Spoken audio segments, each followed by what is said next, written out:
Good morning. I will now call the October 25th San Diego County Board of Supervisors regular meeting and Housing Authority meeting to order. Let me ask the clerk to please call the roll. Thank you, Chair Fletcher. Supervisor Anderson. Supervisor Lawson-Remer. Here. Supervisor Desmond. Here. Vice Chair Vargas. And Chair Fletcher. Fletcher here. We will begin with the invocation. The invocation will be delivered by Reverend Sherry Metter from Interfaith Worker Justice of San Diego County. We welcome you to our board and we ask everyone to please rise.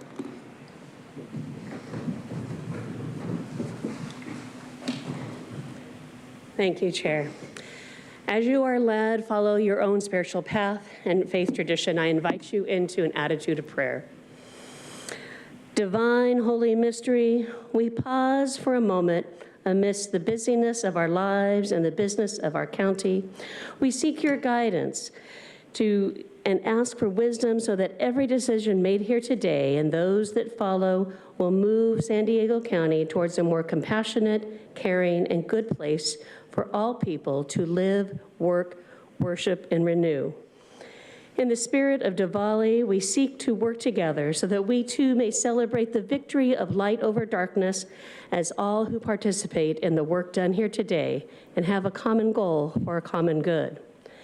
As a county that reflects your goodness and diversity, let us all reflect on the work and lives of those who've come before us, discovering what is beneficial for all as we enter into a time when many believe that our ancestors are closer. May the work be done here today and beyond be reflective of holy justice, tempered with mercy and a humble spirit that leads us to truly care for one another in economics, housing, work, healthcare, and other basic needs for life and dignity. May it be so. Thank you so much. The Pledge of Allegiance will be delivered by Jessica Moore's fourth grade class at Chesterton Elementary in Linda Vista. We welcome the fourth graders to our meeting. Thank you for joining us, and we'll have you lead us in the pledge.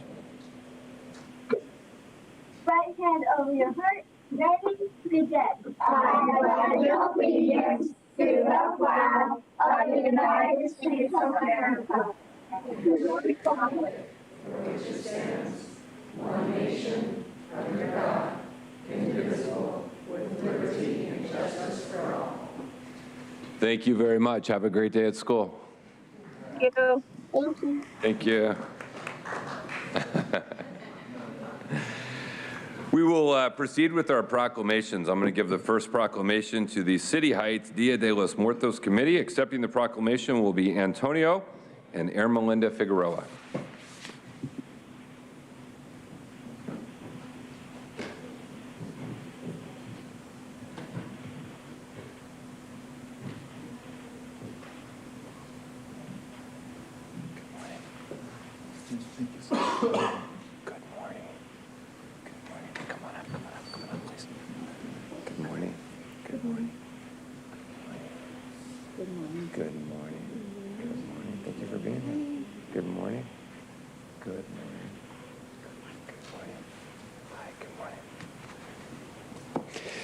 Dia de los Muertos, or Day of the Dead, as it is called in English, is a two-day Mexican holiday celebrated on November 1st and 2nd. Allows us to remember and celebrate loved ones who have passed away. Dia de los Muertos is celebrated with the creation of altars. These altars are decorated with offerings made of a loved one's favorite foods, items they enjoyed in life. They're often decorated with bright orange flowers, photos of the departed, and other symbolic items. These offerings are believed to encourage visits from the land of the dead as the departed souls hear their favorite songs, smell their favorite foods, and join in the celebrations. Today we are joined by Antonio Figueroa, his grandmother, Senora Ermelinda, and other leaders from the City Heights Dia de los Muertos Committee. 25 years ago, in October of 1997, Antonio, Ermelinda Figueroa's grandson, was in the first grade. She loved to volunteer at his school, Rosa Parks Elementary, and several parents reached out to her because they wanted to create an altar for Dia de los Muertos in the classroom to teach the children about this Mexican tradition. Little did they know, this first step would become a pillar of celebrations in the community for decades to come. The first altar in his classroom turned into those in almost every classroom, the auditorium, and even the teacher's lounge the following year, and continued to grow. This important celebration has played a pivotal role in bringing the community together to host events year after year, all led by community members volunteering their talents and their time to make every single celebration unique across the county, forming the Dia de los Muertos Committee. Today, we celebrate 25 years of celebrations led by Senora Ermelinda and the City Heights Dia de los Muertos Committee, and for that, we are incredibly grateful. We now have an annual event where hundreds of people gather and celebrate. This year, like every other year, it will take place at the Jeremy Henwood Park in City Heights on Saturday, October 29th from 11 a.m. to 6 p.m. in the heart of District 4. We are also incredibly fortunate the committee for the third year in a row will help build and decorate our Dia de los Muertos altar right here at the County Administration Center on November 1st. Please come and see their incredible work in a beautiful celebration beginning at 6 p.m. And my office is proud to join with Vice Chair Vargas in sponsoring and hosting that event. And so therefore, be it proclaimed by myself and all the members of the San Diego County Board of Supervisors on the 25th day of October 2022, we commend City Heights Dia de los Muertos Committee for outstanding public service and commitment to San Diego County residents, and do hereby declare this day to be City Heights Dia de los Muertos Committee Day throughout San Diego County. Thank you all very, very much for everything you're doing and have done. And I'd like to welcome Antonio and Ermelinda to say a few words. Good morning, everyone. Thank you guys so much for this awesome proclamation. It's crazy to think how presentation in first grade classroom can turn out to be an amazing event, and for many more years to come. I invite everyone to come out and check it out. We'll be there from 11 to 6 on the 29th at Officer Jeremy Henwood Memorial Park. I want to thank the committee, because without them, this event couldn't be possible, and my grandmother.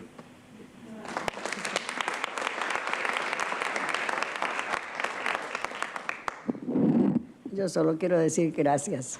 Es un reconocimiento y un gusto estar aquí con ustedes. I just want to say thank you. It's an honor to be here and a great proclamation. Thank you very much. Thank you very much.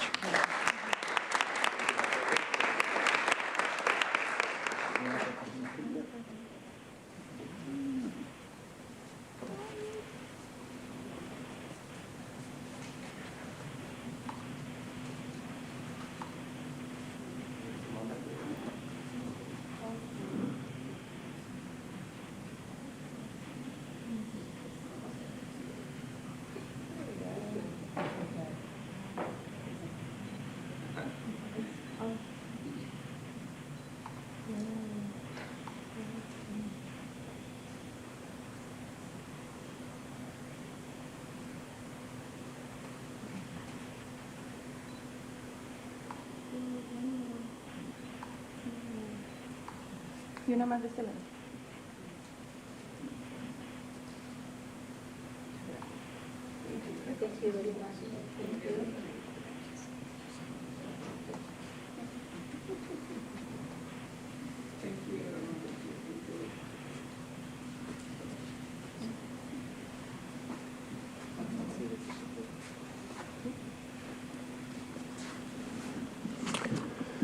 Our second proclamation will be from myself, honoring La Maestra Community Health Centers, and accepting this proclamation will be Zara and team.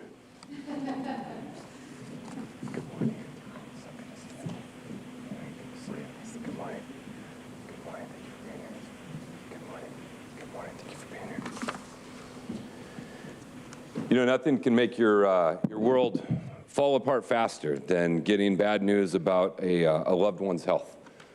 In particular, the diagnosis of cancer is one that has impacted so many communities throughout San Diego, throughout the entire world.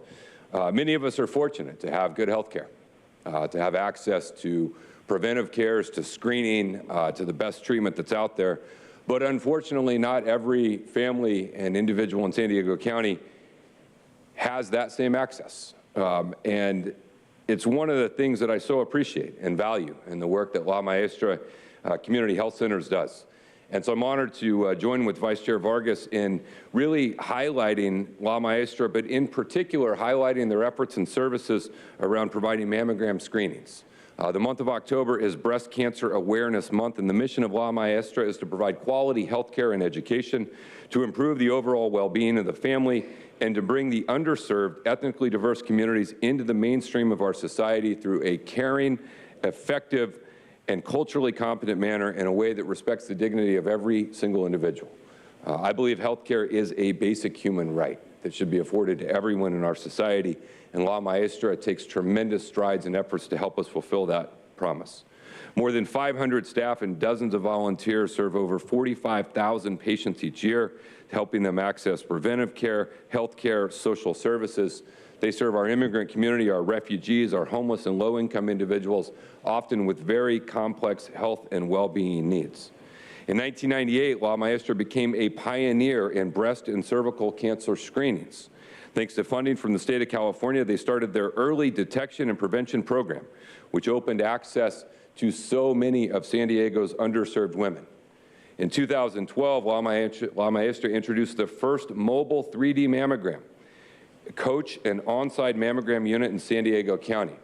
This bus travels throughout our region to health centers, community health events, correctional facilities, shopping plazas within communities, anywhere where vulnerable women might need access to a mammogram or a cervical screening.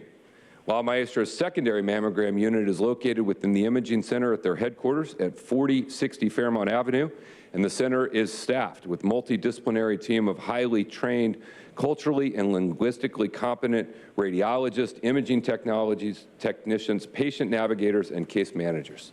In addition, La Maestra provides on-site breast health screenings, mammograms, ultrasounds, biopsies, advanced diagnostics, cervical cancer screenings, and a pathway to treatment.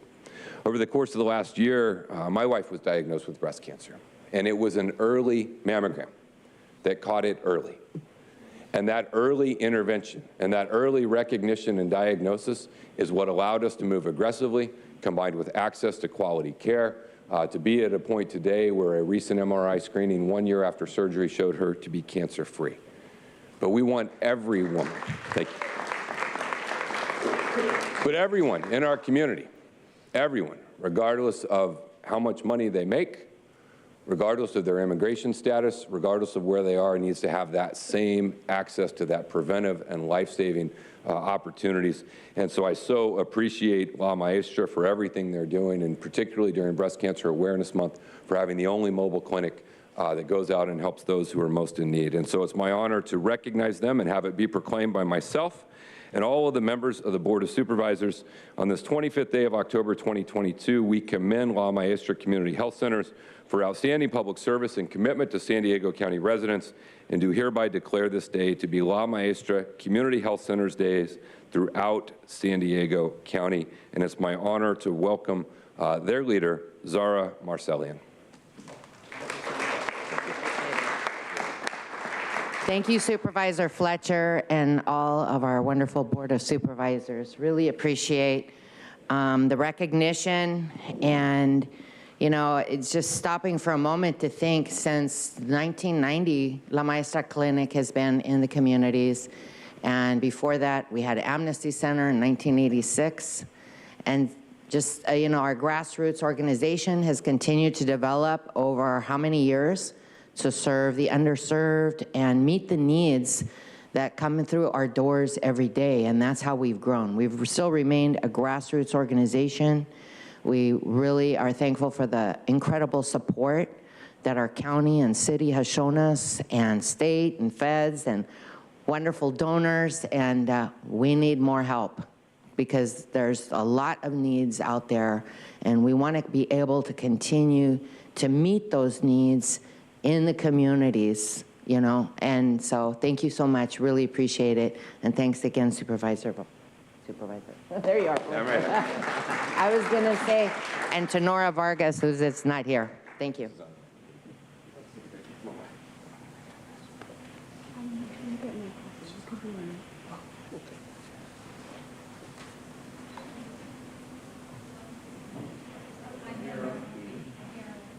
Come on, come on, come on. Get a picture.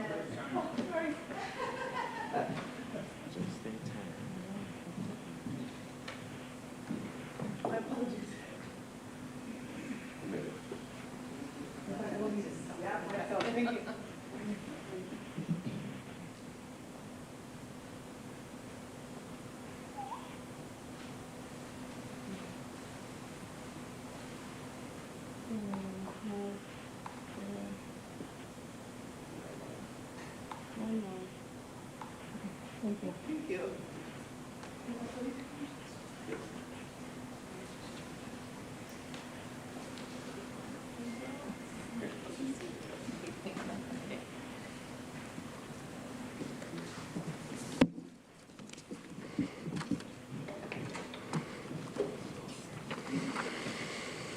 Our next proclamation will be from Supervisor Lawson Remer, honoring the Leukemia and Lymphoma Society, and accepting this proclamation will be Natalie Sherrod.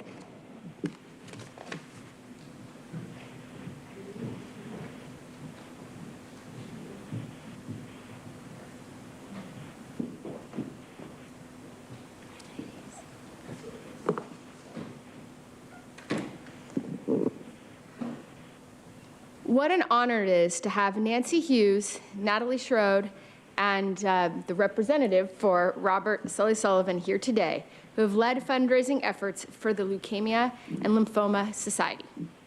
Combined, they raised more than $800,000 to support the mission to cure leukemia, lymphoma, Hodgkin's disease, and myeloma, and improve the quality of life of patients and their families. Nancy Hughes is the 2022 San Diego Woman of the Year runner-up. Natalie Sherrod is the 2022 San Diego Woman of the Year. And Robert Sully Sullivan is the 2022 San Diego Man of the Year. Nancy, Natalie, and Robert, on behalf of the county, I thank you for your leadership and your commitment to our community. We know that curing different types of cancer is a moonshot, but your work helps us bring us one step closer to treatments and makes the lives of local residents better. So with that, whereas the County of San Diego is committed to recognizing and honoring those individuals that are dedicated to the best ideals of public service, and Nancy Hughes, Natalie Sherrod, and Robert Sully Sullivan are three such worthy individuals. Now, therefore, be it proclaimed by Chair Fletcher and all the members of the San Diego County Board of Supervisors on this 25th day of October 2022 that we commend these three individuals for your efforts and hereby declare this day to be Nancy Hughes Day, Natalie Sherrod Day, and Robert Sully Sullivan Day throughout San Diego County. Thank you.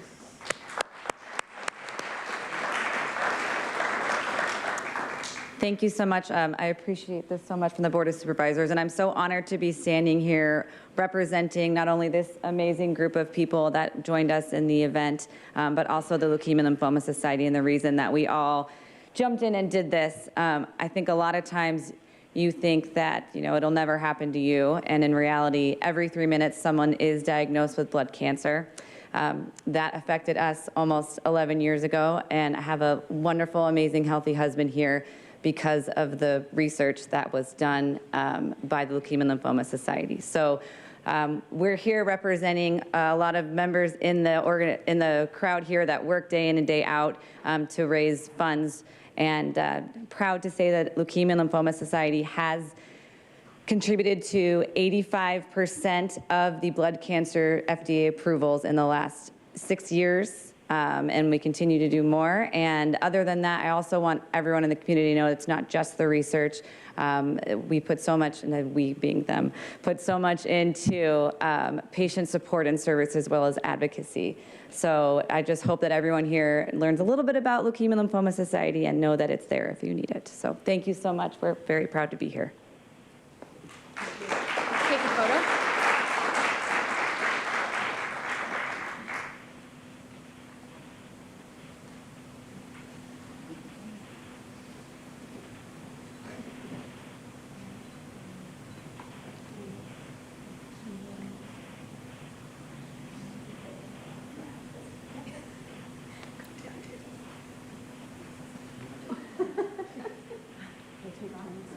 No, go ahead. Right here. Good.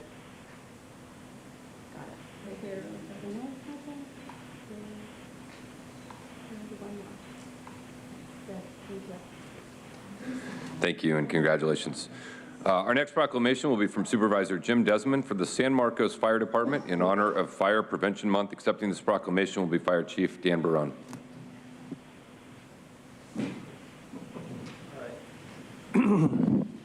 Hey, good morning. All right. All the way down from San Marcos. Welcome. Well, thank you, Chair. And today, this is for honoring the Fire Protection Month of October here and honoring the San Marcos Fire Department. So good morning and a special welcome to our distinguished guests here today from the San Marcos Fire Department. We have Dan Barron, the Fire Chief, Bill Frederick, Operations Division Chief, Dean White, the Administrative Division Chief, Jason Nailon, he's a Battalion Chief and Fire Marshal, Heather Todd, Fire and EMS Administrative Services Manager, Astrid Starcher, Deputy Fire Marshal, and Kenneth Kim, our fire inspector. So I want to thank you all for taking the time to drive down here from North County. I think I saw you on the freeway. You were going the speed limit, but anyway, and thank you for joining us this morning. So October is Fire Prevention Month, and we celebrate and honor our throughout all of San Diego County, our brave firefighters and our first responders. They've been training, they've been practicing, they've been drilling, making sure that we all remain safe during fire season. And we've all made fire safety a top priority here at the Board of Supervisors. At our last board meeting, we approved $50,000 to team with San Marcos Fire Department and Vallecito's Water District to fund the construction of the Santa Fe Hills helihydrant in San Marcos. Also, our last Board of Supervisors meeting, $50,000 was allocated to the Burn Institute to provide smoke alarms for senior citizens and to provide for safe kids and youth fire intervention programs. I was able to attend an event at Julianne Leachtag Elementary School up in San Marcos where the Burn Institute was actually training kids on how to deal with fire, how to deal with smoke, and how to get out of the house safely. So we want to continue the efforts of educating our youth. As a former mayor of San Marcos, I'm proud that the San Marcos Fire Department is a full-service department covering 33 square miles with a population of about 95,000 residents. And impressively, the San Marcos Fire District recently earned a Class 1 Insurance Service Office, ISO, rating, which is not only the highest and best rating, but it also reflects the city's commitment to public safety. And so to that, I want to say congratulations. The San Marcos Fire Department also provides a variety of top-notch first responder services in the community, including fire suppression, rescue, emergency medical services, fire prevention services, vegetation management, public education, emergency preparedness, and trauma support. And the Department's Fire Prevention Program has been very effective. And I want to give a shout out to Fire Inspector Kenneth Kim, where's he, Kenneth Kim? Put your hand up. He's a star today.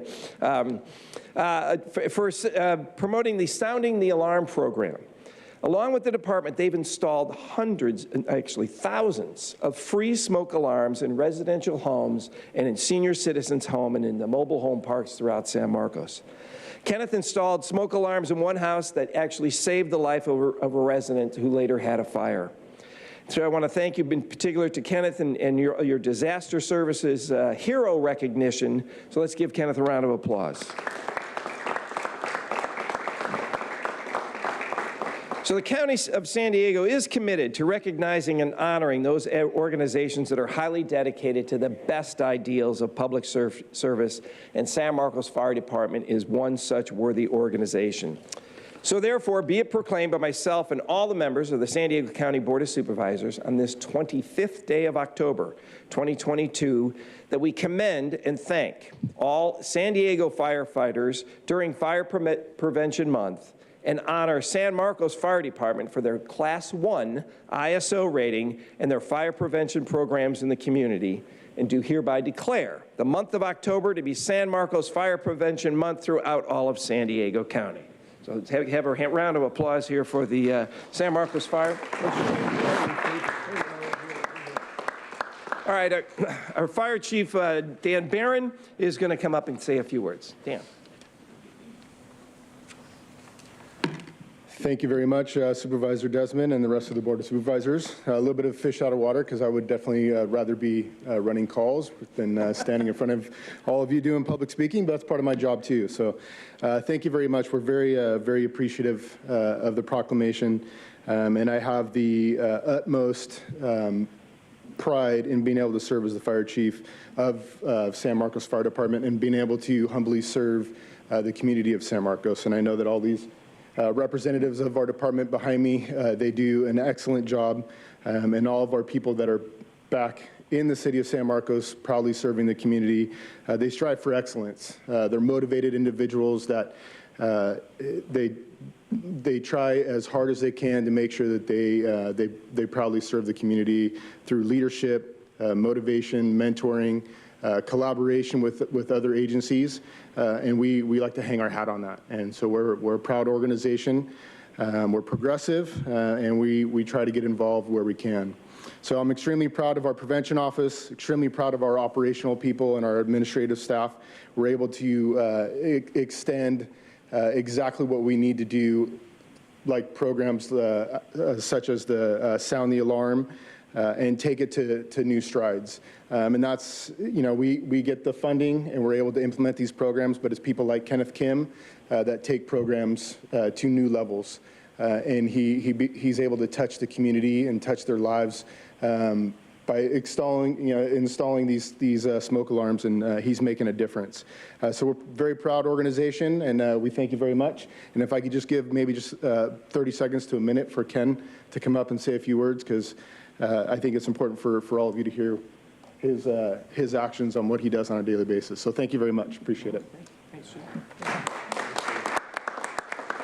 Awesome. Well, thank you guys. And it's really cool to be up here. I'm very humbled and grateful. But first of all, I want to say I have the best coworkers ever. They drove all the way down here, and just to be together as a team, that's really cool and awesome. So the Sound the Alarm program, actually, it's pretty big. Over 2.7 million alarms have been installed in over 1 million houses, serving 2.7 million people.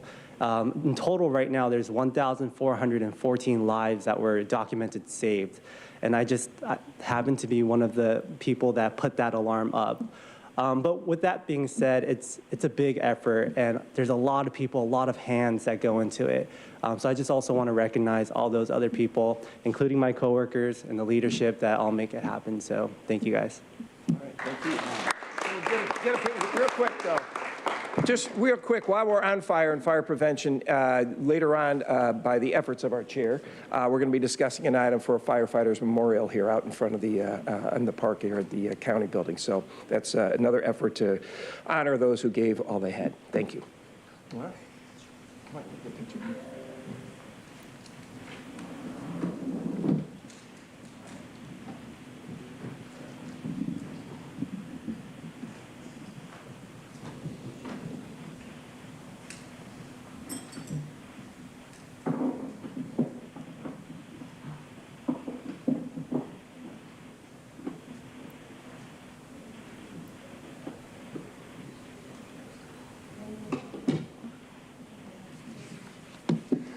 Thank you.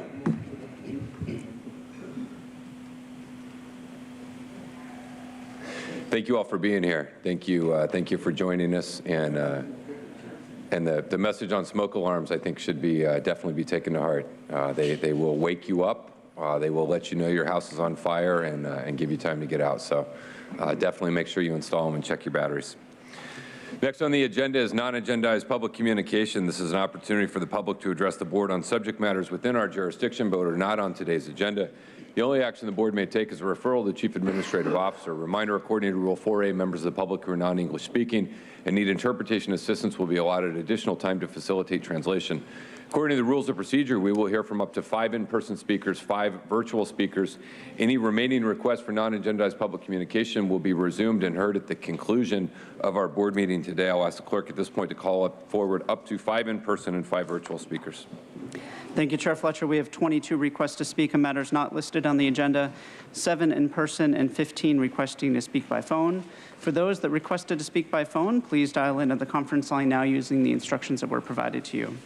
We'll begin with the in-person speakers. As your name is called, please come forward and stand against the east wall under the murals until it is your turn to speak. You'll have 2 minutes to address the board. I'd like to invite forward the following individuals: Brian Rumbaugh, Mike Borrello, Mark, Oliver Twist, and Consuelo. If I've called your name, please come forward. I'll ask you to please state your name for the audio record. Sure, Bryant Rumbaugh, good to see everybody again. So as I've kind of been watching a lot of these videos as what's been going on at council meetings, supervisor meetings all throughout this country, I can definitely say you guys are right in the mix with what's currently going on. You have a lot of people that are coming in here and really trying to voice their opinions. The wheels of government is something that is supposed to grind very slowly. And what I've noticed is, for instance, these agenda items, these people are given about maybe, 6 or 7 days to look over and research pages upon pages of documents. How is it that is enough time for them to give you guys an accurate opinion as to what's going on? When I'm in here, I am glad that Supervisor Nora was able to make it. You know, as I have watched you guys vote on several things, it's, rapid, Fletcher aye, Nora aye. And it's almost like, is this a race? Or are we trying to create pretty much a society where this government is supposed to act the way that it was designed to do? And, I have already challenged you guys. I don't know what has changed. All it takes is a little bit of research. This is not something that's only going on here. People in America are really getting to that point. What's gone on the last couple of years has brought them to their knees. All these firemen, I appreciate them saving lives. I install plenty of smoke detectors as well. I'm glad they all still have their jobs. Many firemen, servants to our community, are not allowed to have their jobs. Many people were forced to do things that they weren't wanting to do. So I'm asking you guys to recognize what's going on here. Start making little steps. I'll see you guys tomorrow. Next speaker, please. Mike Borrello. So a few weeks back, ICANN released data from CDC's vSafe database, but only after a court decision had forced them to. CDC initially denied their FOIA request. The magnitude of harm exposed is jaw-dropping, immediately begging the question, why didn't the CDC put a stop to the COVID vaccinations? Why aren't they now? Nearly 800,000 vaccine recipients had to seek immediate medical attention, many involving multiple visits soon after receiving the vaccine. Over 1 million reports cite significant time loss from work or school. I examined the data myself and realized something was missing. No reports of deaths. How could that be? VAERS now reports nearly 32,000 deaths from COVID vaccines. Then it dawned on me. Reporting an adverse event in vSafe requires using your smartphone. And of course, dead people can't text. So I wrote the CDC just last week. They answered 4 days later, quote, vSafe is not suitable for assessing reports of death following vaccination. What? The most critical outcome can't be reported in vSafe? No, it can't. The tone of their email suggested no problem or concern. They explain, we have VAERS. But that's a huge problem. The media and other officials relentlessly and ceremoniously hyped up the narrative that VAERS is not a reliable source for tracking adverse events. So many medical and public health officials, Nick, depended primarily on vSafe. But since vSafe is blinded to death, hey man, no problem here with the vaccines. Next speaker, please. Mark, 2% property tax increase. That means in 30 years, the parents And the children, they would normally get a parent-to-child exemption or a spousal exemption. It'll be full 1.19, not even 1% tax anymore, plus school tax, et cetera. Meaning that these people's children and spouses will pay the entire amount of their property again over a 100-year period. Just before 1900, the Supreme Court declared property tax and federal tax completely unconstitutional. It's stealing. Another example, the supervisors appointed their own sheriff whose job is to watch them for their constitutional overreach. That's ridiculous. And that people are putting up with this. You guys are just ignoring that. They think you're idiots, and we're just ignoring everything important here. Another example, the utilities company. These are two stories. One is CBS 8. The title is A Closer Look at the CPUC, Board Members Who Approved SDG&E Rate Hikes. The other article is KUSI News, San Diego customers shocked over 2022 utility rate increases. In these articles, Michael Aguirre, our former city attorney, and Maria Severson, both attorneys, state how Newsom is appointing the CPUC members who get paid more than $200,000 a year, like Fletcher, and are selling us out, not keeping our prices low at the SDG&E, and how the city council got rid of the one line that would have been required in the franchise agreement in May of 2021 to keep the prices low for the consumers. These are the people ripping you off. Here's a quote, Thomas Jefferson: if the American people ever allow private banks to control the issue of their currency, first by inflation, then by deflation, the banks and the corporations that will grow up around them will... Thank you. Your time is up. Next speaker, please.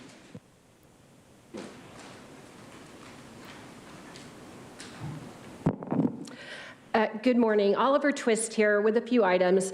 First, I would like to encourage you to implement a policy for when you have staff make presentations, that they always introduce themselves. I frequently review meeting videos and have found several times the viewer is left to wonder who is actually speaking.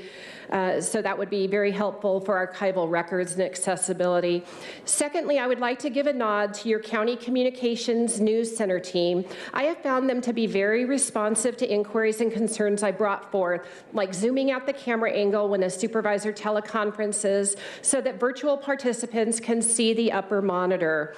So I now ask you and them to implement a new policy, that of integrating a split screen display during public comments from speakers, both virtually and also here live in the chambers. I have called to your attention several times now my concerns about a severe lack of attention paid to us. Case in point, many times about the lack of attention paid to us speaking. And it dawned on me, as the way things stand now, you get a historical pass when that comes to watching the video, because the camera only shows me and people at home can't see you up there ignoring us. So as a matter of transparency, that absolutely needs to change. And as a key stakeholder, I insist that you up your game when it comes to transparency.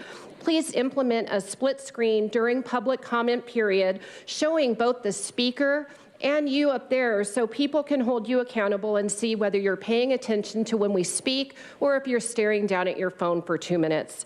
Lastly, I'm asking you to do like Sandag and the City of Del Mar do and include a draft of 2 weeks out your agenda in this current agenda. It's 72 hours is very little time, and just because that's a minimum floor, it doesn't mean you can't go beyond that like Sandag and the City of Del Mar do. Please live up to this standard and incorporate that for accessibility. Thank you. Next speaker, please. I have okay, great. Consuelo. Keep on, for the people at home watching, San Diego County, listen. Keep on defending freedom. We may be the last generation which has the possibility to rebel. And if you don't rebel, there may be no more chances. Humanity can be reduced to a robot-like existence. So rebel while there is still time. Remember, we are in their house playing their game by their rules, on their court. Now ask yourself, are we going to win by playing on their court? Are we going to advance playing by their rules? Are we going going to escape slavery by abiding by their tyrannical requests? The answer is no. Never will we ever advance as a species under their rule. They try to fit everyone in a left wing or right wing box because they know you cannot think outside their paradigm. Keep on defending freedom. Freedom is the absence of a ruling class. You cannot be free and have someone that rules over you. They are complete opposites. Therefore, freedom can only be obtained by removing the people claiming to be above you. There is no other way to be free than freeing ourselves from the ruling class. As long as there are people that can dictate what you can or cannot do, you will always be enslaved by them. No matter how many privileges they allow you to have, there is no such thing as a good or righteous ruling class, because the very foundation of ruling over someone is to dominate them. Our psyche has been captured. They're playing the people against each other to control, exploit, and distract us from the real problem, the system that they have created. Keep on defending. Thank you. Your time is up. Now hear from those that requested to speak by phone. When it is your turn to speak, you will be unmuted and you will hear a recording that will tell you to begin your comments after the beep. I'd remind the callers that they should mute their TV or live video stream before they begin speaking. We'll begin with our first caller.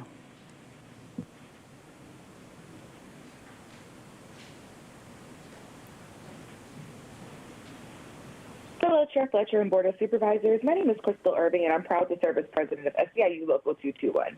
My comments today are very brief. I wanted to call in and congratulate Helen Robbins-Meyer on announcing her retirement. We've worked very well together over the last 14 months, and while I am in no hurry to see you go, I understand that the process to fill the role of CAO must get underway. My ask of this board is that when the time comes, the process to fill the CAO position features true community reflection of the past and input regarding the future, similar to other meaningful county positions that we have filled over the course of the year. We're looking forward to robust discussions and engagement as we continue to move this region in the best direction for our county, our workers, and the families and communities we get to serve. Helen, it has been quite a ride over these last 14 months, and don't worry, we will continue working together right until the moment you begin your next chapter. Thank you. Thank you. Now hear from the next caller.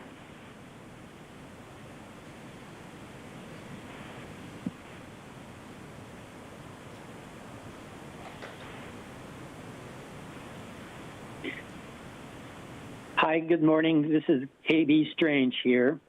Later today, the Board of Supervisors will be looking at more solutions for the fentanyl problem.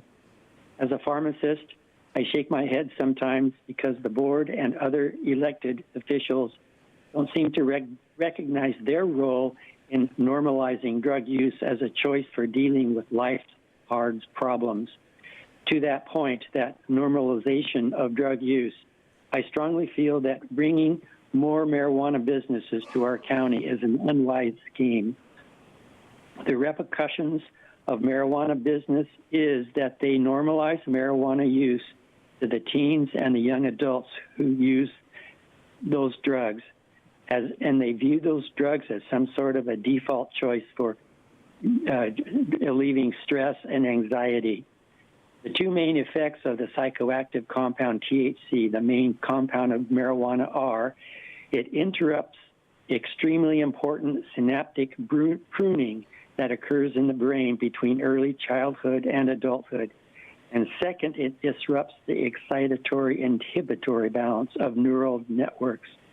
The resulting negative results are staggering for young adults and the family that cares about them. Our county's Live Well vision for the county is threefold. One, to building a better health system. Second, living safely. And three, thriving. Will marijuana storefronts and grows in the unincorporated county add to this vision? No, I don't think they will. Thank you for listening. Thank you. Now hear from the next caller.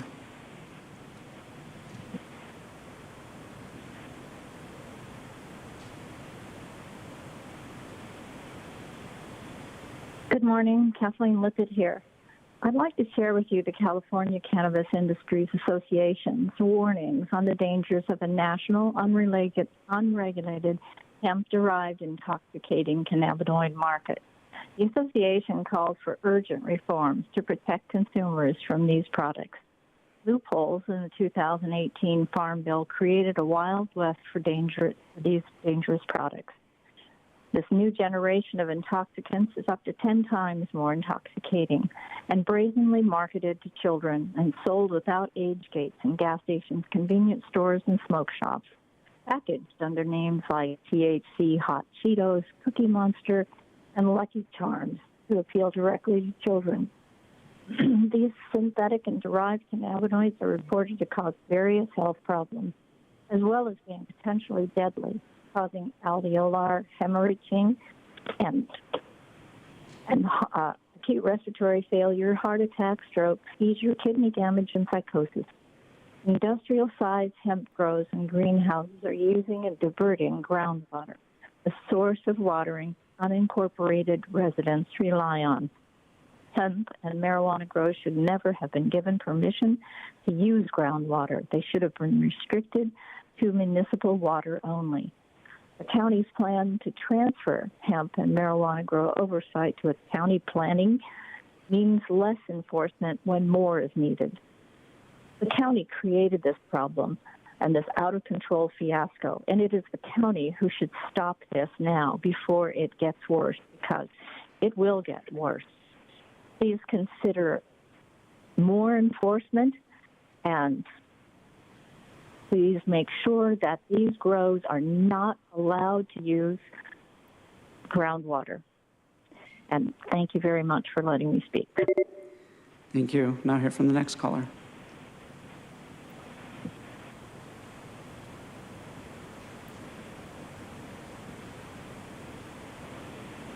Barbara Gordon.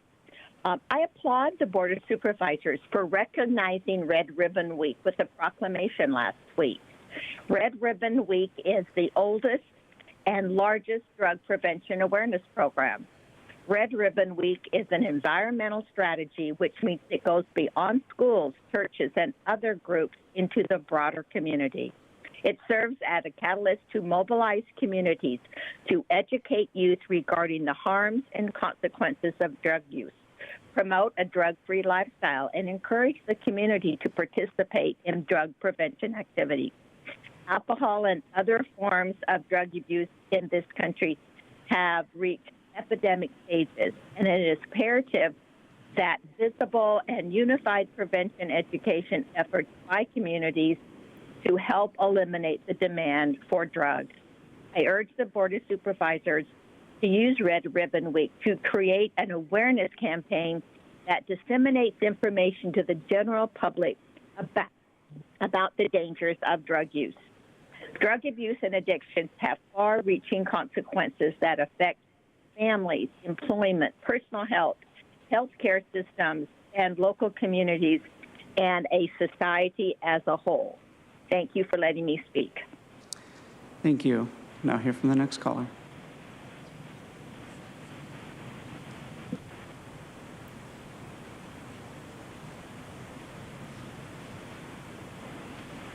Good morning. My name is Peggy Walker. I want to call attention to the problem of uncontrolled illegal marijuana sales, which has become the topic of a daunting series of investigative reports published by the Los Angeles Times and other newspapers. In line with that, a Union Tribune editorial stated that our county could be on the verge of, quote, making the same mistake as the state government by offering cannabis tax revenue predictions that don't come to pass due to poor follow-through on Prop 64. That poor follow-through relates to currently uncontrolled illegal sales of marijuana that are believed to be triple legal sales. This issue begs the question of why you have put forth a premature tax measure, considering the evidence that illegal market growth accompanies the expansion of legal businesses and demands increased law enforcement at an unknown cost. Our rural areas don't need the unknown burden of either illegal market growth or increased enforcement costs. Marijuana businesses certainly should be taxed hard and heavy for the social, public health, and mental health havoc and costs that they wreak on children, families, communities, and the health treatment system. But to direct tax revenues generated by marijuana businesses in rural areas that were never asked for into the county general fund to be used anywhere or elsewhere is unfair and inequitable. Thank you. Thank you. And Chair Fletcher, that concludes the request for non-agenda public communication this morning. Again, all the remaining speakers will be heard at the conclusion of today's session. Next on our agenda is approval of the Statement of Proceedings minutes for the regular Board of Supervisors meeting of October 11, 2022, and the special joint meeting in the County City of San Diego on October 3rd, 2022. I'll make a motion to approve. Is there a second? Second. Motion by myself, second by Supervisor Desmond. Please vote. Chair Fletcher, that motion passes unanimously with all supervisors being present and voting aye. We'll now proceed with the formation of our consent calendar. Members of the public will have the opportunity to comment on consent after supervisors have had the opportunity to pull any items for discussion or make any comments. I would like to note we will be hearing item 20, the opioid settlement framework, time certain at 2 p.m. today to accommodate a few of our county public officials who want to be here. With that, I'll begin with Supervisor Anderson. Are there any items you wish to be pulled for discussion or comments you wish to make? Thank you, Chair Fletcher. Item number 14, I don't want to pull it, but I'd like to bifurcate that vote, if I may. Okay. Thank you. Supervisor Lawson-Remer. Thank you so much. I have nothing to pull, but I just have a couple comments. So I just beginning with item number 11, the expansion of our public health laboratory. This is just fantastic.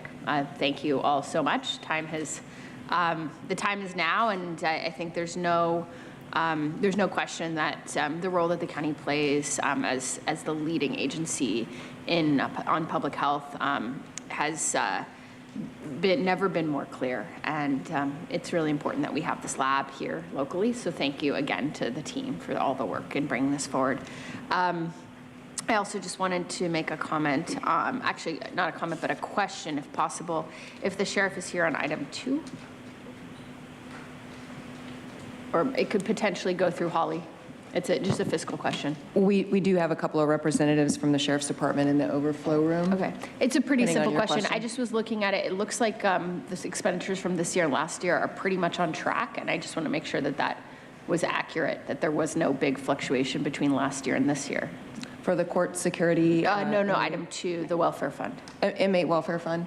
The expenditures are similar to last year. Okay. They're not exact, but they're similar. Okay, I didn't see any big fluctuations. I just wanted to confirm that because I know that there had been conversations previously about concerns about that fund with different kind of changes around revenue sources, and it seems like we're still in a good place on the expenditure side. We are, and the board backfilled the GPR that was dedicated to the phone contract. So that money is there. Okay, that's the explanation. Thank you. I was looking for that. And then I just want to comment on item 6, which is the ARPA plan, direct stimulus. I don't have a prior on any way on how the program's designed. I think there's lots of ways to do this, and I absolutely defer to my colleagues. I just would like to voice my strong support for the robust evaluation. I'm going to pull that one, Supervisor Lawson. Okay. We'll have a discussion on that one. Thanks. Yeah, we'll come back down that. All right, Vice Chair Vargas. Thank you, Chair. You're pulling number 6? You can. So I'm going to go ahead and pull item number 6. And then I think the only other item that I just want to check in on is item number 7, which is the evidence-based public nursing home visiting program. I think this is fantastic. I want to just make sure that as part of the discussion on that one, and it could be that it's already assumed, but I want to make sure that there's the cultural component of it as this program and project is being developed, because I think there's a need to really look at it from the equity lens, and it wasn't specifically, outlined there, but I just want to make sure that language, cultural aspects, and really helping people understand, their support that they need, I think would be really helpful for me. Other than that, I think it's fantastic, and I'll make my comments on item 6 when we get there. Thank you. I'm happy to make the motion.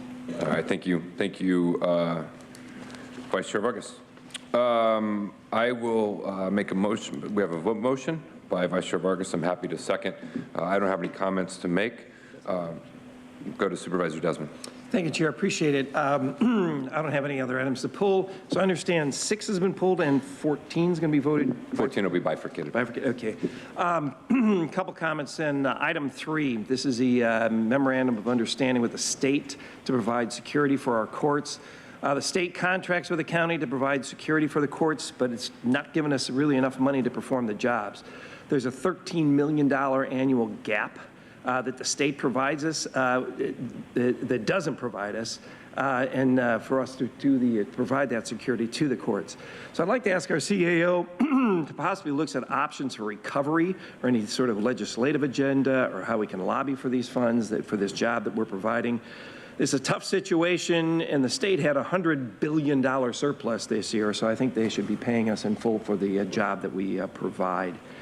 Item 6 has been pulled, 14. This is a tough one here. This one actually regarding item 10, recommendation 7. My office received many emails of accusations of other chapters outside of this organization, outside of the county, of anti-Semitic rhetoric. And I'm sure, and I think I can speak, for all of us, that my colleagues and I, while we all respect freedom of speech, we do not support anti-Semitic or similar rhetoric here in San Diego County. So thank you very much. Thank you. We have a motion by Vice Chair Vargas, seconded by myself, for the consent calendar minus item 6. Let's hear from our public speakers. Thank you, Chair Fletcher. We have 13 requests to speak on matters on the consent calendar, 6 in person and 7 requesting to speak by phone. As a reminder, item 6 has been pulled from the consent calendar for discussion, so any members of the public that requested to speak on item 6, hold your comments until we get to that item. Any members of the public that requested to speak on the remaining items on the consent calendar by phone, please dial into the conference line now using the instructions that were provided to you. We'll begin with the in-person speakers. As your name is called, please come forward and stand against the east wall under the murals until it is your turn to speak. I'd like to invite forward the following individuals: Mike Borrello, Mark, Oliver Twist, Audra, Consuelo, and Abdur Rahim Awid. You'll have 2 minutes to address the board, and I'll ask you to please state your name for the audio record.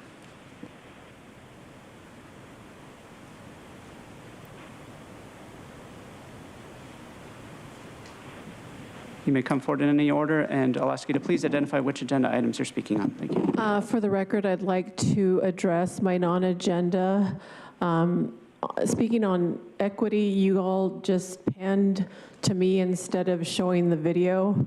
I was notified by somebody saying that the video was playing and then it panned on me. So what's up with that? Who do I address for that? Anyone? Do you know? Do you know? Okay, so that's not equity. Anyways, okay, we learn from history that we do not learn from history. The people who shut you down, your businesses, and killed your careers are now asking that you reelect them so they can keep their jobs. Which one of the consent items are you speaking 12. to? Voting. 12 is not about voting. It's appointments to special districts. You need to confine 12? your remarks. You need to confine your remarks to the agenda item. 12 is about appointments to special district boards and community planning groups. 12 is about what? Say that again. It's about what? Make appointments to special district boards and community planning groups and post vacancies. Oh, I thought it was about voting. Okay. Well, anyways, let's see. So the people who shut you down, your businesses, and killed your careers are now asking that you reelect them. This is not about so elections. They can keep your their comments jobs. need to be to one of the items on consent. Well, You're that's off what I topic, read. Second warning. So you guys didn't play my video. You guys panned out. You panned on me instead of showing the video for the people watching. I don't know. I'm not watching online. I'm watching in person. Your time's expired. Next speaker. You're such a jerk. All right. Next speaker, please. Oh, my time wasn't expired. Hi, good morning. Oliver Twist here, asking you to vote no on number 14, continued teleconferencing. As a reminder, this item is not about safety at all, but rather your own comfort, convenience, and privacy. Virtual participation is already allowed under your own Rule 4C, and teleconferencing for you, the members of a governing body, albeit with more strict guidelines, is also already allowed under the original Government Code Section 54953. As such, this item really serves to make things easier on you, but does a grave disservice to the public when it comes to transparency, accessibility, and levels of engagement. Also, again, I'm asking you to implement a policy requiring you to show your faces when teleconferencing. I recently participated in a City of Del Mar City Council meeting where, to their credit and their integrity, the council members and staff all displayed live screenshots throughout the entire meeting. This should absolutely be the default standard. To not do so is essentially disenfranchisement. I'd also like to point out that when a supervisor teleconferences, your minutes always read and participated to the same extent as if present. When we can't see your faces, that is absolutely not the case. As a case in point, I would ask Tara specifically, if you were to have a virtual parent-teacher conference, not even looking. Okay, for the record, she's not looking. A virtual parent-teacher conference with your child's teacher, would you really consider it participating to the same extent if the teacher chose not to show her face and instead just displayed a name? The answer is pretty self-evident. No, it would absolutely not be the same, as your ability to see her reaction and level of engagement is non-existent. So please hold yourself to a higher standard, show your faces, and you have a handful of meetings left before the new AB 2449 kicks in, which, by the way, requires you to show your face. Next speaker, please. Next speaker, please. Mike Borrello. ARPA targeted relief from the pandemic and was drafted with good intentions, but it's one reason our economy is faltering. $1.9 trillion, that's about $5,800 per person in the US. Some went directly to individuals, but much of it went to local, county, and state governments. Spending guidance was given, but some got creative, some corrupt. All ARPA money must be spent by 2024, so the county is under the gun, use it or lose it. Biden's quixotic war on fossil fuels and the Fed's unrestrained printing of currency account for the bulk of inflation, but ARPA still had a significant effect. We've been stimulated. Now it's time to get off the drunken ride and practice fiscal responsibility and ethical behavior. Wages haven't risen enough to keep up with inflation and cost of living. In fact, wages are declining dramatically at the highest rate in decades, 4 decades. When someone not in need is offered charity, it's unethical to accept it. You say thanks, but no thank you. You kindly tell them, please give it to others in need. We are a rich state, we are a rich county. Accepting ARPA funds is unethical, particularly when you know you are contributing towards inflation and imminent recession. It will hurt a lot more Americans than what ARPA pet spending will heal. So even if we meet U.S. Treasury guidelines in spending, it's not making good economic sense. Rather than rushing to spend, let's mend the economy by sending the money back. Thanks. Next speaker, please. Use the name Audra. So number one, the fact that you're adding additional fees and then it's going to be deposited directly into the county or city is a bit much because you guys already take our money. And the fact that, you know, there's a welfare fund from giving inmates horrible food that's way overpriced to be used for behavioral training when they get out. I don't know who's going to be doing that. And the fact that security plans cost $57 million, that's insane. I mean, and this can be used to remove people from their residence. I don't understand why some things cost millions and millions and millions of dollars and then some things are way cheaper. It's like, who dictates that? Is that you, Helen? I don't know. But we're going to have a level 1 trauma center because you want to give benefits to these hospitals for designating them that way because they can get more funding and evidently enhance their ability to recruit motivated, highly skilled personnel. So as long as they play the game. The Citizens Advisory Committee, I mean, the fact that you guys get to pick these members for Emergency Medical Care Committee is a bit nuts. Let's see, doing home visits. I mean, how is that cost only $240,000 a year? I'm confused. If you had 10 workers, it's $2,000 a month. Why does it cost the sheriff so much to do all this security work in there, and then you're leaving all these people to go? The fact that you guys are spending $60,000 on Asian Americans for voting and stuff like that.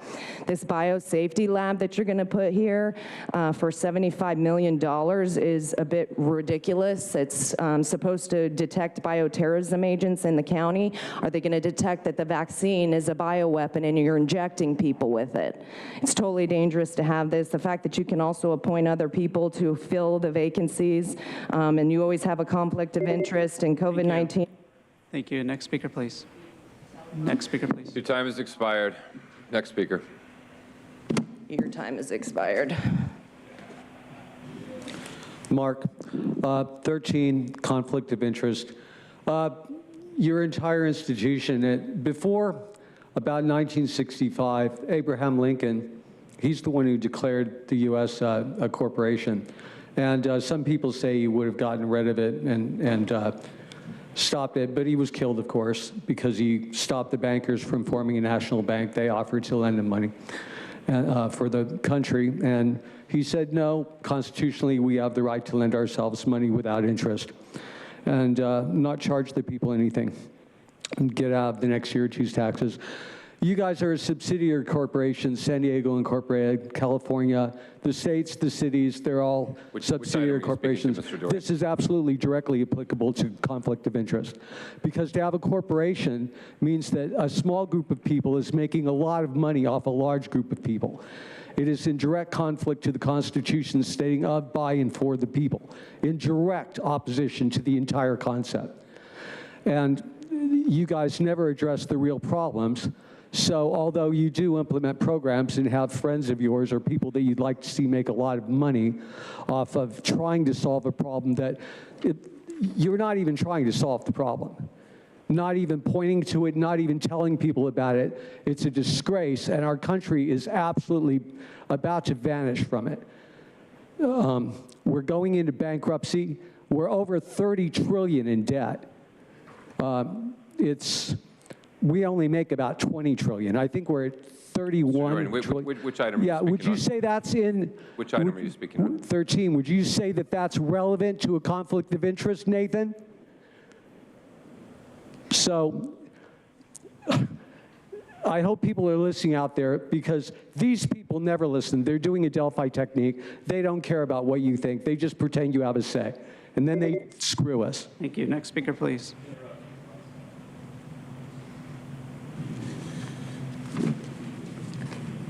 Good morning. In the name of God, the Beneficent, the Merciful, my name is Abdul Rahim Hamid. I'm the National President of the Black Contractors Association. I'm here today to address this body in terms of your establishing the appropriation. I'm sorry, my glasses aren't on. Establishing the appropriation for design and pre-construction services for the County of San Diego's Public Health Laboratory. Too often we get on board after the design and A&E has come on board and they spell out the specs. And in the spec language, that's where you basically dictate to the bidders what the county and what the people are looking for.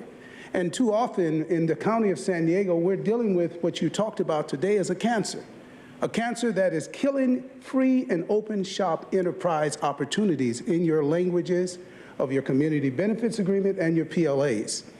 That is killing the National Black Contractors Association, and across San Diego and across the state, African Americans are rising up to look at these discriminatory practices and how they're hurting and harming African Americans. So I would like to be invited on the ground floor of developing your specs that will create real opportunities and real activities The National BCA has pulled itself up by the bootstraps by having America's first and only African-American apprenticeship program. So when you come up with affordable housing and you talk about community benefits agreement, you're not benefiting the African-Americans in their own ability. Saluting the Black Panthers on Black Panther holiday and then fighting against and oppressing black self-interest is not equity.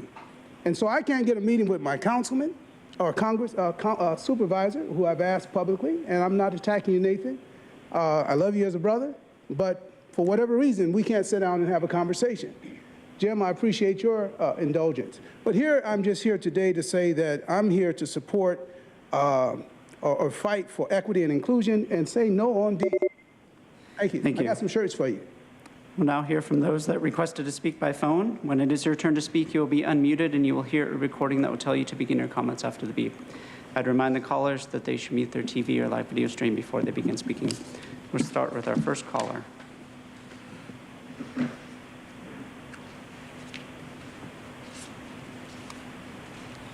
Paul Henkin. Item 12, register voter appointments, which is kind of an electoral matter. Like all other appointments, it should be in the discussion section. Appointment health testing lab, the board wants, sounds good, but it has funds for about a seventh of the total money the board needs. It doesn't sound like it will be a new state-of-the-art laboratory for quite a while. Building a health lab should be a one-shot deal. We should not have a building spurt here and there as funds trickle in. The agenda says many of the county's TB cases are foreign-born. The last two I heard of were in Chula Vista. It says that the laboratory is in a border region that serves large military and tribal communities. Military families and tribes are spread all over the county, putting the county's central testing lab in North San Diego relatively near the coast, while most of the people to be tested are south and central, is really a disservice to them. At least now we'll have an unfinished building rather than temporary quarters. Evidence-based home visits are the best science, as opposed to data-driven follow-the-science one-size-fits-all crap. Therefore, I approve this plan. Visiting houses, most or all with healthy people, is a lot better than getting them sick by bringing them to centers full of sick people. The register voter appointments, especially, they should be only for a year to give we the people adequate time to vet them and to determine whether their actions might have already caused harmful consequences politically to the electoral process and the whole county. Thank you. Now hear from the next speaker.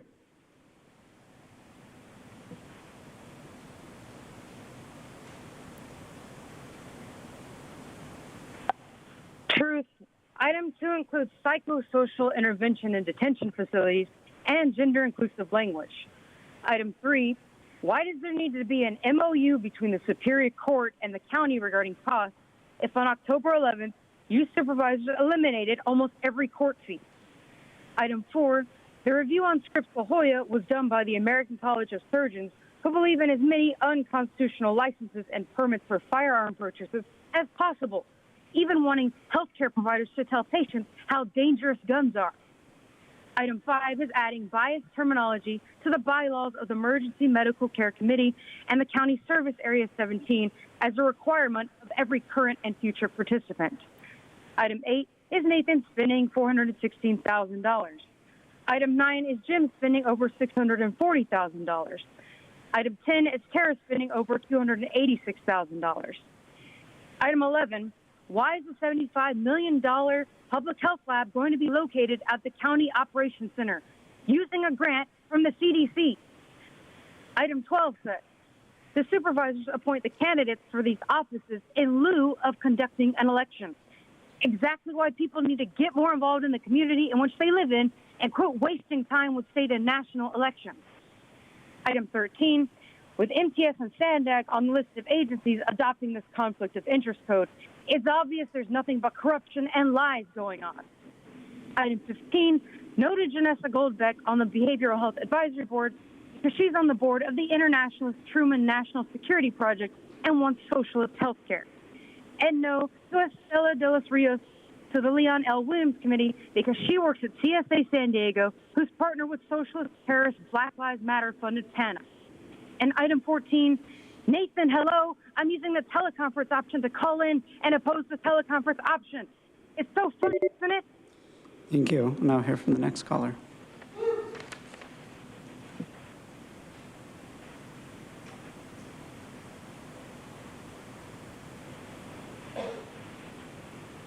Hi, my name is Benjamin Baird. I'm here to comment on item number 10. I'd like to discuss the $15,000 grant proposal to the Council on American Islamic Relations of California to fund its banquet fundraisers. If approved, this money from the Neighborhood Reinvestment and Community Enhancement Program will legitimize an extremist groups with ties to international terrorism. At least 7 CARE officials have been convicted or deported for terrorism-related offenses. CARE is an unindicted co-conspirator in the Holy Land Foundation trial, where a federal judge acknowledged that prosecutors provided ample evidence of CARE's ties to Hamas, a designated terrorist group.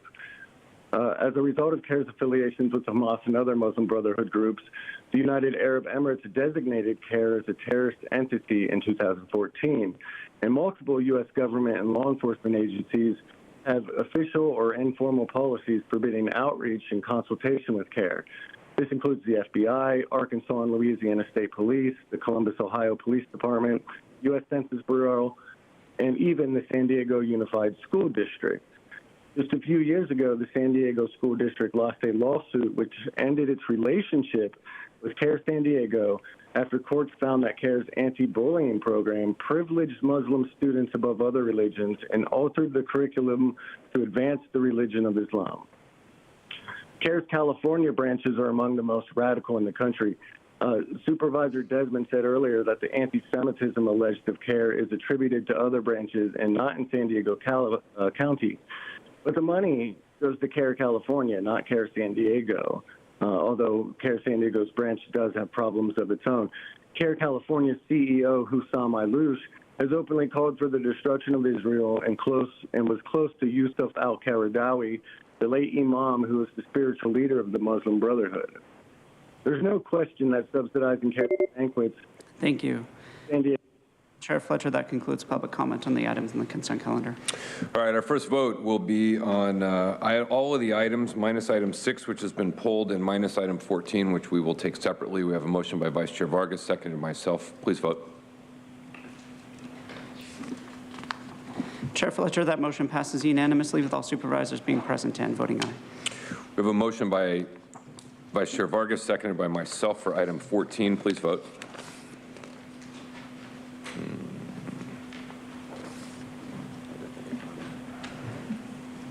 Chair Fletcher, that motion passes with Supervisor Anderson and Supervisor Desmond voting no, all other supervisors being present and voting aye. We'll go to our first item, approval of actions related to spending plan for the American Rescue Plan program funds, direct stimulus payments. I will go first to Vice Chair Vargas. Thank you, Chair. And first and foremost, I want to say thank you to the team for all the work that they've done on this. But I believe that somewhere around, I don't know what happened, but I had asked back in August, right? So we had the board meeting in June, and then back in August, we had an opportunity to revisit and adopted the ARPA framework to make recommendations. And I had advocated for ARPA funding to be allocated to support a direct stimulus payment program for those disproportionately impacted by COVID-19, and we were able to set aside the $10 million for this purpose. So again, I appreciate all the work that the staff has done to present this proposal, but I am, I would like to actually make a motion that we consider a new, I actually believe that we need to restructure this program differently. A one-time payment, I would prefer to see a one-time payment for those disproportionately impacted by COVID-19, whether it's a family, a senior citizen, or anyone else that is struggling within the 39 health equity zip codes to allow them to have a greater impact and to assist more people. And so I would like to see staff actually make a recommendation to include the amount. these are comments that I made during the presentation last time, and I'm not sure how they were not captured. And I was specifically informed that I didn't have to make a motion on it, that it could just, based on my recommendation, we can create a program that way. So somehow something happened, and so I would rather that we go back for staff to come back in 30 days and provide an opportunity of what this program would look like with a one-time payment, and that would be my motion. Okay, so the motion would be to restructure this program, bring us back options in 30 days or whatever nearest board meeting that is, around one-time payments. And what were the categories of folks? So the idea would be, let me make sure that I have the right, assist those disproportionately impacted by COVID-19, whether it's a family, senior citizen, or anyone else. Hold on. Oh, sorry. Family, senior citizen. Or anyone else that is struggling, ensuring that we prioritize the 39 health equity index zip codes. Okay. HPI, okay, index, or anyone else struggling. Okay.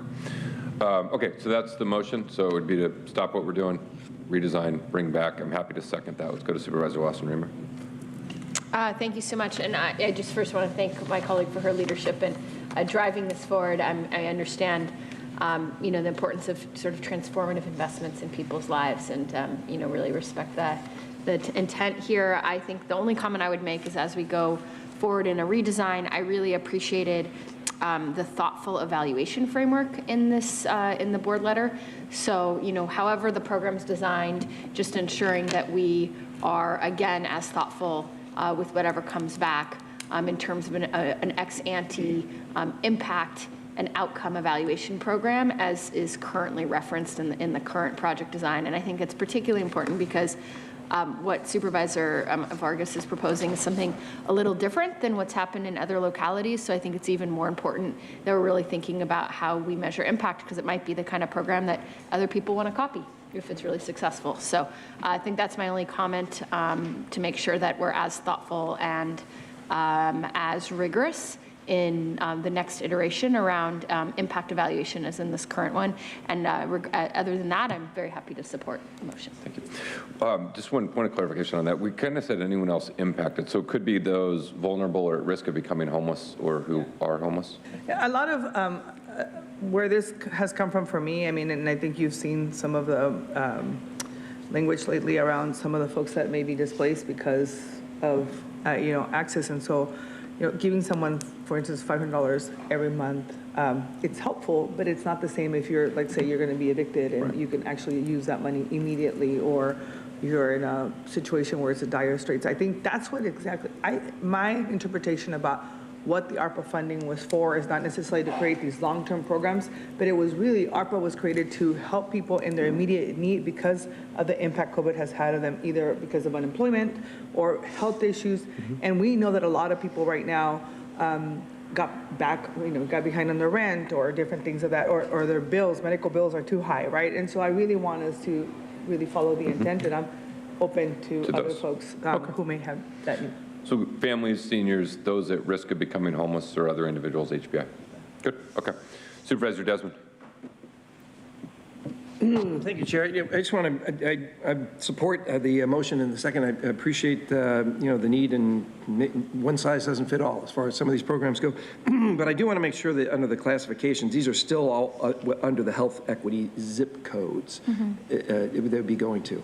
Yeah. And I only would kind of concern here when I saw that the entity that's going to be implementing this is working in 4 of the 39 zip codes right now, the health equity index codes. And I just want to make sure that we can, I know it can't be perfectly even throughout, but we want to make sure that all of these zip codes are proportionately, or as close as we can get, served. I got most of them in District 5. And I know there's a lot in other districts as well, but we just want to make sure that as best we can with proportional sharing of these resources, which everybody needs. Agreed 100%. And so I think that's why I use the word prioritize. Okay. So in case, I don't want to give staff a direct number, because I can come up with a whole bunch of different options, right? We can help 3,000 people, we can have 2,000 people, we can have 2,500 people. I don't know yet. And so I want to leave it to the experts to come back and tell us, and then prioritizing those healthcare index. Okay, thank you.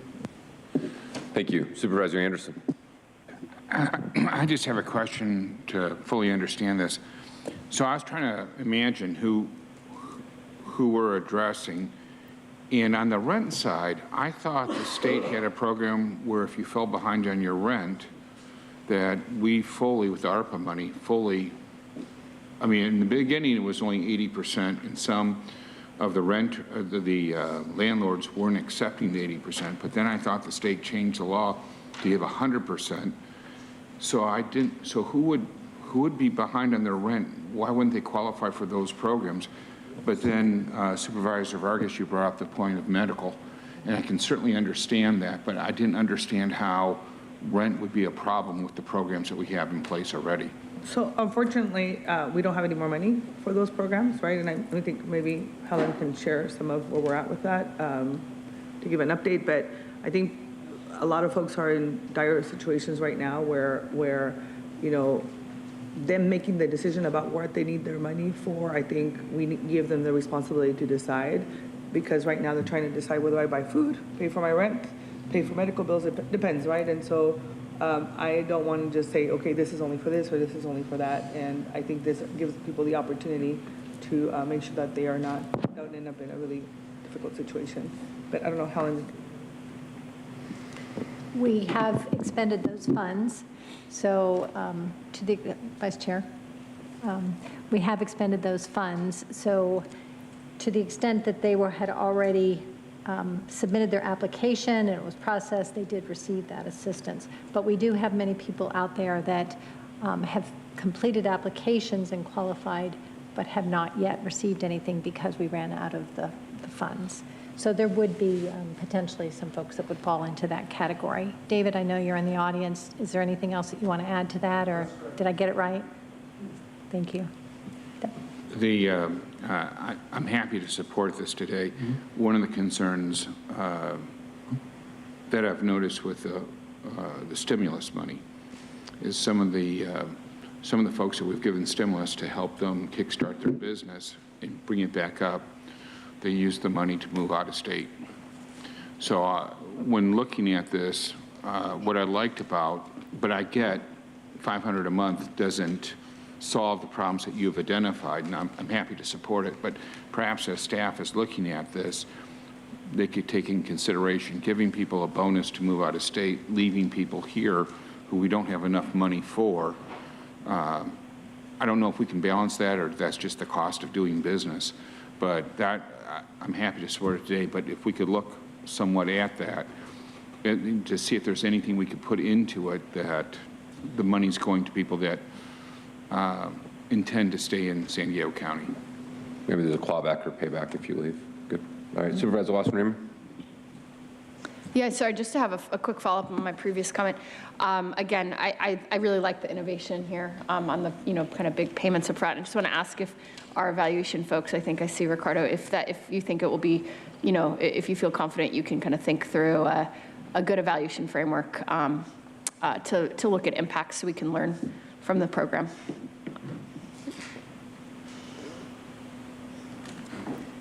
Is it on? Yep. Ricardo Basurto Davila, Chief Evaluation Officer for the county.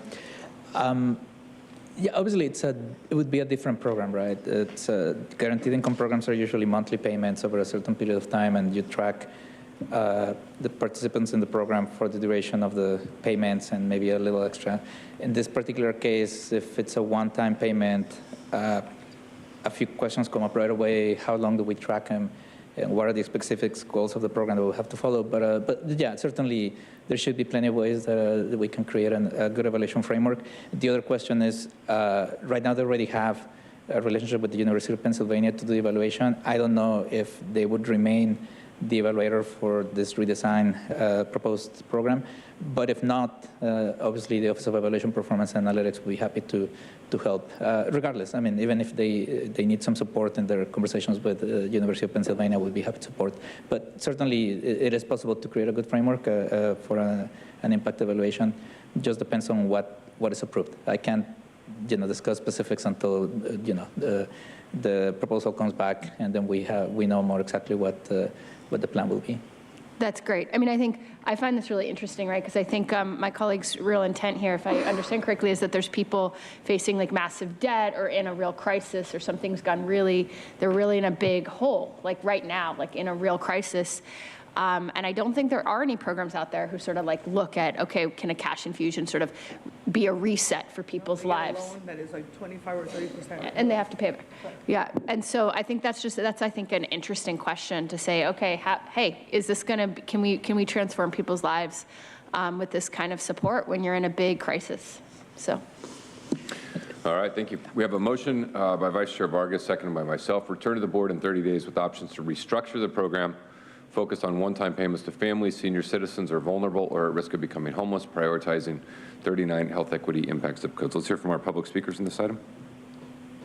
Thank you, Chair Fletcher. We have 5 requests to speak on this item, 3 in person and 2 requesting to speak by phone. Also note for the record that we received 1 e-comment in opposition of this item. Any members of the public that requested to speak on item 6 by phone, please dial into the conference line now using the instructions that were provided to you. We'll begin with the in-person speakers. All speakers are in opposition to this item. As your name is called, please come forward and stand against the east wall under the murals until it is your turn to speak. I'd like to invite forward Oliver Twist, Audra, and Mark.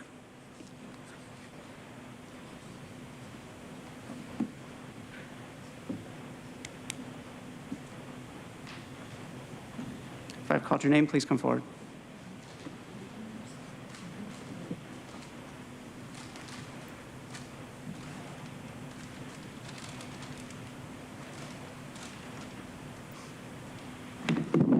Use the name Audra. Love how you're talking cost of doing business, Joel. Yeah. And have them pay it back if they leave. If you give people $12,000, pretty much the odds of them leaving would probably be pretty great. But the fact that you guys are dictating that 39 zip codes are more impacted by COVID than everybody else, I mean, that's not equitable, is it? If everybody in the county has been affected by you guys, which is COVID-19. I mean, people are losing their jobs, so how are you guys dictating who's more in need? Because that's not equitable to go like they're more in need than other people. Because when people try and go get help and they're turned away, it's pretty bogus to say that you're helping everybody. And that's not even enough money, but for 815 families out of 3.38 million people. You're just saying they're the ones that need help. They're the ones most impacted. Everybody else hasn't been impacted the same. I mean, that doesn't make any sense. And you're using this with applications and randomized selection. So like, what is that application process? How many people are you turning away saying that you're helping everybody? The other 3.38 million people? And you just need to spend these ARPA funds? Money from the people. If you guys split up that over $1 billion, you could get everybody in the county almost $300. But you want to just help some. It's nice to know that you guys turn people away, all while claiming that you're helping everybody.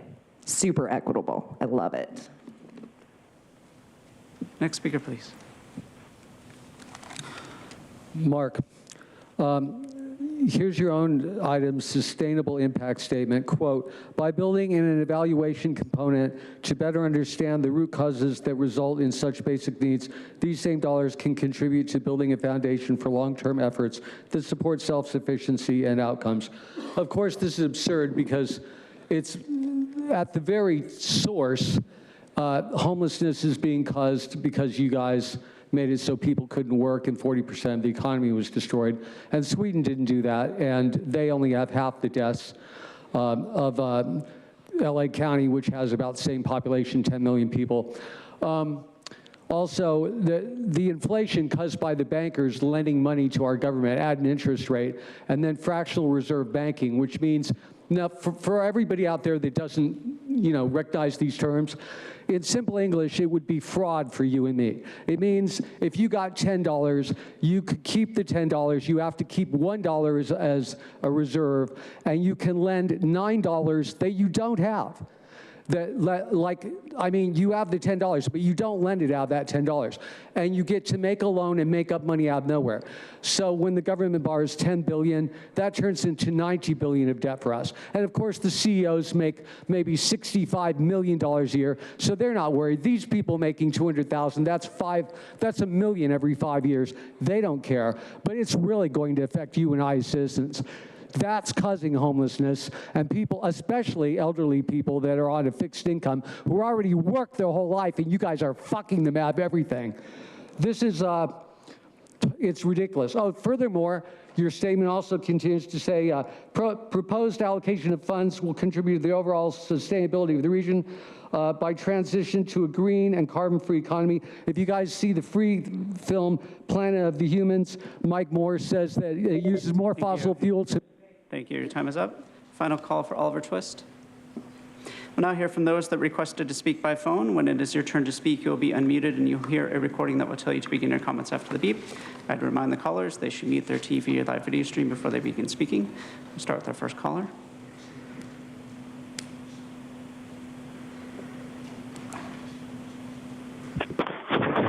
Hi, I'm Paul Henkin.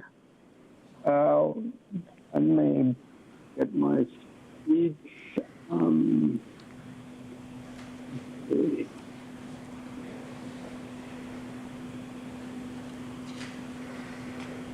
The board recognizes that ARPA funds are for COVID. This is dope. But then the equity statement says that zip codes with low employment and low household income coincide with the highest percentage of COVID-19 cases in the region. Maybe the new subvariants are really bad and discriminate by zip code, income, or job status. I think COVID is COVID, and it will pop up where it chooses, and transferring money around in advance, quote, for the direct cash assistance for populations disproportionately impacted, unquote, by COVID, risks less money for those who actually need it in the future, such as businesses have to build outside seating once again. A few unfortunate consequences of equity. It creates more people who think they have a right to lord it over others because they're so special or so-and-so's got my back. Then these people become sort of dependent on the privileges and handouts they got from government. And when the government money runs out, there will be less for those who aren't in those special privileged categories. Guess what will happen, all you poli-sci profs? Let's just agree to get along, fight against unjust or racially motivated covenants and laws, and live together, recognizing each and every person's gift. I think we do a pretty good job in San Diego County. Thank you. We'll now hear from our final caller this morning.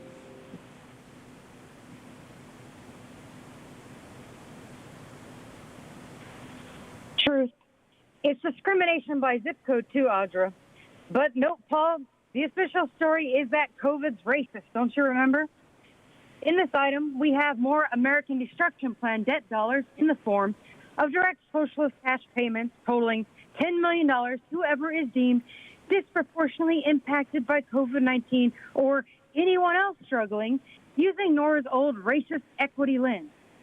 How about all the people you've disproportionately impacted by the lockdown you supervisors implemented that destroyed people's businesses, lives, and families?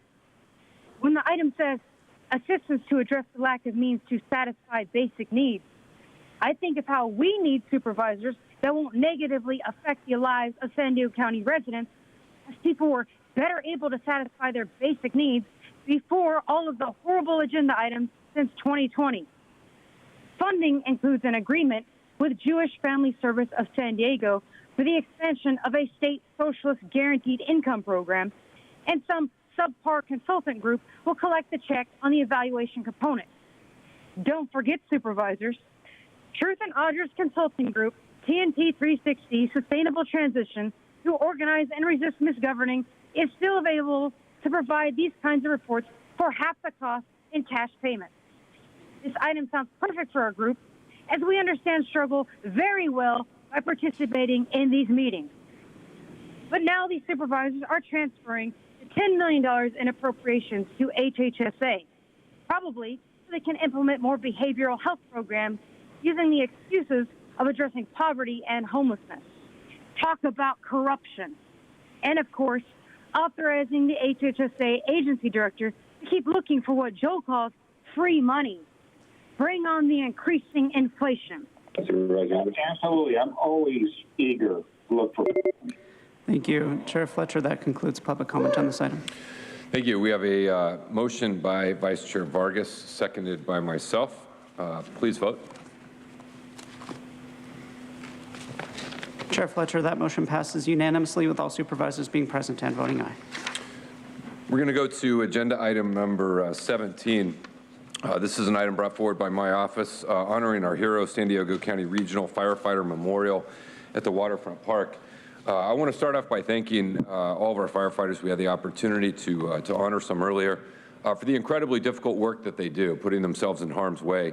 I think as a society, we rightfully honor and recognize those who sacrifice for others, those who are willing to serve others. We certainly do that with our military. We do that here at the County Waterfront Park with our law enforcement leaders who have made the ultimate sacrifice and given their life. And I think it's appropriate as a county that we include in this recognition and honor our fire service and those individuals who have given their life in San Diego County. And we've been impacted in recent years. I know Corey Iverson was a San Diego firefighter who died in the line of duty. I've spent time with his family. They've been involved in these efforts. We obviously honored Ryan Mitchell, tackling issues of behavioral health and mental health treatment services. The simple reality is I believe we have an obligation to our fire service to have a physical structure that honors those who have given their life in service to our community. And I think it's appropriate that we take action to create it here at the Waterfront Park in the same footprint and same size as the existing law enforcement memorial. This will not only provide a place to honor and recognize those individual names in perpetuity who have given their life, it'll also provide their families, our community, the firefighting service as a whole, a location and place to come together to honor and celebrate that service and sacrifice, much as we see in the incredible programming and events that surround our law enforcement memorial at the Waterfront Park. I'm proposing to seed the planning efforts with resources from my community enhancement program towards the San Diego County Department of Parks and Recreation for preliminary planning and conceptual design of the San Diego Region Firefighter Memorial, along with the intent and understanding that philanthropic and private stakeholders will be recruited to help in the cost and design of this. This action establishes a firefighter stakeholder working group to provide input on the design process as well as assist with fundraising. I want to say a special thank you to the group of fire leaders from throughout San Diego County, both fire chiefs, union leaders, and heads who represent the individual firefighters, along with family members who have been working with my office for some time as we developed the thought process around this, and we look forward to their leadership and ownership of this in terms of the programming, the criteria for who would be placed on it, along with the design. I think we really need to hear from those whose lives and families are impacted by this and defer to them on significant aspects of what this will look like. But as a board, this is us moving forward to make this a priority and work this into the planning process in our waterfront park. And so I'd like to make a motion to approve the recommendations in item 17. We have a second by Supervisor Anderson. Let's hear from any public speakers we have. Thank you, Chair Fletcher. We have 5 requests to speak on item 17, 3 in person and 2 by phone. Also note for the record that we received 1 e-comment in favor of this item. Any members of the public that requested to speak on item 17 by phone, please dial into the conference line now using the instructions that were provided to you. We'll begin with the in-person speakers, starting with the individual in favor, followed by the individuals in opposition of this item. As your name is called, please come forward and stand against the east wall under the murals until it is your turn to speak. I'd like to invite forward Chris Brainerd, followed by Mike Borello and Audra.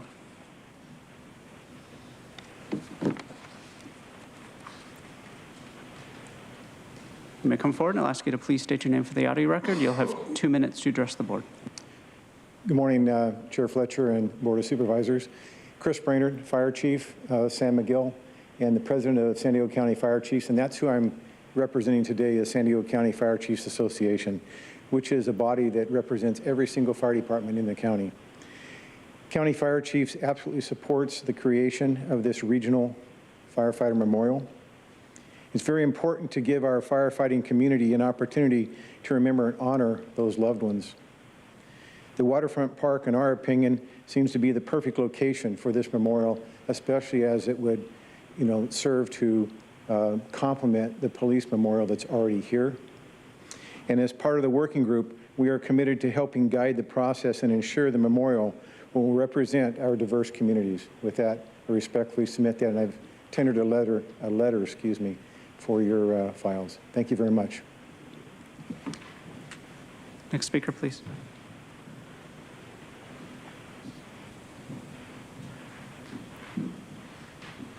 Sorry about that. Mike Borello. So I'm not opposed to this this monument. Nathan Fletcher is recommending the San Diego Firefighter Memorial to those that lost their lives in the line of duty. They should be honored. We should actually do more. It should be a grand memorial, but not to relegate the occasion. And with all due respect for the lost lives and families, I need to point out the bitter hypocrisy of our leadership. All firefighters risk their lives, and the same governing body did very little to defend living firemen at the time of need when some faced a grave dilemma: get vaccinated or lose your job. Medical treatments should be a personal choice, never mandated by anyone. As time progressed, true science revealed genuine risks of heart inflammation. These firefighters managed to avoid. A Japanese study in Korea, Japan, just published involving a cohort of nearly 100 million, two doctors determined the odds of suffering cardiomyopathy to be at least 4 times greater if vaccinated with a COVID vaccine, and that applies over all age groups, including the elderly. These local firemen had keen discernment, perhaps a natural instinct for survival, but community leaders disrespected their right and took unethical measures, forcing firemen to choose between the jab or their job. It threatened their careers and the welfare of their families. An unhinged mandate dictated from a corrupt old man in Washington, D.C. that believes he's the elected president in a surreal America. Help the living before you memorialize the dead, or at least extend an apology to these firemen. That costs nothing. Next speaker, please. Use the name Audra, and I second what Mike is saying, because you're sitting here and you always have this equity lens that you guys want to bring about. And of course, we should always honor our heroes, but you should honor all of them, not just some of them. And are you honoring ones that have actually been killed by the vaccine, or is it just if they've been in the line of duty and died? Because to me, that would be in the line of duty, because you guys forced them to get a vaccine. And instead, the way that you could honor these guys is for saying thank you for fighting fires in our county, instead of going like, well, if you don't do what I say, you can't have your job anymore, and we're not even going to honor you. You're going to be dishonored. And you should do what New York did. The state Supreme Court reinstates all fired unvaccinated employees, orders back pay, says the state violated rights, acted arbitrary and conspicuous. And they said being vaccinated does not prevent an individual from contacting or contracting or transmitting COVID-19. So how about you honor all of them, give the other guys their jobs back, give them back pay, and honor heroes that way. Instead, you guys all have your jobs, you're sitting up here, but you're dictating that people should lose their lives, and many of them probably lost their life from getting that vaccine. And you should be doing the right thing and honoring these people, not dishonoring them by telling them that they're not even worth it if they don't follow along with your genocide shots. It's bogus, because you guys talk about equity all the time, and I could frickin' throw up, because you're not equitable at all, and you know it. I mean, a man even wanted to meet with you, Nathan. You won't meet with anybody unless it goes with your agenda. It's bullshit. Don't talk about equity like that when you don't even know what it fucking means. We'll now hear from those that requested to speak by phone. We'll start with our first caller.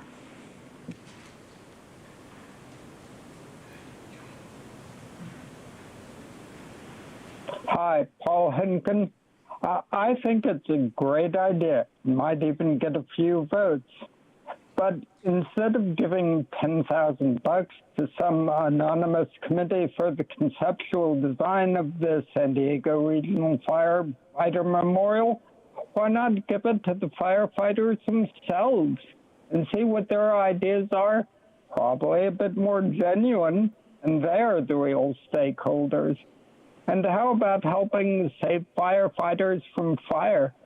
Firefighting helicopters are great, but the farther a helicopter has to go to get water, the slower the response time will be. Lakes and reservoirs dot the landscape, but they're good for fighting mostly if they're full.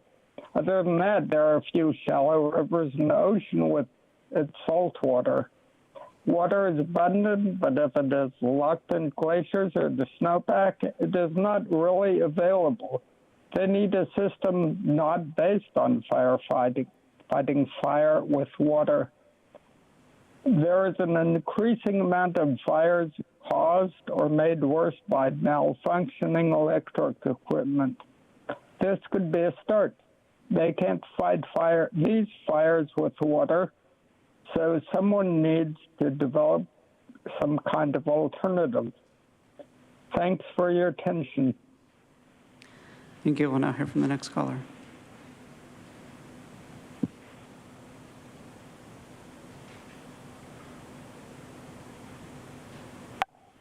Truth, I third Borello's comments, and I second Audra's comments. This item says that after the preliminary planning and conceptual design of the San Diego Regional Firefighter Memorial, the intent is, quote, that philanthropic and private stakeholders will be recruited to assume the costs associated with project construction, end quote.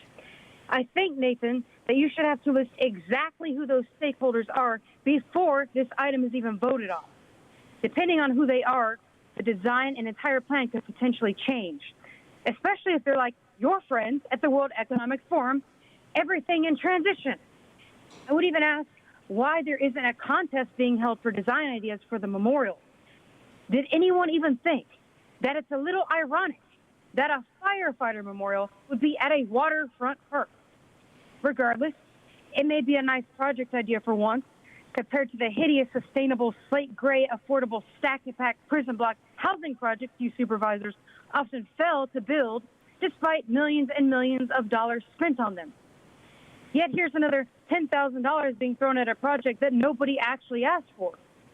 But the most important point in this item is the equity statement that says, quote, 79% of the unincorporated area in San Diego County is designated as a high or very high fire hazard severity zone, end quote. According to the sustainability cult, we all live in dangerous high fire hazard zones on a map that happens to match the goals of the United Nations Agenda 21 plan to de-incentivize us all from living in what they deem as sprawl. That's homes in the suburbs and the unincorporated rural areas. It seems no memorials will be placed in 79% of the county. So, no to this item, although its intention sounds great. And Chair Fletcher, that concludes public comment on this item. Thank you. Let's go to Supervisor Andrews. But as far as the design goes, is there any, did you have in mind, my district is exceptionally grateful to our firefighters. And let me just start by saying I'd like to match you with the $10,000 from my account, too. Oh, wonderful. Thank you. And, but I know that there's a lot of people in my district that would have great ideas on how to honor. Is there a mechanism in this that would allow folks who are deeply grateful? Yeah, we're working with the Fire Chiefs Association. Chief Brainerd represents, but a number of fire chiefs from throughout San Diego County were a part of it, along with the heads of the unions who represent the firefighters throughout San Diego County. And so they're all a part of it. And ultimately, the design and the criteria for who gets listed and how they get listed, I think needs to be led by the firefighting community. And so firefighters from throughout San Diego County are involved in this process, including each of the 5 supervisorial districts. They'll come up with some initial ideas. Ultimately, the board will have to approve the final kind of concept, but it is a countywide effort, and we have countywide representation, along with family members of those who have passed. With that, I would again, I'd like to match your commitment of 10,000. The second thing is, I don't recall the county ever supporting firefighters or law enforcement having mandatory vaccines. Yeah. I think the Sheriff's Department never did it, while other cities and communities required it. I don't believe that we did. Is that correct? Yeah, that's correct. We did not. We didn't require it for any jurisdictions. We never required it for our own workforce. We didn't require it for Sheriff's Department or for our firefighters, nor did we put in place anything that required anyone else to do it. So, no, we didn't. Thank you very much. We have a motion by myself, seconded by Supervisor Anderson, to approve the recommendations on item 17. Please vote. Chair Fletcher, that motion passes unanimously with all supervisors being present and voting aye. We're going to go to agenda item number 18, administrative item, second consideration and adoption of ordinance surrounding AB 177. I'll make a motion to approve. Is there a second? Second. Motion by myself, second by Supervisor Desmond. Let's hear from our public speakers. Thank you, Chair Fletcher. We have 2 requests to speak on item 18, 1 in person and 1 by phone. Let's make that 2 in person and 1 by phone. Also note for the record that we did not receive any comments on this item. Any members of the public that requested to speak by phone on item 18, please dial into the conference line now using the instructions that were provided to you. We'll begin with the in-person speakers. Both speakers are in opposition to this item. As your name is called, please come forward and stand against the east wall under the murals. I'd like to invite forward Audra and Mark. You'll have 2 minutes to address the board.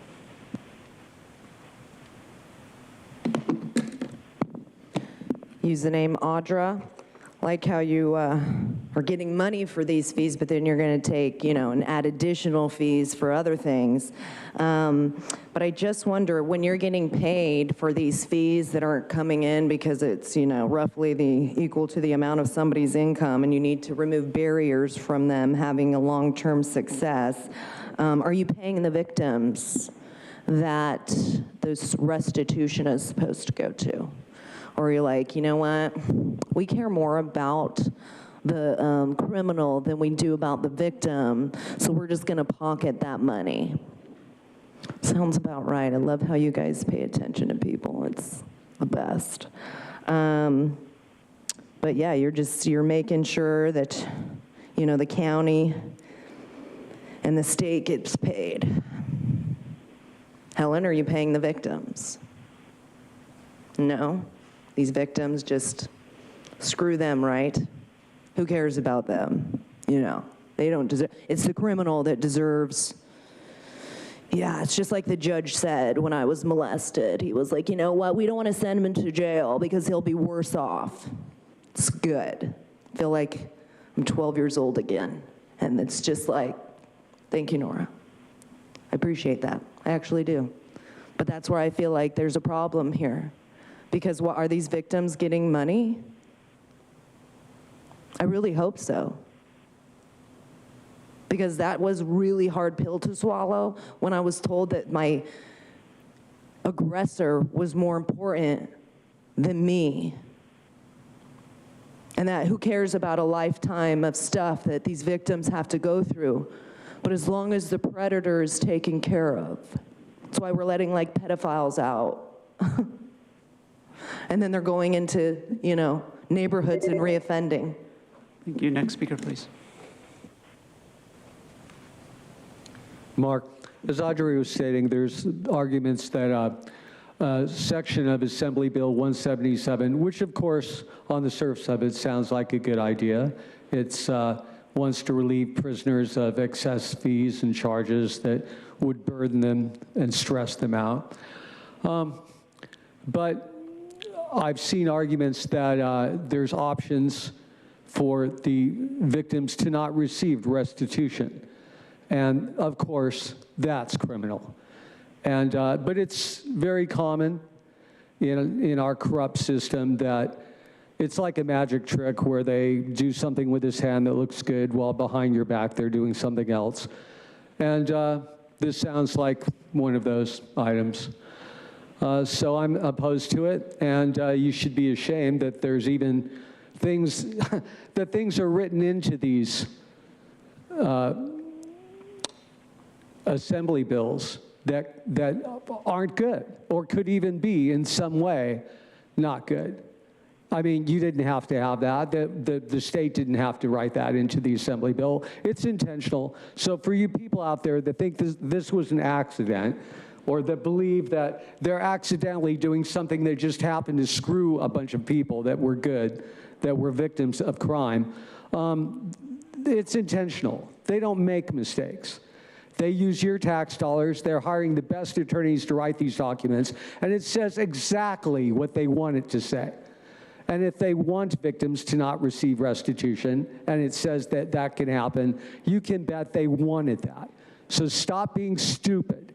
Look at what they do, not what they say. Otherwise, of course, the bill would sound like a reasonable effort, but it's not. We'll now hear from the individual that requested to speak by phone.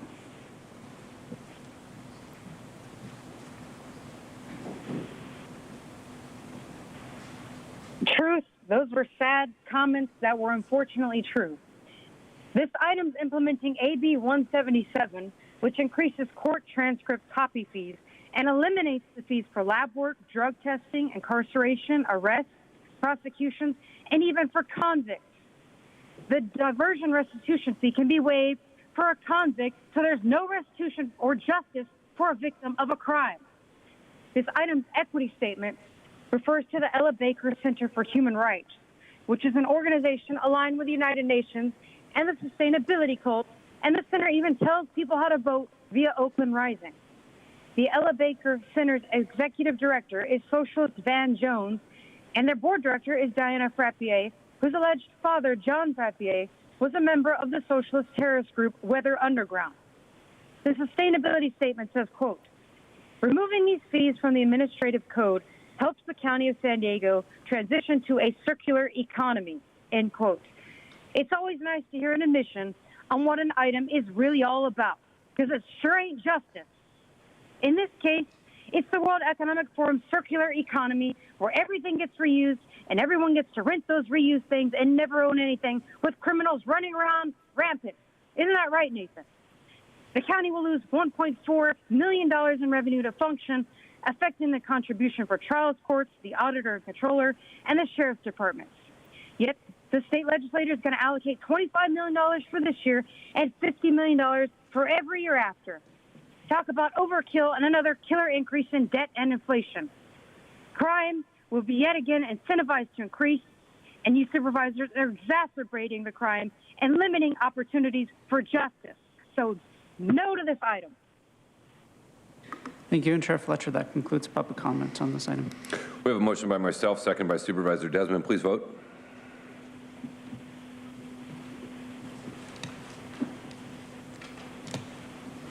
Chair Fletcher, that motion passes unanimously with all supervisors being present and voting aye.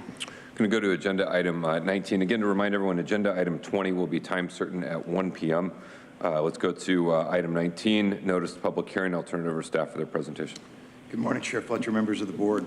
With your board's strong support of our county's affordable housing and community development efforts, each year we develop an annual plan to identify specific projects to be funded under the upcoming fiscal year. The purpose of today's presentation is to receive community input on fiscal year 23-24 annual plan strategy for the County of San Diego's federal entitlement programs, encouraging residents to provide input regarding the needs of their community and ensuring that funds are equitably utilized among the entitlement programs. Today's action supports the annual process to bring in over $13 million in federal funds to support housing and community development needs throughout the county. Here to present the details of our annual planning process is Director of Housing and Community Development Services, David Estrella, and his Chief of Agency Operations, Kelly Simmons. David? Thank you, Nick. Good morning, Chair Fletcher and members of the board. The county receives annual funding through 4 U.S. Department of Housing and Urban Development, HUD, entitlement programs. The Community Development Block Grant, CDBG program, serves communities by providing a flexible funding source to address local housing and community development needs. The Home Investment Partnership, HOME program, provides decent and affordable housing to lower-income households. The Emergency Solutions Grant, ESG program, provides direct services to persons experiencing homelessness or at risk of homelessness. And the Housing Opportunities for Persons with HIV/AIDS HOPWA program provides housing and housing-related services to persons living with HIV/AIDS and their families. Through our HUD funding, last year, the County of San Diego served more than 130,000 individuals, including aiding more than 1,600 individuals to achieve more affordable housing opportunities, providing direct services and shelter to more than 1,200 individuals experiencing homelessness, initiating 9 new infrastructure projects benefiting nearly 60,000 county residents, and connecting nearly 4,000 households affected by HIV/AIDS to housing and services. As a recipient of HUD entitlement program funding, the county is required to develop a 5-year consolidated plan that strategically addresses the community's needs and priorities. For each of the 5 years included in the consolidated plan, HCDS follows an annual cycle, which requires 3 key documents: the annual plan strategy, the annual plan, and the Consolidated Annual Performance and Evaluation Report, or the CAPER. At the outset of each annual cycle, HCDS develops the annual plan strategy, which is presented here today. The annual plan strategy identifies how the county plans to use entitlement funds to meet annual goals set forth in the consolidated plan. In addition, the annual plan strategy hearing serves as an opportunity for the Board of Supervisors to receive public comment on the strategy. The second key document is the annual plan, which identifies recommended projects for funding. The annual plan will be presented to your board in spring of 2023. The third and final document in the annual cycle is the CAPER.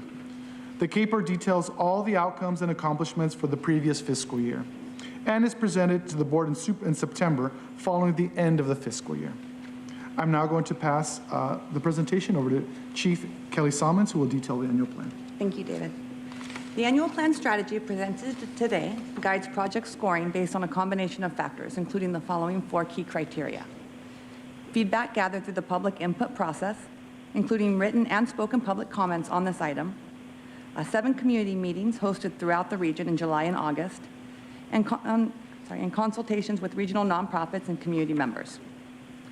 Priorities from your board office through our board priority questionnaire, adherence to specific program requirements, and finally alignment with the goals set forth in the fiscal year 2020-2024 consolidated plan, which identified affordable housing, homelessness, community infrastructure, and housing or supportive services for individuals living with HIV and AIDS as the top priorities.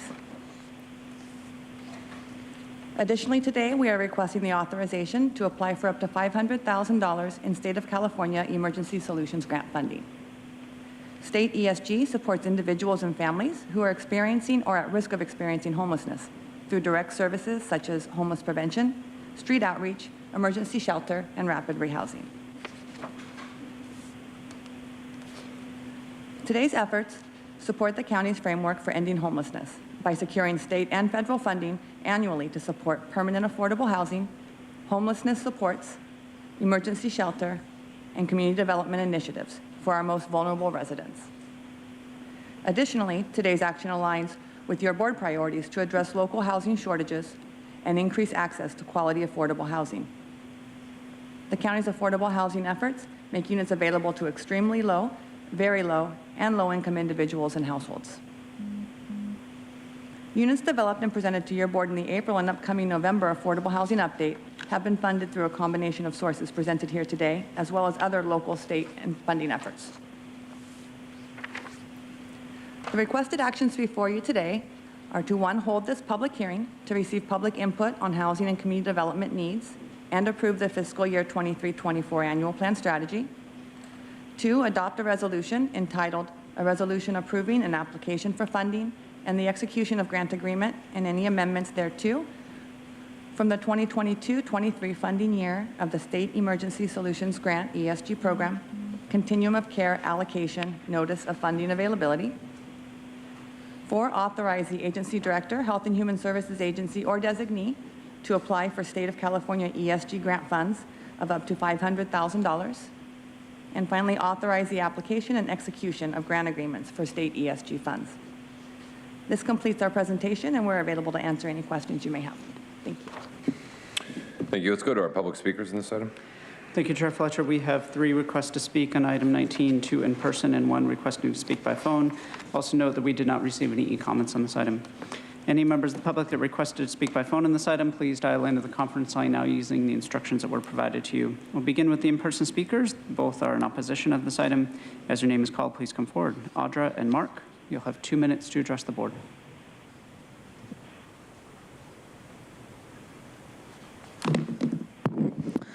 Use the name Audra. So you guys have so many housing agendas, and just doesn't seem like it's like more and more opportunities to seek money, right? Because as long as you got to get a bunch of money, and then you got to make sure you spend it, so then in the following years, you get the money and you keep getting money, right? Because if you're not going to spend all this money and it doesn't look like you're doing something, that you're not going to get more funds.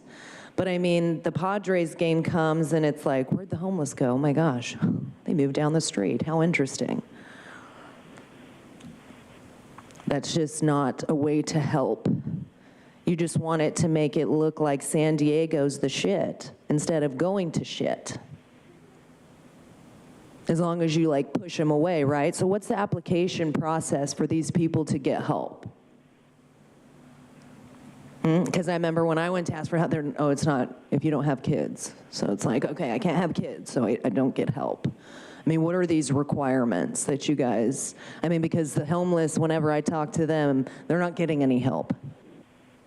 But yet you guys keep getting millions and millions of dollars and create new, programs and things, and you got to seek more funds, but the problem just gets worse. You can't move them down the street and say you're helping. And if you're denying people help, that isn't helping. But you guys seem to get quite a lot of money, and now you're, making HIV and AIDS people a top priority. I'm not saying they shouldn't be, but do you understand that there is that in the vaccines? Yeah. And you guys want to go to 0 AIDS too, right? It's like 0 homelessness, 0 carbon, which is life, so all life needs to just die. No wonder why you want to inject people with a bioweapon, but you love spending money. Next speaker, please.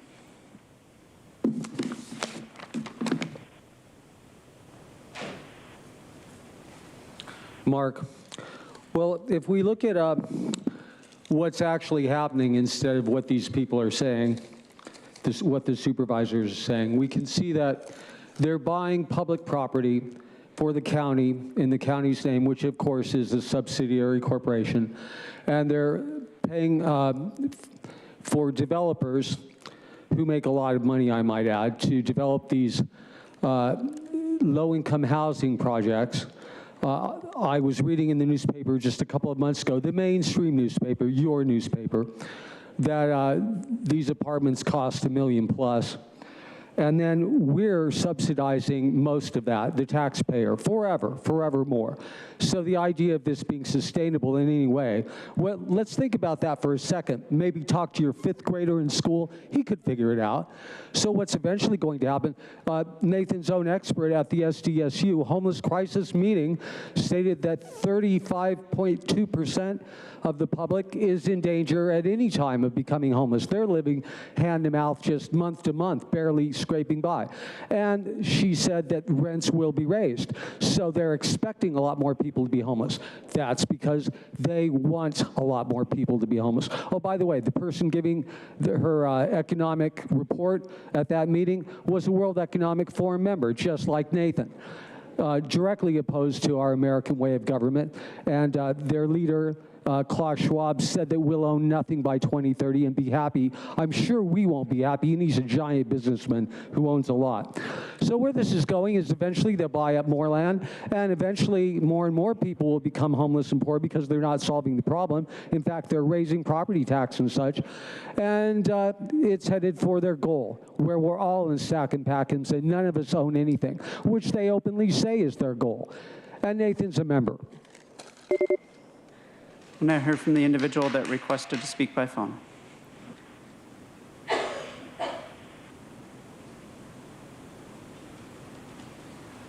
Truth. Mark was pretty dead on there. Because the county collects $11.7 million debt dollars in U.S. Department of HUD funding, they're required to develop a 5-year plan, just like in the Soviet Union. Every plan fails, but a new one every 5 years makes the people forget, and the new puppets can blame the last guys and the last plan for the failures. Then we have even more financial entanglements with the federal government via a community development block grant, a home investment partnership grant, a housing opportunities for persons with AIDS grant, and a $500,000 emergency solutions grant. All of these grants are affecting what housing is getting built using excuses like affordability, homelessness, infrastructure, and even AIDS. Pretty low. It's about no single-family home, just like Sandag wants. More than 93% of housing to be multifamily, high density, mixed use, high concentrations of people in mobility hub smart cities. Avoidance or reduction of displacement should not be employed where it would undermine housing goals, end quote. That was from Sandag's regional plan to uproot our lives. But it all stems from the implementation of the United Nations Agenda 21 plan to get people stacked and packed in prison block housing with electric grid blackouts, sustainable slime green bike lanes, and toxic lithium battery infrastructure. Smart cities for stupid people whose freedom of mobility will be controlled. While we all suffer from intentionally created inflation, the best investment is becoming a paper printer. Come on, we all know what this item is really about. Right, Joel? Absolutely. I'm always eager to look for free money. Absolutely. I'm always eager to look for free money. Chair Fletcher, that concludes public comment on this item. Thank you. We'll go to Vice Chair Vargas.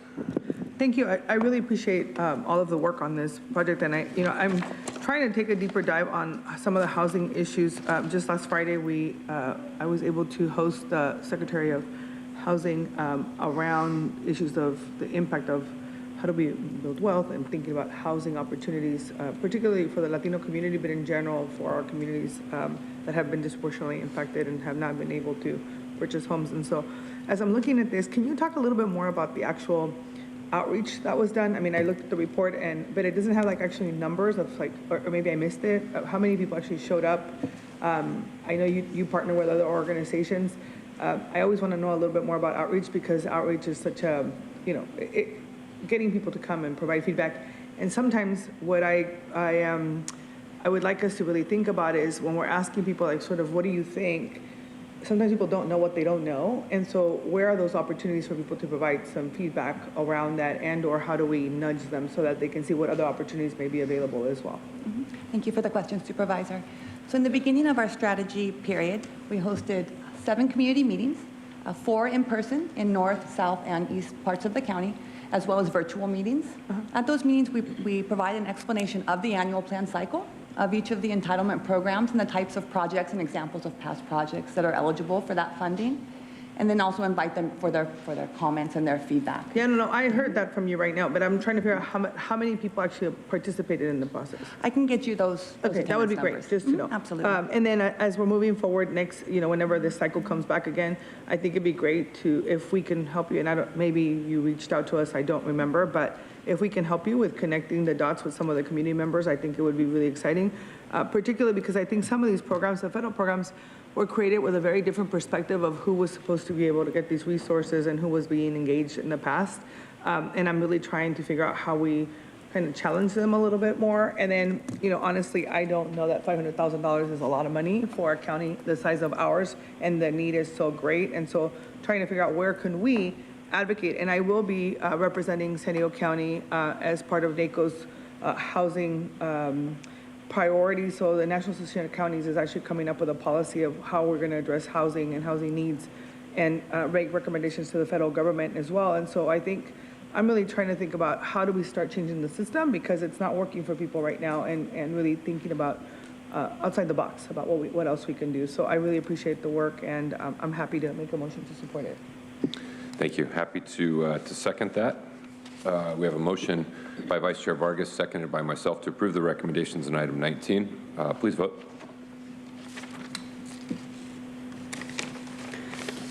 Chair Fletcher, that motion passes unanimously with all supervisors being present and voting aye. Item 20 will be at 1 p.m. We'll go to item 21, developing a homeless retention framework. This is an item that's brought forward by my office. While we work to get people off the streets, and there's certainly a lot of effort around that, we are reminded routinely that the number of new people becoming homeless is often exceeding the amount we're able to get off the street. A new report by the Regional Task Force on Homeless just released yesterday, documented a lot of the progress in getting people housed, but the unfortunate reality is if more people are becoming newly homeless at a rate than you're able to get them off the street, you're not making the regional progress you need. And so while we continue to meet the immediacy of the crisis situation on the streets, we really need to do everything we can to try and intervene early, to try and help individuals who are at great risk of becoming homeless. And I think that this is a really positive step forward for us and something I know our homeless team and others have embraced. And so I'm proud to introduce this homeless prevention program. It's designed to do three things: create an integrated data system with multiple county department data sources. We have seen this model work in other jurisdictions where you can identify predictors that people are at risk or on the verge of becoming homelessness. And we have a lot of that data. Now, the integration of it, the identification of it, the scoring of it, the predictive nature of it has to be developed. But again, there are guide paths that tell us how to do it. So to create a risk assessment to determine who is at most risk of newly becoming homeless. And the third thing is to create a homeless prevention unit. This is where you can reach out to these families proactively, reach out to these individuals proactively, and help assist them with the situation to stop that slide. By using one integrated data system with the risk assessment, we'll better understand and predict which individuals are in need of intervention. These data points might not be predictors on their own, but taken together can afford us the opportunity to intervene. For example, you might owe the county money, you might have recently faced arrest, you might be coming out of a detention facility. These are things that can flag you as most at risk of homelessness and give us the opportunity to reach out to you early and try and offer some help and support. This program is designed to proactively and strategically keep individuals in their homes. And to do this, we not only need the data sharing, we need to develop the criteria by which we evaluate that data, and then have dedicated homeless prevention unit to assist in communication and coordination once individuals are identified at risk to be able to step in and approach them. This has been put to place in Los Angeles, and they have had a number of success stories where they've been able to help folks and intervene early. There was one in particular in Los Angeles, a single mom with 6 kids. The landlord was contacted by the County of LA multiple times to correct code violations on the property. The mother was unaware of this. The landlord was negligent, and the county had to take action around that property. But because they identified this individual at risk, they were able to intervene and keep that family housed. And so I think this can be a good tool to add to the arsenal of all of the things we're trying to do. Certainly no one thing is going to singularly solve the problem, but I think this is a good tool that we can use. It also aligns very well with our flex housing pool, where we have funds that are designed to be more flexible, that are designed to meet an individual's unique need and situation. And so pleased to bring this item forward, and appreciate the support of so many of our providers and individuals across jurisdictions who deal with homelessness, and excited for the opportunities that arise. And with that, I'll make a motion to approve the recommendations in item 21. Second. I have a motion, second by Supervisor Anderson. Let's hear from our public speakers, and then we'll come back and go to Supervisor Wasserman. Thank you, Chair Fletcher. We have 18 requests to speak on item 21, 5 in person, and 13 requesting to speak by phone. I also note for the record that we received 4 e-comments, 3 in favor and 1 in opposition. Any members of the public that requested to speak on item 21 by phone, please dial into the conference line now using the instructions that were provided to you. We'll begin with the in-person speakers, starting with the individual in favor, followed by those individuals in opposition of this item. As your name is called, please come forward and stand against the east wall under the murals until it is your turn to speak. I'd like to invite forward Oliver Twist, followed by Mike Borrello, Audra, Mark, and Consuelo. You'll have 2 minutes to address the board. I'll ask you to please state your name for the audio record.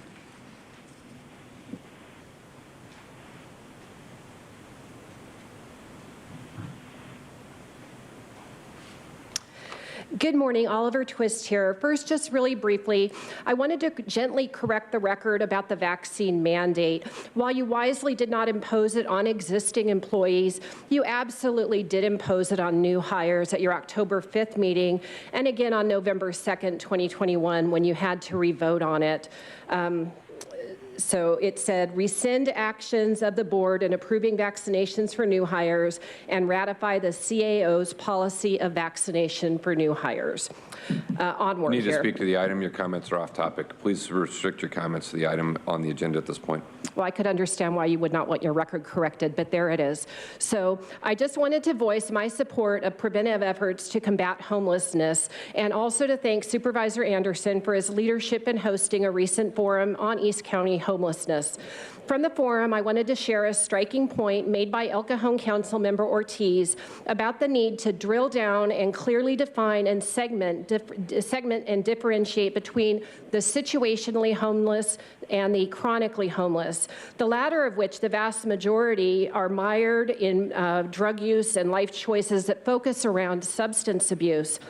From your recent joint meeting at SDSU, you stated the lack of housing and affordability are driving homelessness, but that is not what I see with my own eyes when I drive along Main Street in El Cajon or by the many freeway ramps which proliferate with pop-up tent colonies in the brush.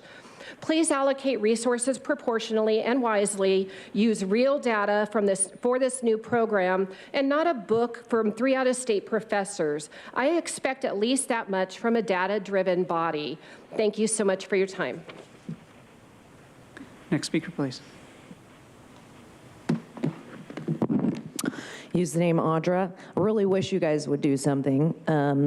Like, the idea is nice and it's sad, but nothing happens. And LA actually does clean up their homelessness. So, I mean, if you were to do something that they were doing and actually did it, you could help. I mean, their streets are being cleaned up. Their sheriff is doing it, but I mean, we have a corrupt board and corrupt sheriff, so, I mean, ain't nothing gonna happen there. But this whole predict who's gonna need homelessness, who's going to be homeless and the cost associated with it, you can't even hope homelessness, but you're going to predict who needs it. And I mean, I could check off some of those boxes. Are you guys gonna come to me and see if I'm gonna be homeless? Probably not, because I wouldn't be in that. But this leads to something where it's like, you know, the movie Minority Report, where you're predicting who's gonna, you know, commit a crime. And it's like, let's put them in jail because we know that they were actually going to commit a crime. I mean, this is a whole computer system that has 500 features, which, you know, seems nice, but how much is that actually gonna cost to create, to implement, to do? Are you going to spend all your money just predicting who's going to be homeless and not have enough money to actually help who's going to be homeless? And how could you predict the cost of that? I mean, you're just going to throw out numbers like, we need $1 billion for it. We're going to have this, like, is that another way to get more money? Because you're going to be like, we're predicting this many people are going to be homeless. We've already got this many people that are homeless. And we're going to need this amount of money to do nothing with. Because you guys get millions and millions and millions and millions of dollars, probably enough to help all these homelessness, like all the people that are homeless, but it doesn't go to them. It goes to programs you guys create and in your pockets. Do something. Actually do something to help them. Thank you. Next speaker, please. Mike Borello. That's what the models for COVID did. So predictive analytics that leverages a comprehensive integrated data system that would enable the county to address homelessness before it begins. Careful what you wish for. The analytics may recommend eliminating blue state policies and fanatic politicians as the optimal solution. Predictive analytics is not new or novel. The confluence of technologies and data resources just make it feasible now. The core of the technology is still based on mathematical models. Heed the words of British mathematician George Box. All models are wrong, some are useful. Homelessness is a socio-psycho-cultural economic behemoth of a model, at least comparable to global climate and epidemiology models. Those models were very useful. They earned universities millions in grant money. But really, what benefit to society? People need to realize this proposal does nothing for the current afflicted homeless populations. Read, address homelessness before it begins. That's some future populations of homeless. The challenges are enormous, as are the risks. Unless you are willing to wait a lifetime, you'll need a quantum computer to run the ensemble of predicted world lines. Is that on next year's budget? You can only validate the model to present time based on history. Applying recommended controls to achieve future outcomes from a machine is a gamble and lives are at stake. The great risk in this project is stokes government's intense thirst for personal data. We are not cogs in the wheel of your imagined mechanistic universe. I do not consent, expenditures, or loss of privacy. Next speaker, please. When government says that they predict, what they really mean is that they're planning. Anyways, understand this, the only help government will ever give to these issues is contributing to perpetuate them, not solve them. Consuelo, there's too much to be fixed in their purposely flawed system. It's beyond repair. They are doing everything they can to be done with the independent, hardworking people. Government is the reason why these problems exist. Throughout history, they've never made things better. Just look at what's happened within the past few years. We now have a way bigger problem due to their misinformation and mishandlings of the pandemic. With all their taxes they've collected from us, they could have already easily helped the homeless wanting help and all the small businesses who were affected, but they didn't. Why? Because it's a part of the plan. It's the agenda 2030, death to the hardworking upper and middle classes. You see it, it's happening, been happening. Look around you, things are not getting better. Government is only getting bigger. The progress they do make is only ever for their benefit. Government is not, have not, never will be ever the solution. They create the problems to appear as the heroes. They thrive on an ignorant, consumed, obedient, and dependent society, a society which asks no questions, a society who's entirely dependent on them for everything. Above all, a society not paying attention. The majority of the people living here do not even know who any of these public servants are, but the ones paying close attention know who every paid shill and puppet in this county are. Government only cares that you pay them their taxes and that we abide by their bullshit. It's not easy standing up and calling out big bully government, but what's the alternative? To continue on the hamster wheel and the rat race to Nowheresville, being a slave? Not I. Wake up, humanity. Yeah, Next speaker, please. Mark, so here's a direct quote from Thomas Jefferson that's directly applicable to what's happening now. If the American people ever allow private banks to control the issue of their currency, first by inflation, then by deflation, the banks and the corporations that will grow up around them will deprive the people of all their property until their children wake up homeless on the continent their fathers conquered. That's happening to us directly now. And Nathan, there isn't one thing that can solve the problem, there's two. One is a livable wage, which has intentionally not occurred for at least 40 years, that the wages haven't been going up, and inflation is just going out of this world, just unbelievable inflation, which is caused by the World Bank and the fractional reserve banking.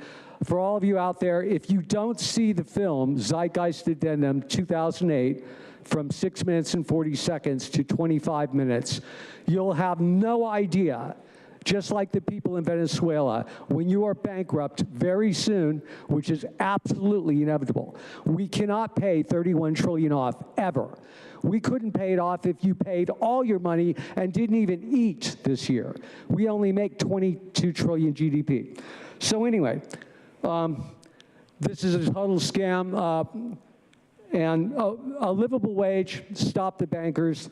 If you don't address that, you putting a Band-Aid on the problem is a joke, and you know it. You're just making money as we transition into hell, and it's certainly not America. And the World Economic Forum and its goals are not aligned with us being free and prosperous. The Founding Fathers said private property is the cornership of freedom. This is all total bullshit. You should be ashamed.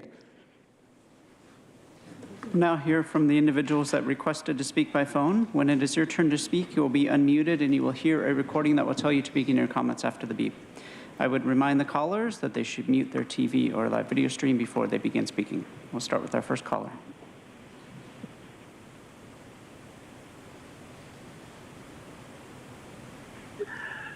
Good afternoon, Chair Fletcher and the Board of Supervisors. My name is John Brady with Lived Experience Advisors, and we are calling in to support this measure. I sit on the leadership team implementing the homelessness plan in San Diego. We have achieved 60 to 80% of our goals over the course of 4 years, and that was a 10-year plan. Unfortunately, the impact of the pandemic and our current economic situation have created a massive influx of homeless individuals on our streets. In fact, today, the Regional Task Force on Homelessness released a report that indicates that for every 10 people we house, 13 people need services. So we are in an uphill battle. We know that it is far more cost-effective to keep people in their homes, and quite frankly, is trauma-informed. Why should we allow anyone to experience homelessness when it is not necessary and we can support their needs? We are wholly in support of this initiative because at least it will begin to quantify the number of people that are at risk of homelessness in our county and allow us to begin to understand the scope of resources necessary to resolve the problem. Frankly, an earlier caller called in and mentioned that that we're asking for $1 billion, and quite frankly, that is what is needed, if not more. We need more affordable housing, and we need a plan to build that, and this is one way for us to quantify that effort. Thank you so much. Thank you. We'll now hear from the next caller.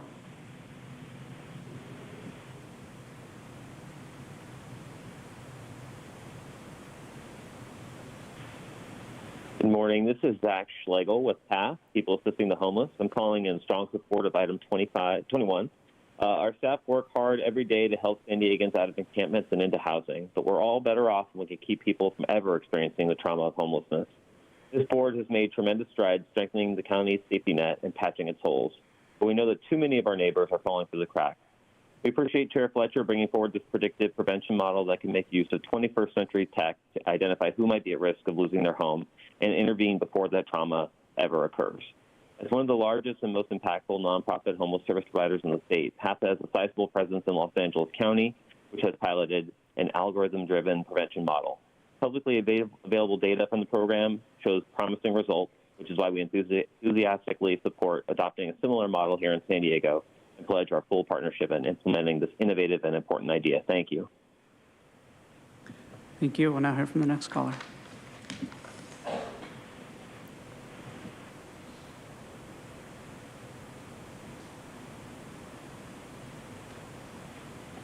Hello, my name is Jennifer Nations. I am Managing Director of Homelessness Hub at UC San Diego. We're a research entity focused on housing and homelessness and speaking in support of item 21. So I guess to kind of correct the record from some speakers, this is not new and different data, and we just really applaud this move forward in taking information that the county already has that's sort of partitioned and siloed in different agencies and bringing that together to paint a more robust future-facing picture of resource needs for people before they lose their housing. And to what John Brady said, that this is trauma-informed, and the research supports doing something like this because the process of losing housing and becoming homeless itself is traumatic and leads to declines in mental and other forms of health. So predictive modeling could really help us identify who among our most vulnerable residents is at highest risk of homelessness. We support that. It's supported by research, and the promising developments in Los Angeles that I see this proposal is based on are exciting, so we commend that. And then, of course, just agree that data integration and predictive analysis are only useful if interventions and services are sufficiently holistic and generous, and so support also including high-quality tracking of those as well. So thank you so much, and thank you for this effort. Thank you. We'll now hear from the next caller.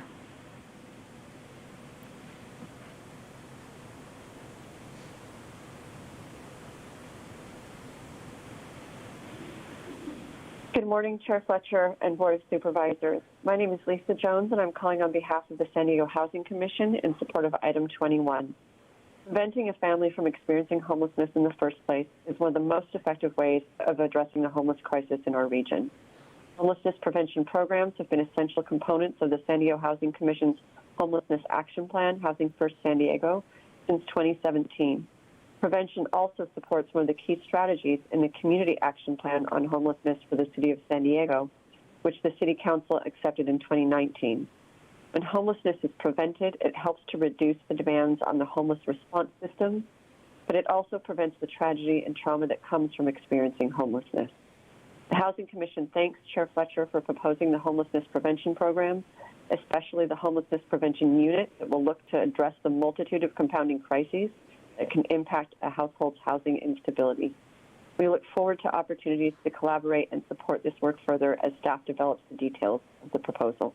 Thank you so much. Thank you. Now hear from the next caller.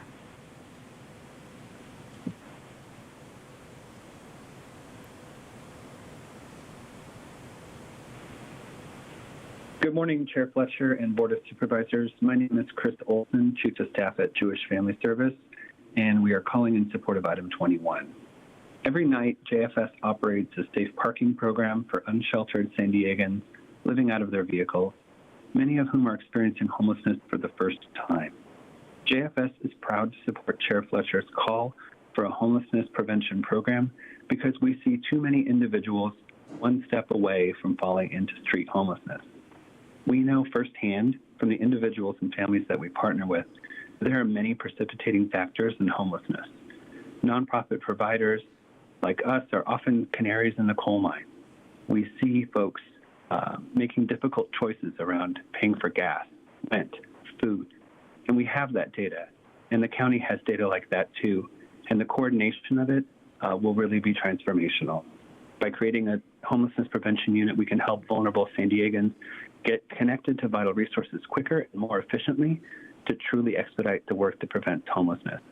JFS supports this wholeheartedly, and we look forward to working with the county and other providers to be helpful. Thank you. Thank you. Now hear from the next caller.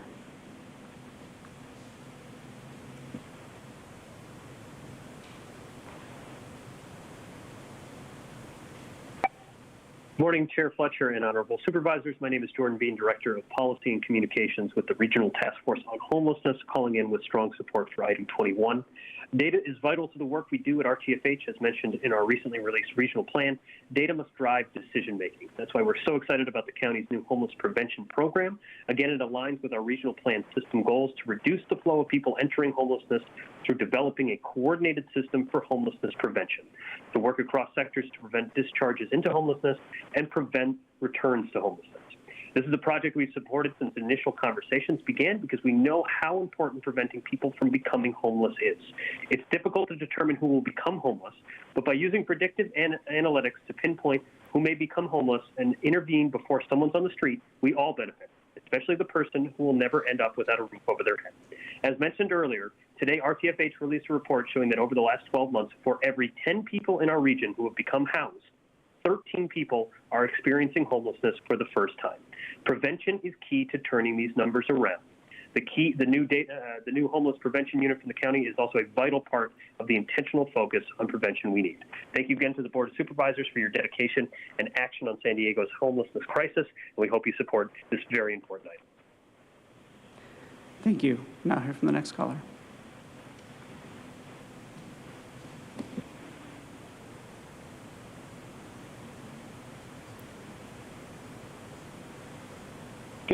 Good morning, Chair Fletcher and Board of Supervisors. My name is Ken Moore, calling on behalf of the Downtown San Diego Partnership in support of item number 21. The Downtown Partnership has consistently advocated for deploying homelessness crisis resources in a coordinated, compassionate, and data-driven way. We continue to work with regional leaders to identify and implement measures to direct resources, personnel, and outreach to the population of unhoused people in downtown, which spiked in August to more than 1,600 unsheltered individuals and more than 450 tent encampments. The homelessness prevention program proposed by Chair Fletcher will not only work to ensure that individuals remain in their homes, but it will also leverage the vast data the county has to address homelessness before it even begins. The Downtown Partnership has served as the operator of a successful family reunification program housing more than 2,900 individuals since the program's inception in 2017. We stand by ready to support this new homelessness prevention program in any way we can. Thank you to Chair Fletcher and all of the Board of Supervisors for stepping up to address this crisis now, but more importantly, investing in ending it for our future. Thank you. Thank you. We'll now hear from the next caller.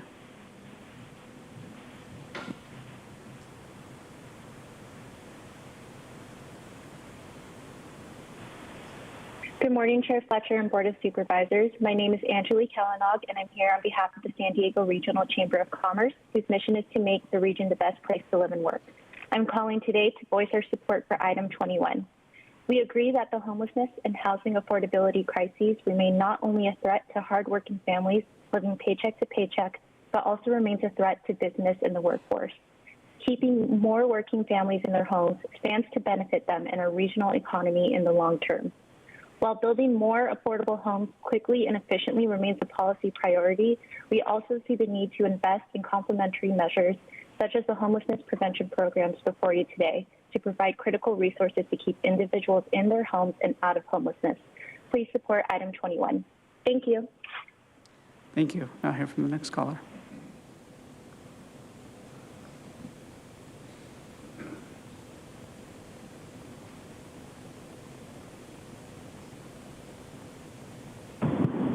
Good day, Chair Fletcher and Supervisors. I'm Jack Christensen, and on behalf of San Diego Association of Governments, or SANDAG, we are enthusiastic about a data-driven approach to solving policy issues here in our region. As a data-driven agency with expertise in activity-based modeling and analysis, this type of approach can be a tangible solution to preventing homelessness and is well positioned to enhance all the work being done to solve the homelessness crisis.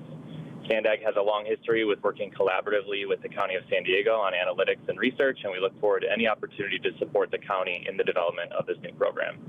Thank you to Supervisor Fletcher, his team, and all other supervisors who are working so hard on this crisis. Thank you. Thank you. Now hear from the next caller.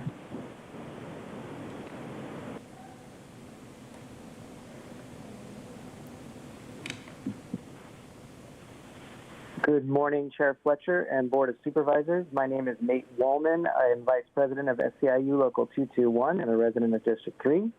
I am speaking today to express my support for the effort to create a homelessness prevention unit at the county. As it has been noted, it's recently been revealed through multiple outlets that the number of people becoming homeless for the first time is outpacing our ability to house the houseless.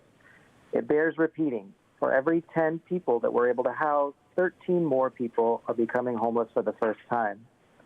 As a representative of over 10,000 county employees and as someone who has been working in a department dedicated to helping county residents become self-sufficient, I find this disheartening. We take these jobs in county government to make a difference in our communities. And this new data point shows that an unfair housing market, among other things, has caused us to often fail in that mission.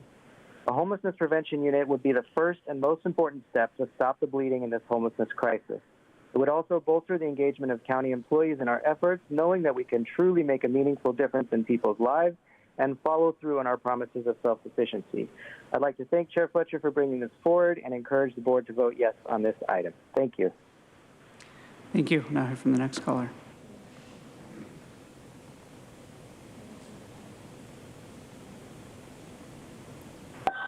Non-stakeholder truth here. Loved your accurate comments, Mike, Audrey Consuelo, and Mark II.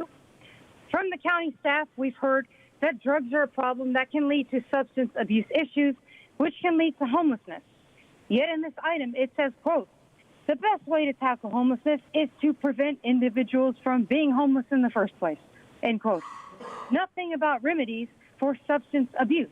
This whole program out on a silver platter, and you give it to some homeless people that are living in parks and under underpasses and things like that, and you hand it to them and say, hey, we're going to help you with treatment, we're going to give you a place to live. And unfortunately, most of the chronically homeless are going to say, thanks, but no thanks. I tell you what, supervisors, exit the county admin building and actually go walk around the streets, and you'll find that there are many people who are very happy with how they're living, despite it being a dangerous eyesore that gets temporarily removed for a Padres game. This item mentions an integrated data system. Is that a reference to the federal government's homeless management information system that maintains a by name list where every single homeless individual will be completely profiled and stored into a federal computer system? But this item also says that this new system would predict who is at highest risk of homelessness often before an individual recognizes their own vulnerability. So just how much tracking is going on here? Then there's a homeless prevention unit, which sounds like contact tracers for the homeless. The item also says the system might include participation by the Sheriff's Department. Would that be to dump homeless people off in El Cajon as part of the fraudulent motel voucher program, Joel? And we have failed. Time and time we failed. We've worked on homelessness for a decade, and we failed. Time and time we failed. Thank you. We'll now hear from the next caller.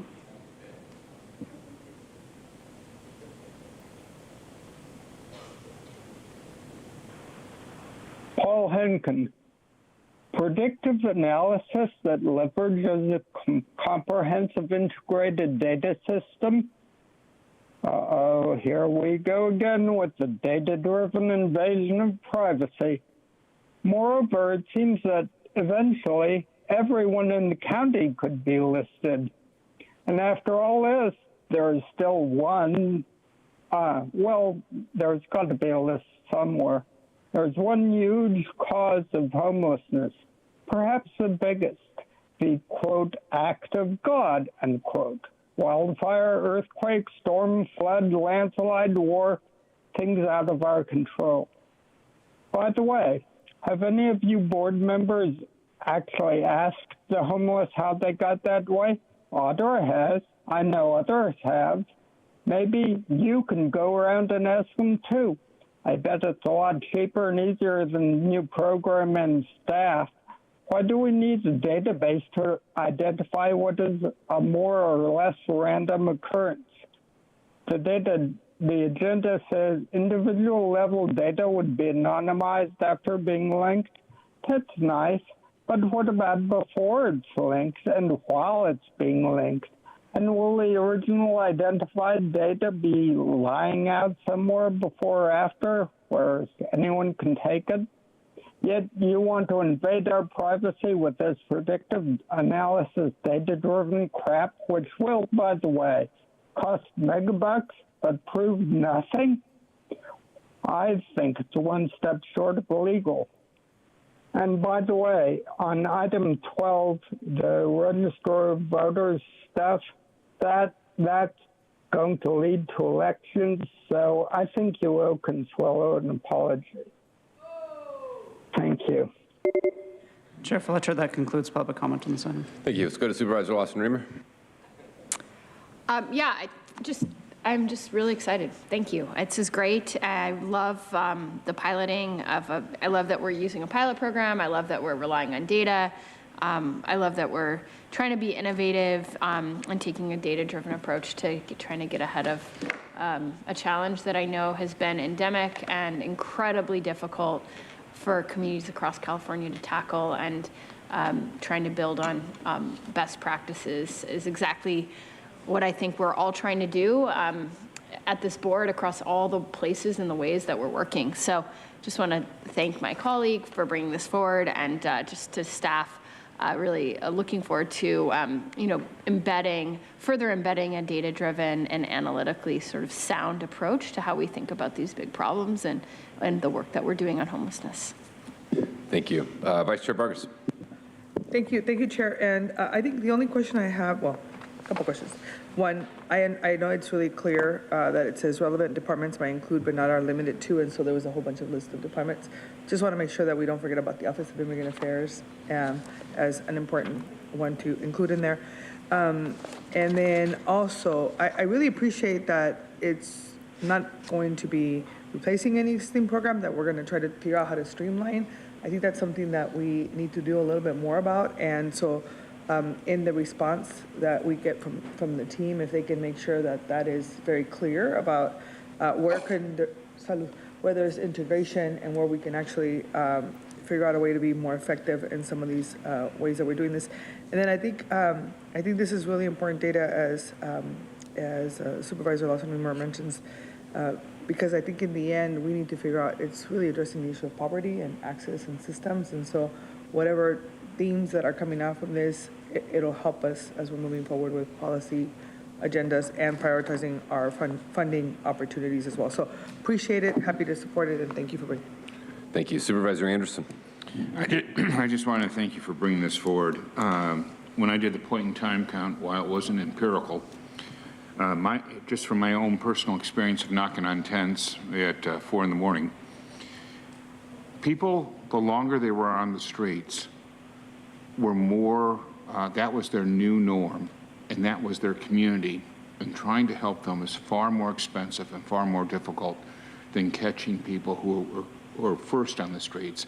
And if we can prevent anybody from being on the streets, that is the best value, because their lives aren't harmed, and our cost to reach out to them is far lower. So programs like this is why I was such a strong advocate of the shallow rent subsidies for seniors, for the same very reason. If we can address it before it occurs, they have a better quality of life, the community's in a better shape, and we've done well by the taxpayers. So thank you for leading this charge. Absolutely. Thank you, Supervisor Anderson. We have a motion by myself, seconded by Supervisor Anderson, to adopt the recommendations in item 21. Please vote. Chair Fletcher, that motion passes unanimously with all supervisors being present and voting aye. We're going to go to agenda item number 22, Mental Health Services Act update. I'll turn it over to staff for their presentation. Thank you, Chair Fletcher, members of the board. Today we'll provide an update on the Mental Health Service Act, which we call MHSA funds. MHSA provides funding for critical programs that serve individuals with serious mental illness or serious emotional disturbance, supporting some of our county's most vulnerable populations of all ages and providing funding for previously unserved populations. At this time, we'll turn it to Dr. Luke Bergman, our Director of Behavioral Health Services, and Nadia Pereira, our Assistant Director of Departmental Operations for Behavioral Health Services, to provide a further update. Luke? Thank you, Nick, and good morning, Chair Fletcher and members of the board. Just morning. As you're aware, for fiscal year 22-23, the Behavioral Health Services adopted budget is nearly $900 million, representing an increase of $82 million from last fiscal year. Over the last 7 years, the BHS budget has more than doubled, demonstrating the county's commitment to investing in behavioral health care. MHSA dollars, reflecting receipts from a 1% tax on personal income in excess of $1 million and dating back to Prop 63 from 2004, are key to funding some of our most important life-saving services, which reach over 60,000 individuals and families annually. The fiscal year 22-23 MHSA budget is $230.2 million with a $224.3 million allocation to behavioral health services. Approximately $220 million of the total MHSA behavioral health services budget is devoted to already established programs, which support the management of chronic behavioral health conditions. So to take a step back, the maintenance of long-term ongoing programs is a key dynamic of behavioral health work, because it is only through longevity of engagement that our programs have their full impact. And we face a perennial challenge with MHSA funds that's driven by the annual nature of the funding, which in turn drives an expectation that counties report on outcomes on an annual basis. We think it's important that your board is clear that while we report on MHSA annually, it needs to be thought of as a funding source that sustains programming over multiple years. And so even while revenue goes up and down annually, the county needs to have a multiple year view as it spends these dollars. MHSA revenue is the largest source of revenue for BHS, representing a quarter of the budget and encompassing 4 major service categories. Community services and supports account for $190.9 million, or 83% of the total budget. This category includes treatment services covered by Medi-Cal, and MHSA is used as a required match to draw down federal funding. Prevention and early intervention programs increase mental health awareness throughout the community through public education initiatives and account for $28 million, or 12% of the MHSA budget. Innovation programs include novel, short-term mental health programs that enhance services to unserved and underserved populations and are budgeted at $7.3 million, representing 3% of the budget. And workforce education and training programs are designed to develop and maintain a sufficient public mental health workforce by providing career development opportunities and comprise nearly 2% of the budget at $3.9 million.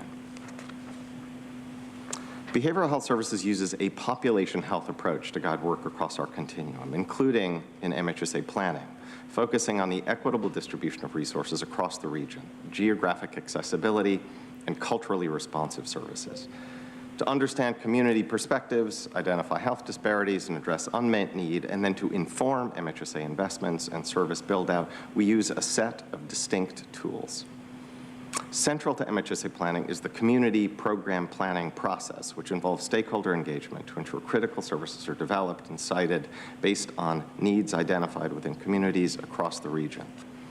Community program planning involves consultation with cross-disciplinary subject matter experts and members of the community, and this year included a public comment period from September 6th to October 6th, when community members were able to provide feedback on the MHSA report.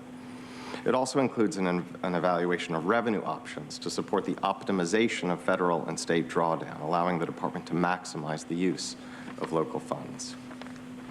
But our planning process moves beyond this component to ensure that a population health approach is threaded throughout our work. BHS is leveraging the optimal care pathways model to enhance client care pathways by shifting services toward a more client-centered service model. The model points toward new and extended care pathways to alleviate existing system bottlenecks and divert individuals from unnecessary and expensive acute care. Additionally, through the establishment of the Community Experience Partnership, in collaboration with the University of California, San Diego, and the recent launch of Behavioral Health Equity Index, BHS is able to ensure that investments reflect quantitative measurement of health equity and the social determinants of health. Now I want to hand it over to Nadia, who will provide an overview of the BHS ongoing planning process and key investments for fiscal year 22-23. Thank you, Luke. Highlights of the funding investments for this fiscal year include funding to support the mental health needs of youth and transition-age youth who are experiencing homelessness with comprehensive services, including safety and housing needs. Increasing fee-for-service provider rates for specialty mental health services to increase access to services. Additionally, the Come Play Outside program, which offers community-based programming using the Parks After Dark curriculum, will receive $500,000 in MHSA funding to serve an estimated 28,000 duplicated clients.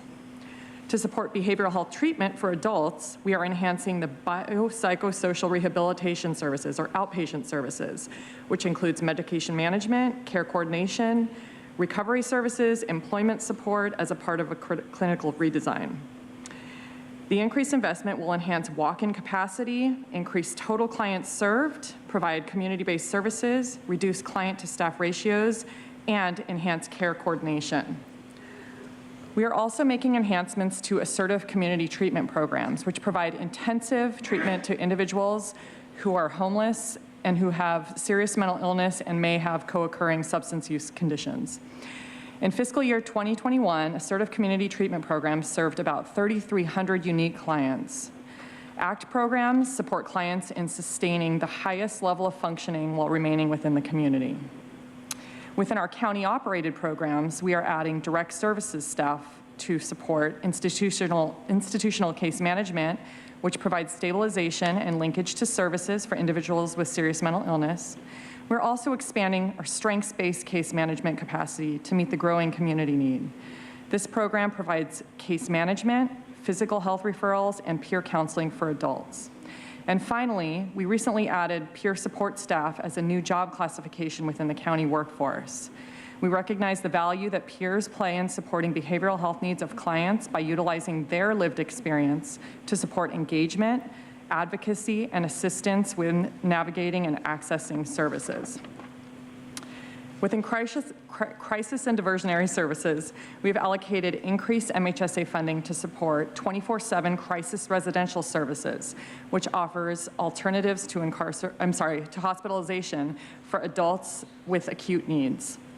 We also are increasing the budget for the North Coastal Crisis Stabilization Unit in Oceanside, which provides 24-hour services to adults in crisis to reduce the risk of psychiatric hospitalization to align with annual contract costs.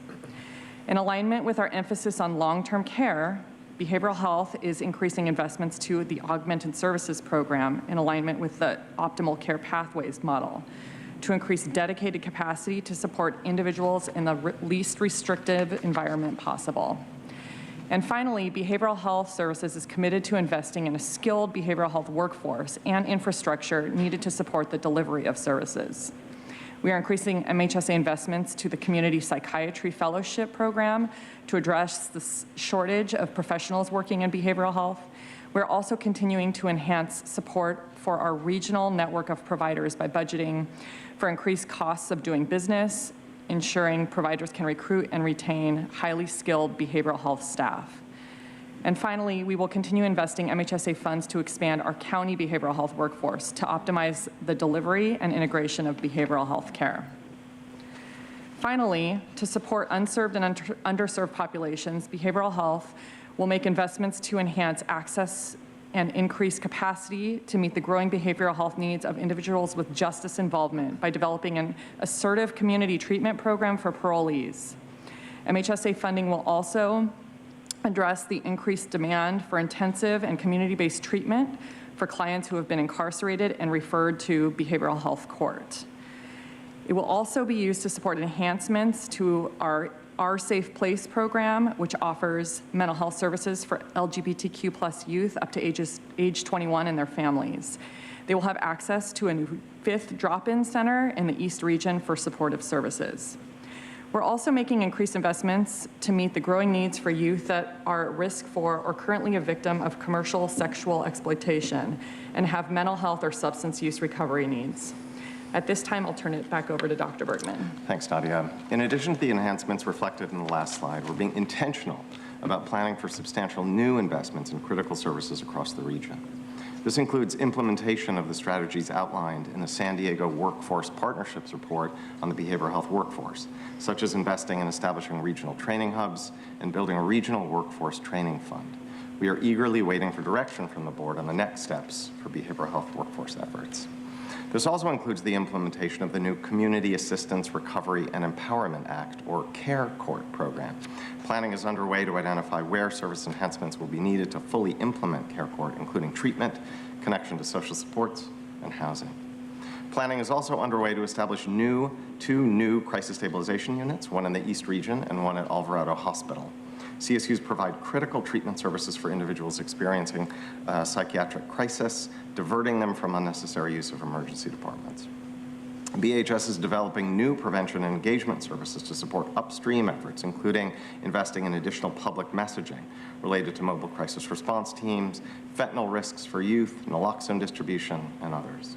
Our community engagement efforts will build on existing stakeholder input, community forums, and advisory board interaction to include additional collaboration through clinical community councils that will inform ongoing program planning. And finally, the new Screening to Care program, which provides mental health screening in middle schools and is currently supported by one-time ARPA funding, will require ongoing MHSA prevention and early intervention funding to be sustainable when ARPA funds are spent. While we've done so much to create new bodies of work and leverage new funding sources to sustain them, it's easy to forget how much work we have done with MHSA dollars to maintain foundational programs. Full-service partnership and assertive community treatment programs, for example, provide the steady, long-term support that individuals living with mental illness require to thrive.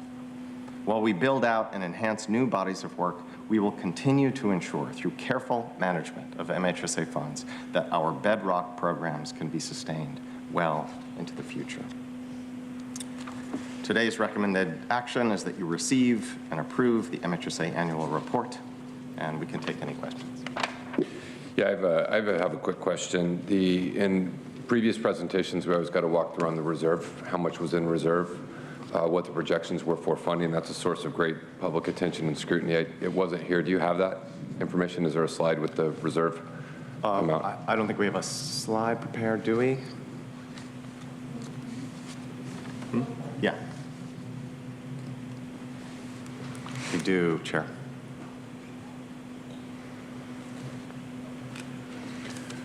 Could someone walk through this for us, please?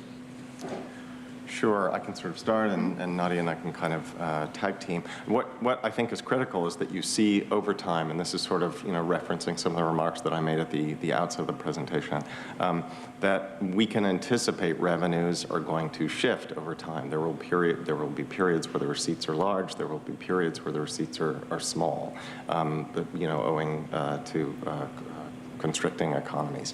What we need to do is be very judicious about how it is that we devote MHSA funds over time to the services that we need to sustain so that we can plan to keep them going into the future even when revenues decrease. What we see with the current fiscal year is unspent funds of $171 million. That's not including the prudent reserves. What we anticipate, if you look at the green and the red lines above that blue bar, is quite significantly increased spending in order to do the large bodies of work that this board has led us towards, such as expanding MCRT, increasing numbers of CSUs, and additional bodies of work that were just on the horizon.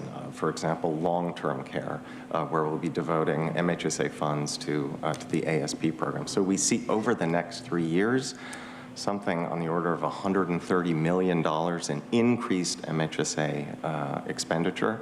And as we sort of are teetering on the cusp of a likely recession, we see likely decreased revenues. So while the unspent funds this year are substantial, we think we're in actually a very good position to be able to maintain critical programming. Good. I think this is important to include in future updates as well. Supervisor Wasserman. Thank you. Yeah, that's a really helpful graph. It was very along the lines of the question I was going to ask. Is just building on that. If we have any projections or assessment of what we anticipate after 25, 26, right? Because if you look at that, we're clearly plugging the gap between revenue and expenditures with our unspent reserves, which is great. I mean, that's why we have it, and that's why we should spend it. But what is the plan, or what is the thinking on what's going to happen sort of after those funds are spent? It's a great question, Supervisor. Well, so one of the things that we, lean into with MHSA funds is increasing opportunities to use those funds to draw down, to leverage FFP, to leverage Medi-Cal revenue, for example. A substantial portion of the MHSA funding overall is used to leverage that kind of funding. With CalAIM, sort of taking hold and evolving, we see opportunities there to further extend MHSA dollars through enhanced care management, the litany of community supportive services as well, and with increased enrollment on the Medi-Cal rolls owing to policy shifts at the state level. So that's one thing that we'll be doing, is really leaning into kind of optimize the drawdown. Anything that you would add, Nadia, to that?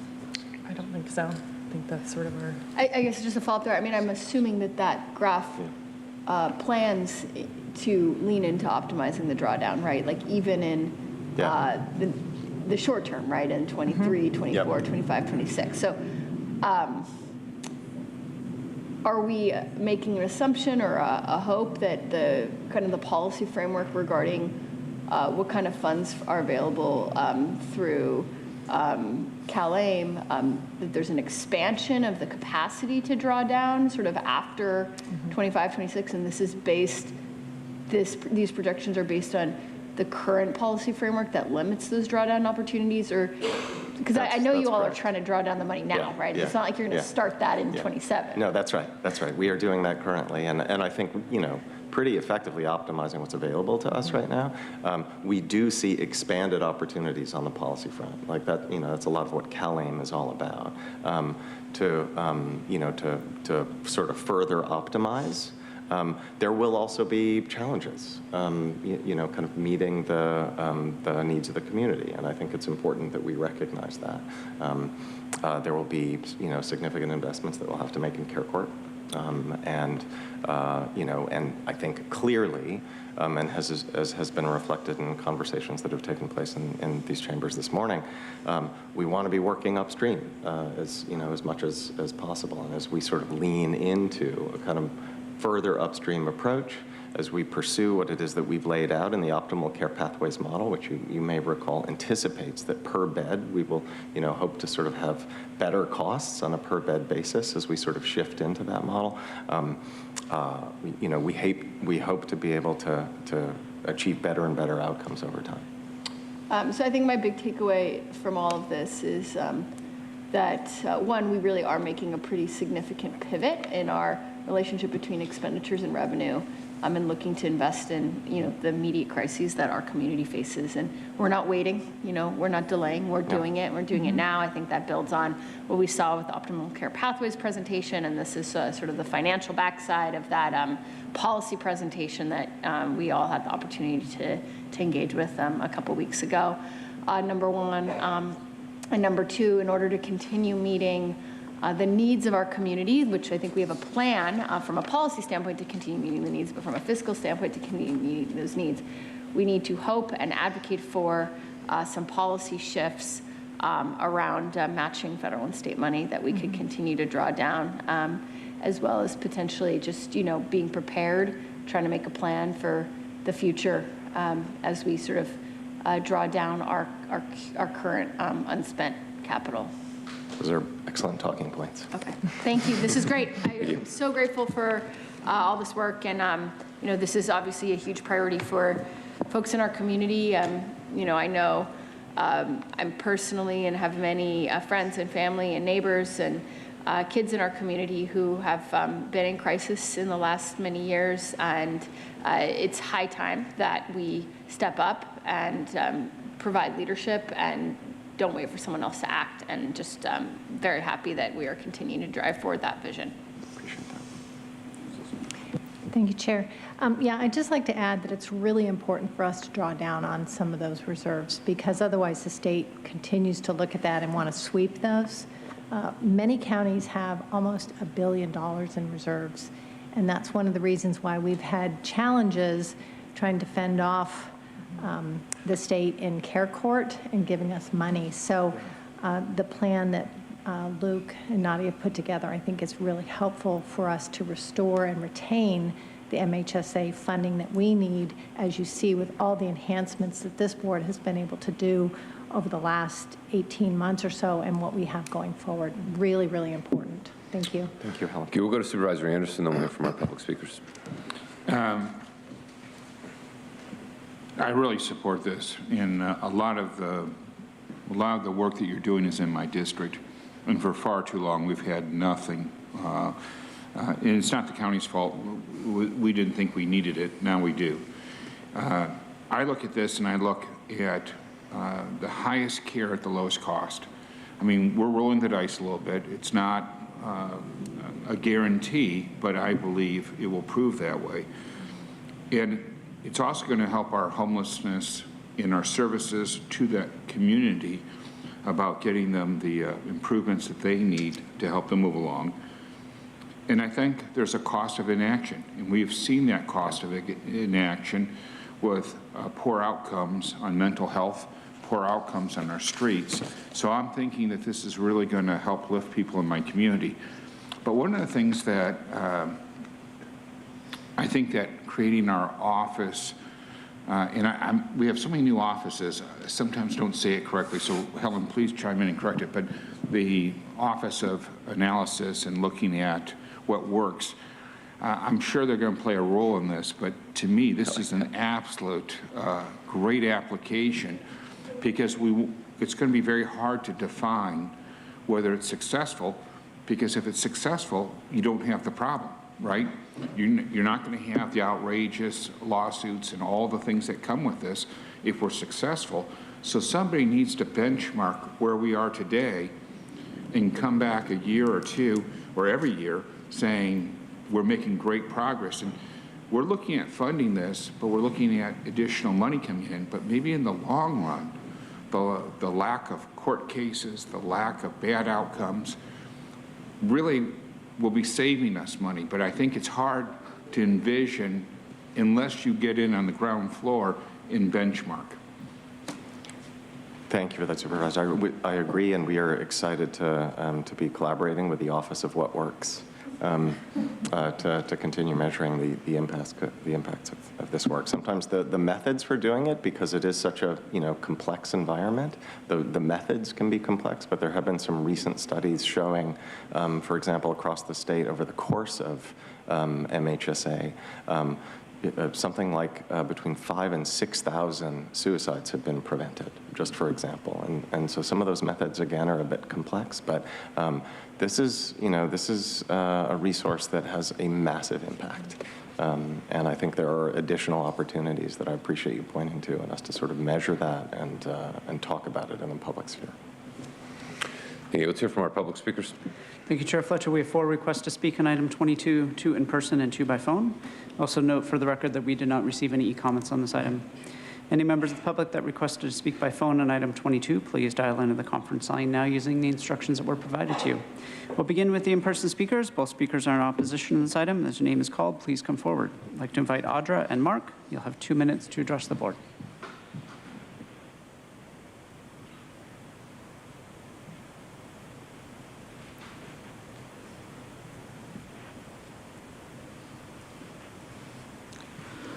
Mark, 2 minutes, what a joke. I actually knew a psychiatrist who very, very reputable and rich from way, way back. And he had told his daughter, who I knew, was friends with, that he remembered when they didn't used to use pharmaceutical drugs. Except in very worst case scenarios. And he was very upset and wrote a long paper about how displeased he was that the psychiatrists were going to be expected by the pharmaceutical companies giving money to universities and influence to do like 10, 15-minute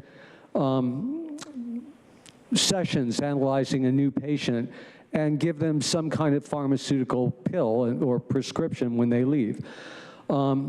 I've personally seen people who were rather genius level master's degree students going crazy, just starting out mildly bipolar, which pretty much means you're moody, and then later becoming completely crazy after taking an assortment of pharmaceutical meds. Also, the word disease, to have a disease, dis-ease. When the economy is as bad as it is, which you guys have certainly helped promote, but is by no means mainly your fault considering the World Bank and the inflation, people simply are not at ease. And the stress of that, or becoming homeless, of course, is going to cause a lot of people to just crack up. And when they don't have love and friends and people that will help and good jobs that would support them, and then they're given pharmaceutical drugs that fuck their head up, it's really not a good idea. And this is just going to promote more of it. Next speaker, please. Use the name Audra. Good Mark. Yeah, Helen, as I was just saying, and then you kind of reiterated that, how you have to draw down your funds because then you won't get money next time. So it's like, as long as we spend all the money, it doesn't really matter if it's helping, right? Because I mean, in your guys' graph, you're showing that, you know, that the numbers just keep raising. It's like, I mean, you're spending double what you were not even 10 years ago. And it's like the problem just keeps getting worse, right? And it's like you got to think about what is a behavioral health issue or problem, and part of it is you're talking about biopsychosocial. So that includes biology, psychology, and socio-environmental factors. So then I think about the kids in school and how, at one point it was like, the teachers are just doing the pronouns, and now they're doing pronouns, and they get to dictate, what gender they are. There's all this confusion. I mean, children that are, identifying as gay, this young boy, because his girlfriend identifies as a boy.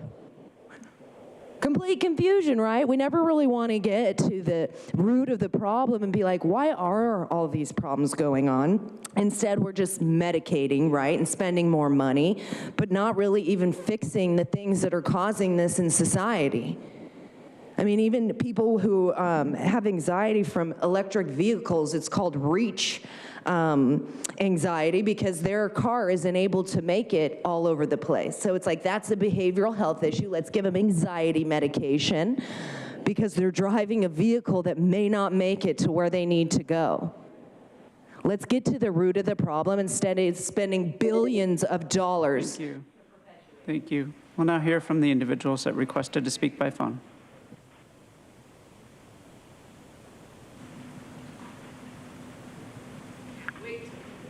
Paul Henkin. The MRSA report says housing is critical in achieving health and wellness for the homeless, but it is not the only thing. And meanwhile, the county spent $53 million, and there was a net gain of 372 whole units. May I remind you that we have about 9,000, a bit less, homeless. Sacramento County identified 16 locations for new homeless shelters. In February, they declared a shelter crisis. Only a handful of shelters, though, have actually been built. The main reason, NIMBYs, money, and the county taking over private land. This is a multifaceted problem, and housing can take quite a while. So let's do our best in the meantime. The insert says San Diego has 57% unhoused, while South County has only 6%. So what are we in this House doing right? My priorities for the homeless crisis are based on practicality. 1, dignity, which is like employment, the best outcome for now. Not taking their stuff, no catch and release, arresting, then not prosecuting, no chasing them from place to place. 2, reducing crime connected with the homeless, which is, of course, easier if number 1 is done. 3, the psychological angle, and yes, I disapprove of drugs like other speakers. 4, housing, which could be months or years down the road, so why wait for this? It sounds like Project One for All, dating from 2016, is doing all of these things. Maybe we need to fall. I'm not here for my final caller.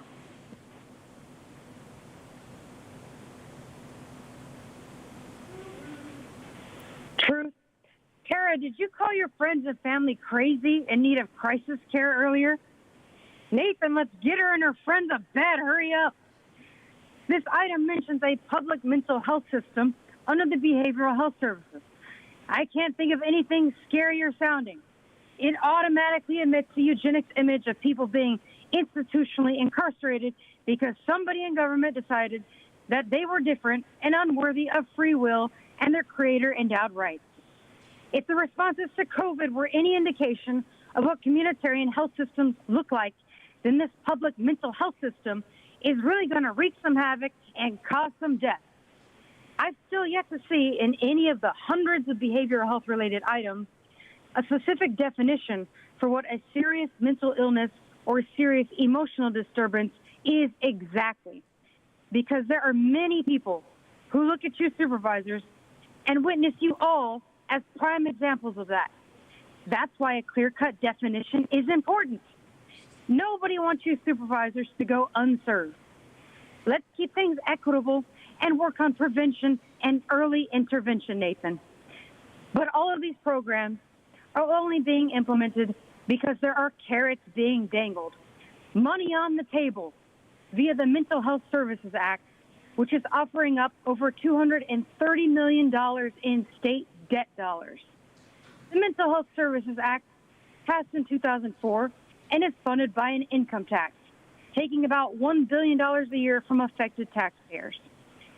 So will these people stuck in behavioral health become registered in a new integrated data system, just like the homeless? We all know what the root cause is, Audra.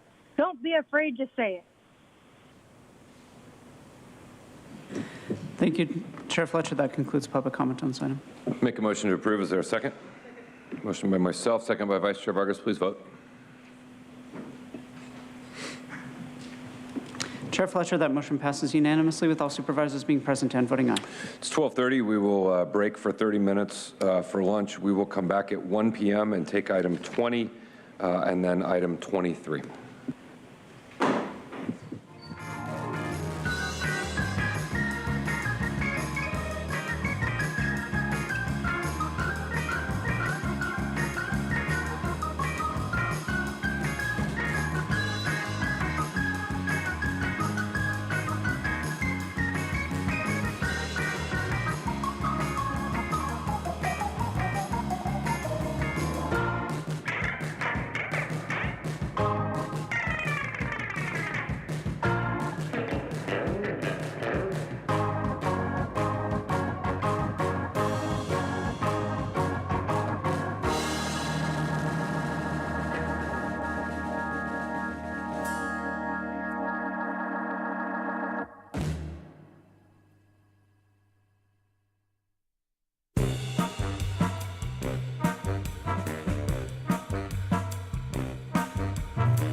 All right, good afternoon. We will reconvene our Board of Supervisors meeting.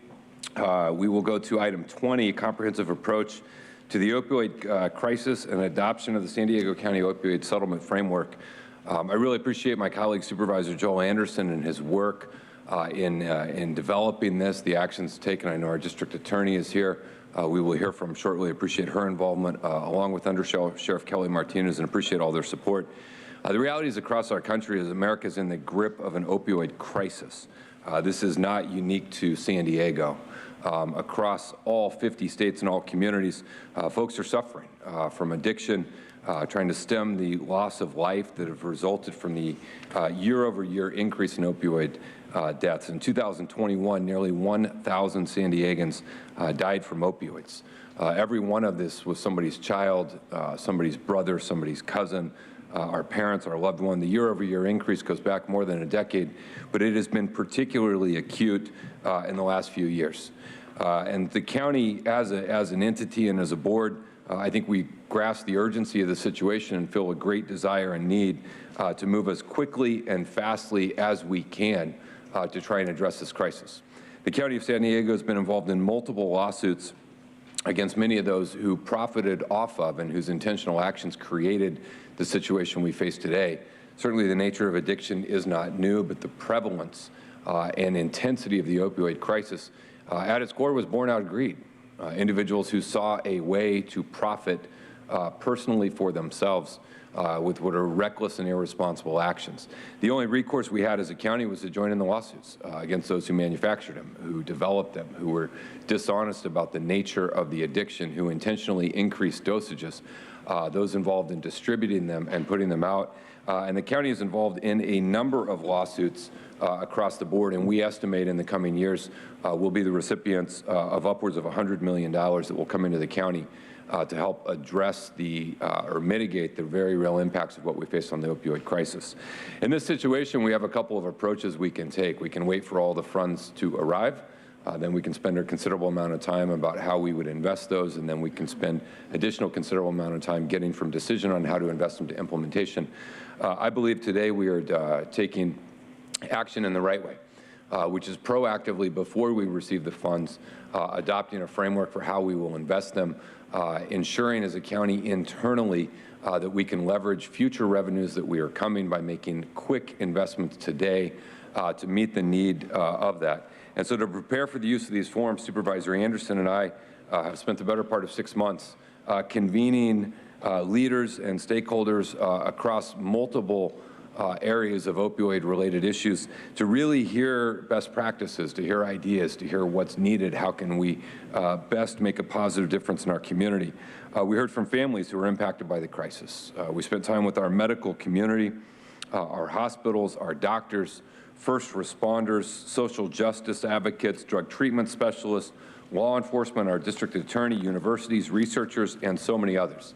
At each of the convenings, presentations were given by experts in the field of addressing opioids. I want to say a special thank you to representatives from Johns Hopkins School of Public Health, the White House Office of National Drug Control Policy, the National Association of Counties, the Corporation for Supportive Housing, and so many others who really came together to provide input, look at best practices, and shape our thinking. After listening to experts, to testimony, to small breakout groups that were held, community members were engaged on topics related to the presentations and really designed around how can we develop a framework that we think will have the greatest impact. Issues rose to the surface around healthcare integration, harm reduction, social supports. Participant comments were collected and have been key in shaping this policy. More than 200 stakeholders provided comments during and after the convenings, and I want to say a special thank you to everyone who participated in this effort for your feedback, your expertise, your passion, your commitment to doing everything that we can to save lives and make a positive difference. And so we are incredibly grateful for everyone who participated. The overarching report is included in the board letter, which includes detailed feedback received as a part of this effort.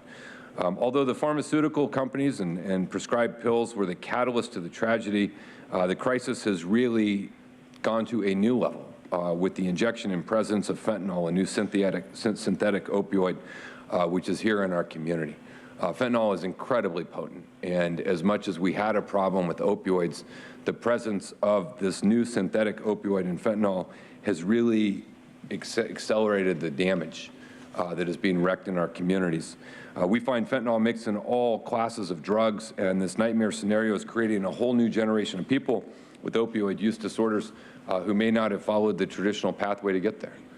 We know out of folks who are on the street today, 86% of them who are suffering or using heroin begin by using a prescription opioid for a non-medical use, 86%. But now with the explosion of fentanyl, we're seeing people who didn't start that same way, adding to whatever underlying addiction they faced and compounding that with a now additional opioid-related addiction. People who are recreational drug users, cocaine, Xanax, meth, are now stumbling into the opioid crisis as well, and so we have to do everything that we can to make a difference. Our proposed framework is comprehensive, and we think addresses all of the angles that we need. It is also sufficiently flexible to allow for adaptation as we move forward, to allow for opportunities that arise, to allow for continued input over the course of the coming decades. It aims at its core to integrate our healthcare system, making treatment more readily available for people with opioid use disorder. This has been an ongoing effort for how we better integrate issues of addiction and mental health, certainly into overall healthcare. And I think by bridging people who have received non-fatal overdoses, the adoption of the Project Relay model from New York, people who go to our emergency rooms, and they are suffering and they have survived an overdose attempt, immediately infusing that with wraparound services by someone with lived experience to engage and talk to them at the moment of maximum vulnerability, but also perhaps maximum openness to a better path, is something that we know can be vital and can be helpful. But there's more we need to do in terms of integrating this into overall healthcare settings, and our traditional healthcare settings really embracing the nature of addiction and working, and we look forward to continuing those efforts.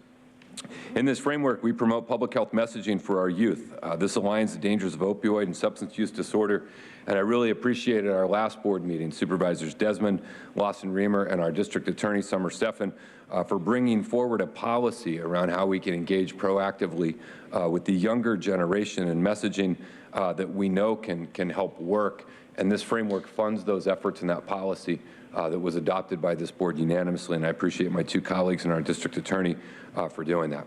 The framework also allows for expanding our harm reduction programs, expanding Narcan and training available for anyone who needs it, engaging with parents, families, and those who work with those most at risk for overdose, and enhance the social support and wraparound services needed to keep people on a path to recovery. Individuals who are suffering from addiction are not going to get better if they remain on the streets. And so the ability to get people not only the treatment they need, but the housing and the wraparound services and supports, I think, are vitally important. We also have some really creative and innovative ways around prevention, not just our public messaging campaign, but again, when you know that you're 20 times more likely to be on heroin if you started abusing a prescription drug that was not prescribed to you. And the reality is, while we have gotten better as a society and that the number of prescriptions are declining, our medical community is a little bit more aligned for being more restrictive in how many they give. There's more education and engagement with folks today. The reality is we have 20+ years of medicine cabinets that are stocked with unused opioids. We went through this in my own experience in my own household. After my wife's cancer surgery, her unused prescription opioids that were on the medicine cabinet had me do a deeper dive in our own medicine cabinet and realize that over time you tend to accumulate these. We also know that the majority of people, as I mentioned, on heroin arrived by there. We know so many kids are getting them from the accumulation and backlog that people have in their own homes. And so there are opportunities in front of it. And I always like as a county when we're a leader and we go first and we're innovative and we try something new. But in this case, a part of this plan includes using drug deactivation bags. We're a little late to the game on this. Many other places for decades have been using this as a very effective tool. Ohio, which saw some of the earliest, most severe impacts of the opioid crisis, started this a long time ago. They monitored their progress, tracked their progress, saw that 30% of the folks were using them to clean out their medicine cabinets and dispose of opioids that they had. 99% of the folks talked about how easy it was to use the drug deactivation bag, a bag that any person can take and clean out any prescription, any legal or illegal drug in the bag. You add water, you throw it in the trash. 70% of the individuals in Ohio who were engaged in this program said that it was the first time they ever had to consciously think about cleaning out their medicine cabinet. And the presence of that bag is what motivated them to take action. West Virginia, who's been impacted incredibly hard, well documented the struggles, West Virginia has embraced this approach to try to remove the source. While we, just like we just did on homelessness, where we talked about the prevention and the people on the streets, you have to do both. I think we have to do both in this case. Both meet the need of people who are addicted today, along with taking action to lessen the potential impact down the road. Minnesota did an analysis of their drug deactivation program. 92% of post-surgical prescription drugs went unused in full. 60% of folks would just keep them in case they needed them in the future use. They weren't aware of the tremendous danger, of the danger that it posed to someone breaking in their home to steal them, of their kids. New York went a step further in requiring that any new opioid prescription be accompanied by a drug deactivation bag, along with specific instructions for how to get rid of those when you were done. University of Houston College of Pharmacy has done some incredible work. The Cherokee Nation in Oklahoma has seen incredibly positive results. And we have multiple peer-reviewed scientific studies that have been done and published in the Journal of American Medicine, both on pediatric cases where parents were engaged around prescriptions that were given to kids. In that case, they saw a 20% surge in proper disposal of unused prescription drugs. In the Michigan Medicated Intensity Board, and published in JAMA, tracked the results of drug deactivation bags and found they were 4 times more likely to properly dispose of opioids, again, getting to the source of removing that supply of things that can lead to addiction. And so our framework includes things that I think are vitally important, like this component as well. I believe we have to move as fast as we can to get all of these components up and running. We expect our first payment of funds will come in November, but that's only a total of about $4 million. And each year into the future, we will receive additional payments. But what we're proposing in our framework is to kickstart a substantial investment in meeting the need today to ensure that these programs begin, knowing that the funds will arrive, and as a county, we can replenish those. Included in here is immediate funding for our public health campaign, program administration, our drug disposal bags, our wraparound services, our emergency room engagement and visitation program, and our public education campaign is brought forward by my colleagues. The opioid crisis impacts us all in every zip code of this county. And I want to say a special thank you to Supervisor Joel Anderson for his work and his partnership. There's been a lot of work that's gone into getting us where we are today. But I think as a county, we can be very pleased that we're one of the first jurisdictions to adopt a comprehensive approach to tackling this issue related to the opioid settlement funds, and doing it proactively early has the opportunity to save lives. And so I appreciate everyone's support and work and efforts, and I look forward to hearing from the public and the board. But with that, I'll make a motion to adopt the recommendations in Agenda Item 20.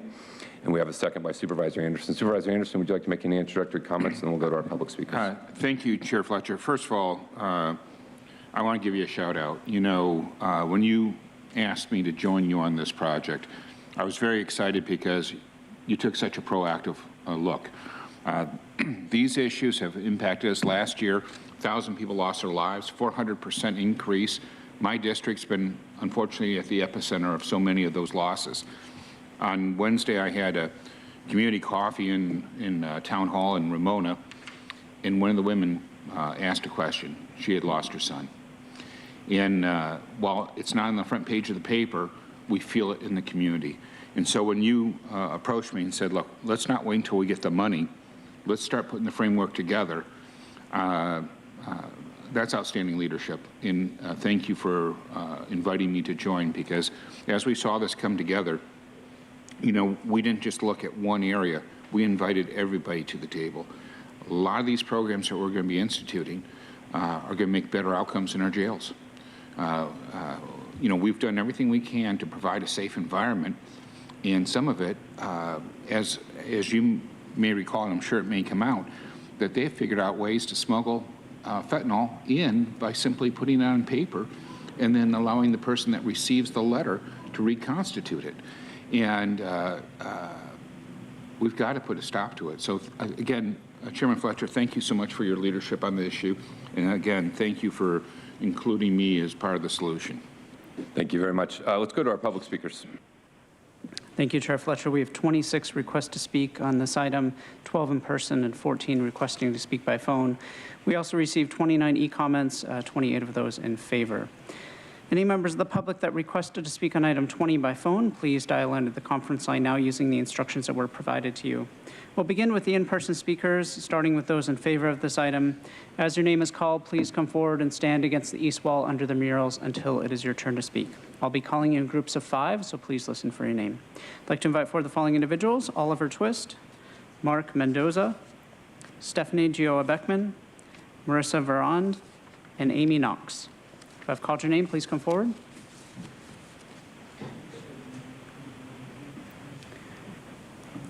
You may come forward in any order, and you'll have 2 minutes to address the board, and I'll ask you to please state your name for the audio record.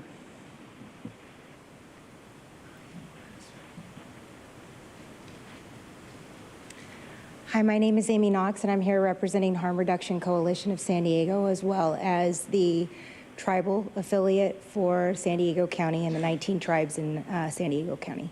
And what I'd like to say today is I am in favor of this framework.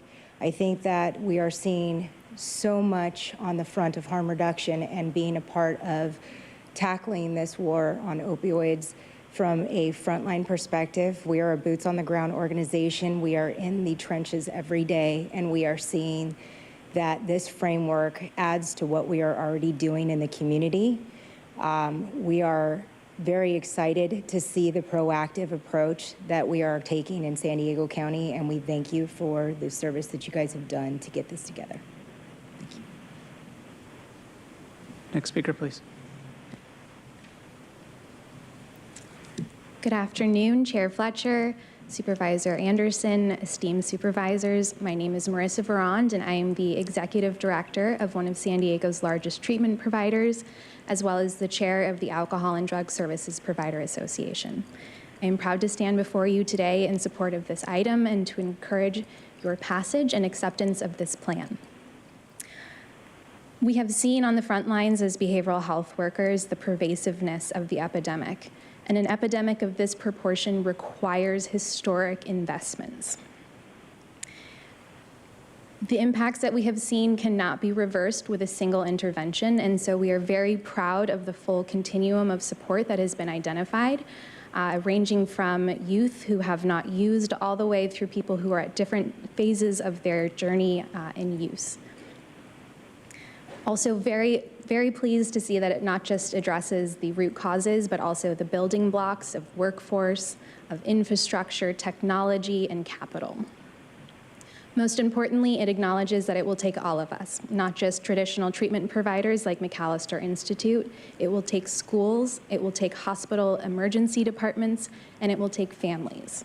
Thank you again for your proactive leadership and for putting together a framework that is both flexible and concrete. Next speaker, please.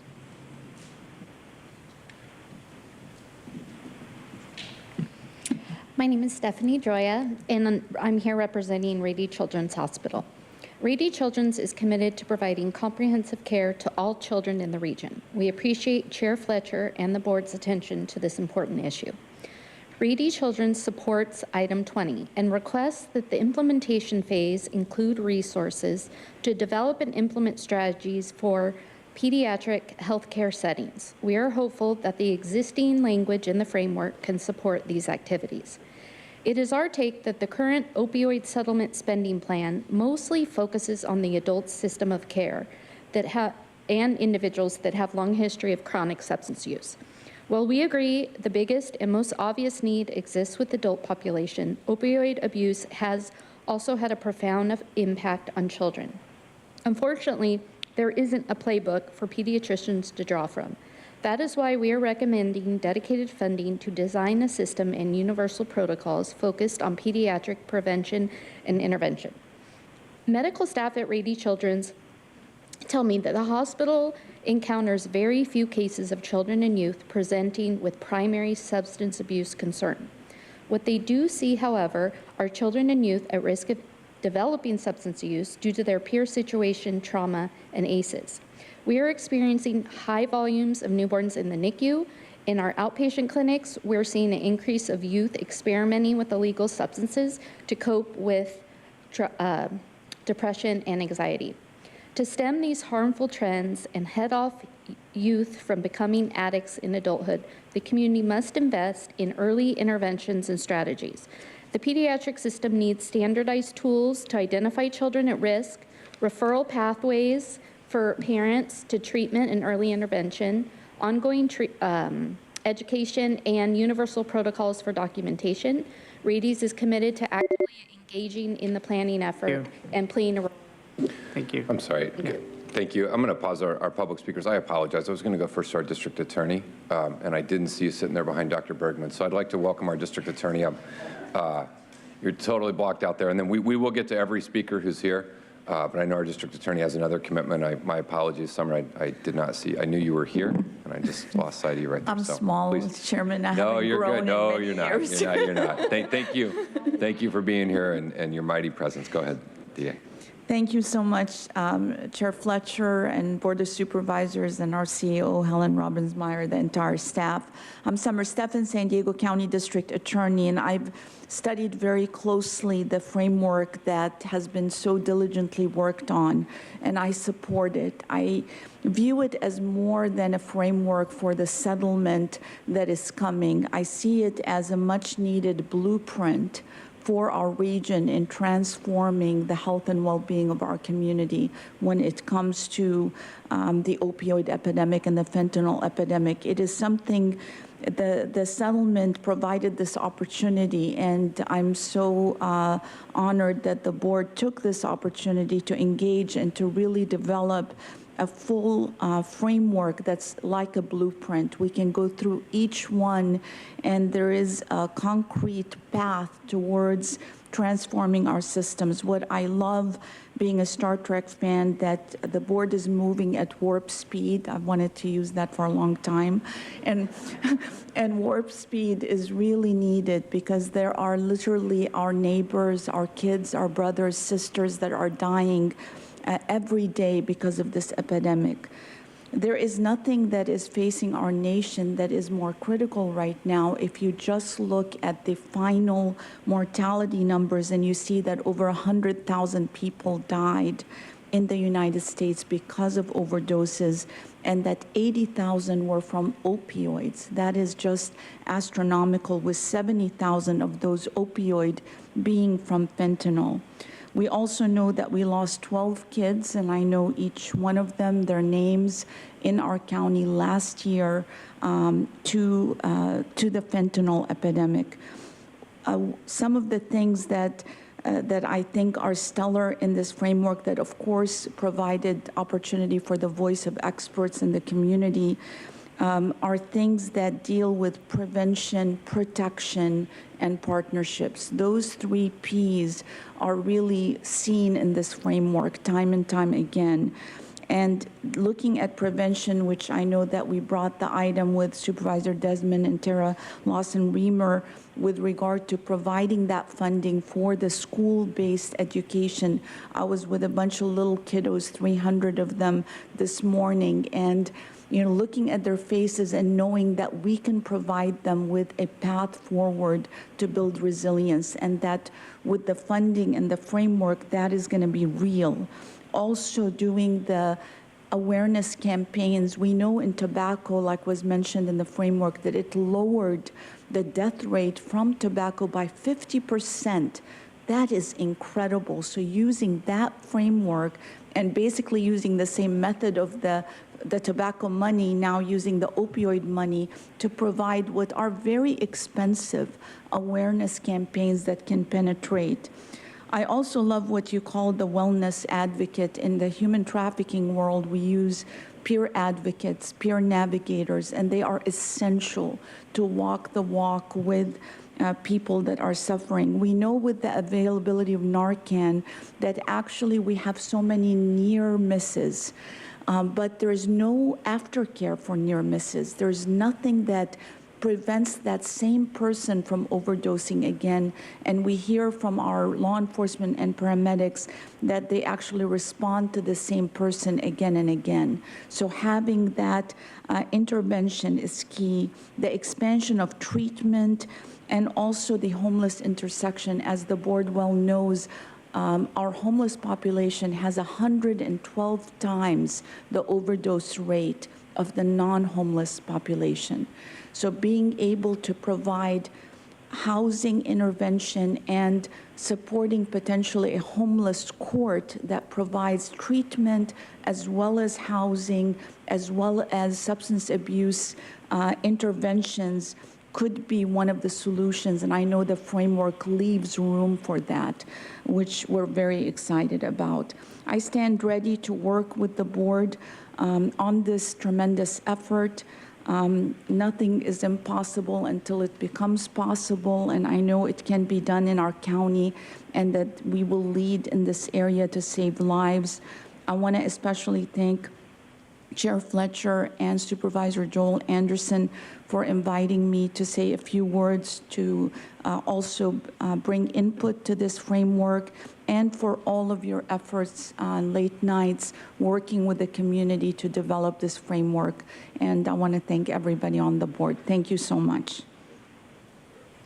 All right, we'll resume our public speakers. As next speakers coming forward, I'd like to invite the additional speakers in favor of this item: Lisa Nava, Michaela Blackman, Judith Yates, and Christian Wallace. Hi, Oliver Twist here. First, I'm going to ask again, and actually, no, I'm going to insist that now you're getting this money, that we need to create the fentanyl dashboard. Aspirationally, a real-time dashboard, or at least when the toxicology report comes back. This is a matter of equity. People need to know how many people are dying by neighborhood, and the fact that we had lost more kids. You continue to talk about COVID, but 12 kids died last year per the DA. This is a crisis, and we need accountability, and we need to know how many people are dying and where.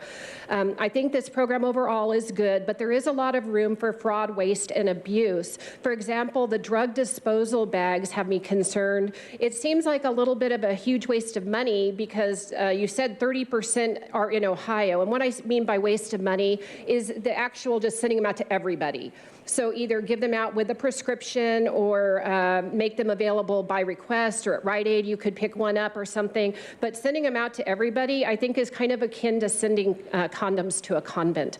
So I urge you to allocate our hard-earned money a bit more responsibly and make it on demand.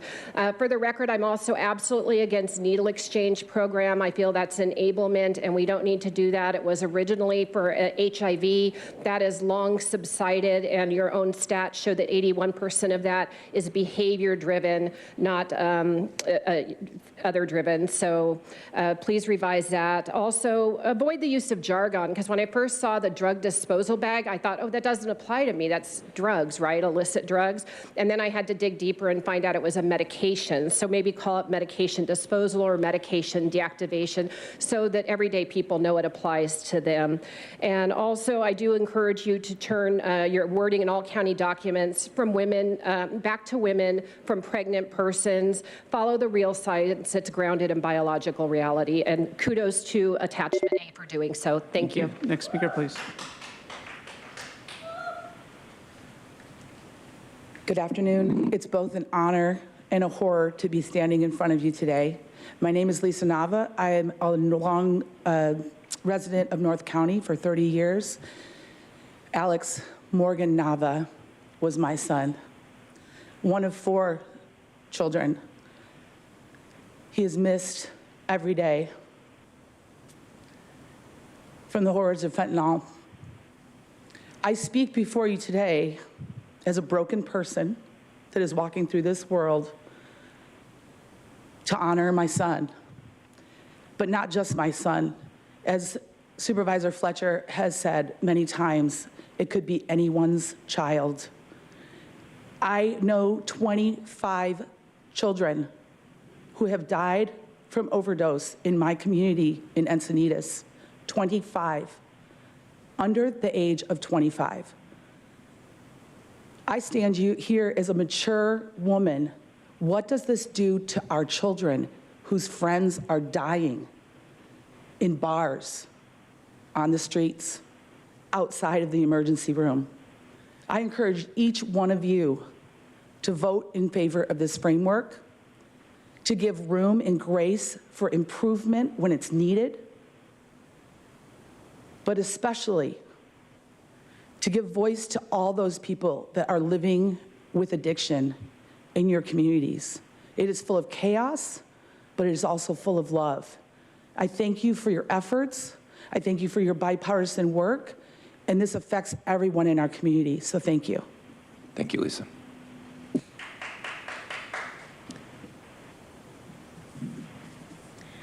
Good afternoon.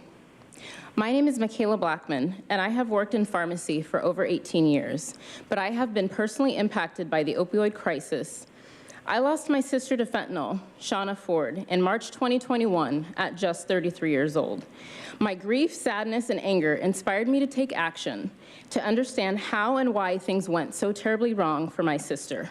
I needed answers, so I enrolled into an AODS program, and I'm currently working towards my certification as an alcohol and drug abuse counselor. Although time constraints prevent me from sharing my sister's whole story, I can say that she struggled with substance use, homelessness, childhood trauma from molestation, mental health issues, and domestic violence. The week my sister suffered a fatal drug overdose, she had left her physically abusive husband of 4 months. Thanks to modern medicine, my family was able to share another week with her on life support, until the day came to say goodbye as they stopped the meds and the assistive devices and she slipped away. We will never know the true circumstances of her last day conscious, but the medical examiner deemed it a fentanyl overdose and the authorities didn't seem to understand. After all, she was just another drug addict. I'm speaking in support of this item. Substances cause a literal hijacking of the brain, but you see, substance use is always about more than just the substance. It's trauma, it's mental health, it's homelessness. The things I'm learning in my classes now, I believe many tactics could have been used to help my sister and impact her life in a positive way. But why is it that I had to go out and get formal education and know how to help my sister? Families need help. We need education. We need training and programs that are readily available and accessible. My sister's last Instagram post stated a week before her passing, I encourage those who have been through something traumatic to speak up and have a voice. There's so many of those like myself. Before I have stayed silent and hidden the truth. Be brave, tell your story, you're worth it. And indeed she is, and so I'm here to tell her story. Not another single family or person should ever have to experience this. It may be too late for my sister, but it's not too late for the many like herself still suffering. Thank you. And thank you to Chair Fletcher for pioneering this. He understands that my sister mattered, and so do the thousands out there still suffering. Thank you.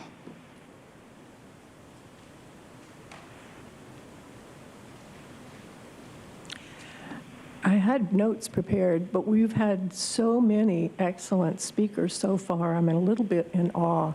So I'm going to just ad-lib, except that my name is Judith Yates, and I have lived in East County for 30-some years now. And as Joel can tell you, there's been a lot of change in East County, and I think you're seeing it as well. In the beginning, the drug issues just were not as evident as they are now, and we're just inundated with it in every block. So I think that it's you said earlier that we're a little bit behind other counties, other states. Good. We're going to take advantage of everything they've already learned and done. And maybe our plan, your plan, will move us much more quickly. And the thing that I'm the most impressed with is that both Chair Fletcher and Supervisor Anderson showed real courage. This county did not have all of those steps in place earlier to take on what is required to be able to work in this field. It's a very difficult field, as Ms. Steffen had pointed out as well. We have to understand how to work across many agencies. I think the work that was done around the community engagement was remarkable, and you can rest assured that there are people that came from your areas that spoke up, that came out, and the expertise were not simply the medical or the health or it was expertise across every domain that has to work together on this. So it's the true kind of community engagement, and there were plenty of lived experiences being shared. I think we all should feel humbled when we hear stories like we just heard from Michaela, because we're not where we want to be, but I think we can get there. I think the reason I'm so proud to be in support of this letter is because I believe we can get the job done. Thank you so much. As the next speaker is coming forward, a final call for Mark Mendoza.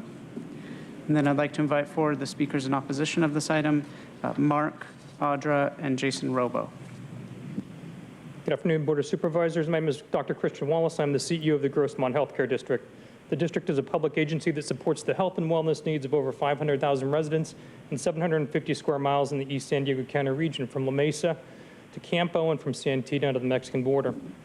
I want to thank Chair Fletcher and Supervisor Anderson, as well as Dr. Bergman, for the Grossmont Healthcare Districts being included in the list of participants for the stakeholders that convene over the 3-day session.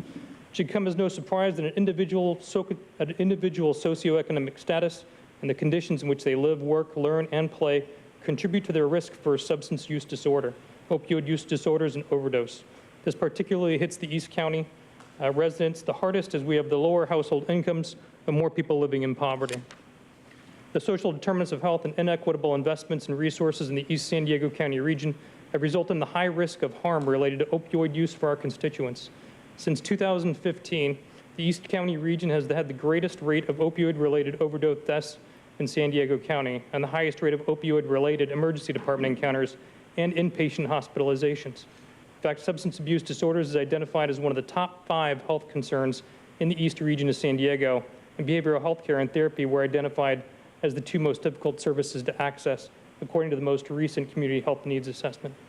Based on these facts, the Grossmont Healthcare District recommends that the Board of Supervisors vote to adopt the opioid settlement framework for immediate implementation once the opioid settlement funds are awarded.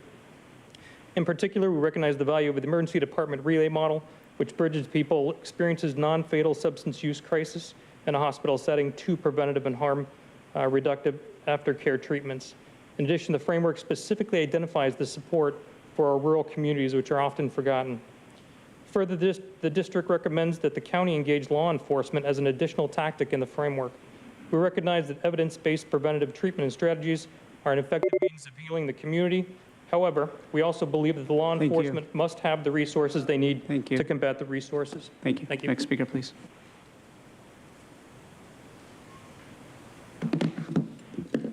Love how you don't shut their mic off. That's so great. I use the name Audra. So, you know,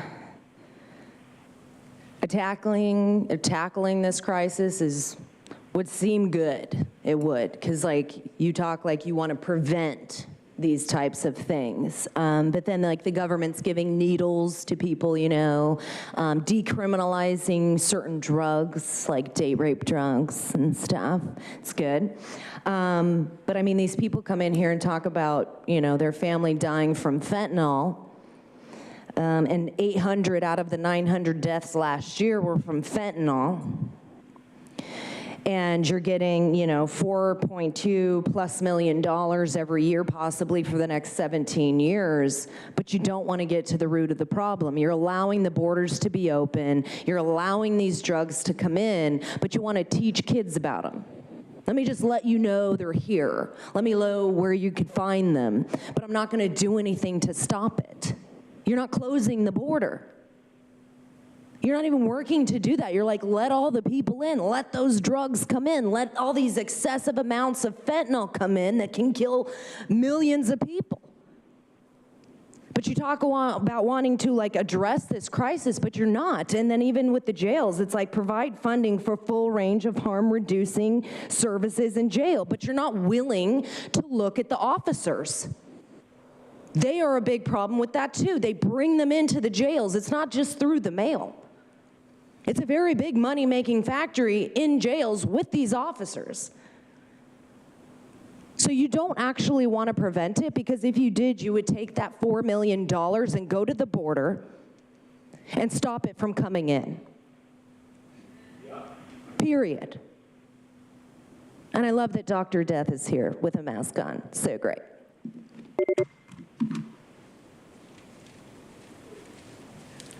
Mark, Audra's right. If you don't close the border off, it's a joke to have an education program or any of that. And as any parent would know, telling kids not to do something is the only sure way to make sure they'll try and do it as much as possible. So go ahead and instigate that in the schools and see what happens. The cartels are making a fortune. The only way is to shut off the border. I literally did some math a while back. I've mentioned this here before. For less than the $14 billion that Biden spent on Ukraine, and he spent another something like $30 billion later, but for less than the $14 billion, we could build 3D structures from Appy's core 3D printing of houses all the way across the border. And I've also looked at the number of border agents we have in the U.S. We could have 2 per mile with their families living in those houses and have low-income housing, not subsidized, paid for, and just printed and done, all along the border with cameras and motion sensors on the back and plenty of border agents that could call other agents right there all the time. But you're not going to do any of that because you don't want to stop the problem. Also, of course, when it comes to heroin or opioid addiction, being in poverty doesn't help. Everyone needs to see 2 films. One is, they're both on YouTube for free. One is Wealth Inequality in America. It's only 6 minutes long. If you don't see it, then you deserve when your country just goes to shit and you lose everything. The other film that everyone out there needs to understand is see Zeitgeist Addendum 2008, from 6 minutes and 40 seconds to 25 minutes. I'm out of time. Next speaker, please. Jason Robo. I love your little logo here. The noblest motive is the public good. There's also the phrase, the road to hell is paved with good intentions. Some of our country's history is related to the British East India Company, and they basically were running an opium racket to destroy countries like China and India. And Skull and Bones is an occult political elite society started at Yale by the Russell Family Trust, and they also have all their money in those kind of roots. And I think it's all relevant because it's just like not that far-fetched that our society is run on opioids and stuff. The system is a pain in the ass, and then they give you a painkiller, and then you end up cracked out on it. So, excuse me. I've done psychedelic addiction therapy, which sounds far-fetched to some of you guys, but if you actually decriminalize drugs, we'd have less problems. And then also, medications or addiction issues particularly are seen, they're not like validated in the medical system. So if people want help, then they can't really get it because they're seen as like they're broken. And I mean, you say that, but the policies don't reflect that. Anyways, I just had a friend who died who was a week away from me in birth, and he died of fentanyl up in Humboldt, and I used to play pool with him, so it's pretty crazy. But we have issues with addiction. They're related to inactivity, food, money. I think those are the things you guys are addicted to, actually, too. And anyways, there's a great series called Traffic by Mariana Van Zellner called Traffic. They have one on fentanyl, and people making the stuff, they're just trying to survive. So unless you deal with that, I don't agree necessarily about like the border stuff. I'm really kind of anti-border. We have an unnatural society, a corrupt monetary business, and that they'll pay these fines as a cost of business. They knew what they were doing. I think we also have right now with the government a disingenuous douchebag crisis, and that's something we're not fixing. You're milking it, you all have tits, and you want to do and make millions. We'll now hear from those that requested to speak by phone. When it is your turn to speak, you will be unmuted, and you will hear a recording that will tell you to begin your comments after the beep. I would remind the callers they should mute their TV or live video stream before they begin speaking. We'll start with our first caller.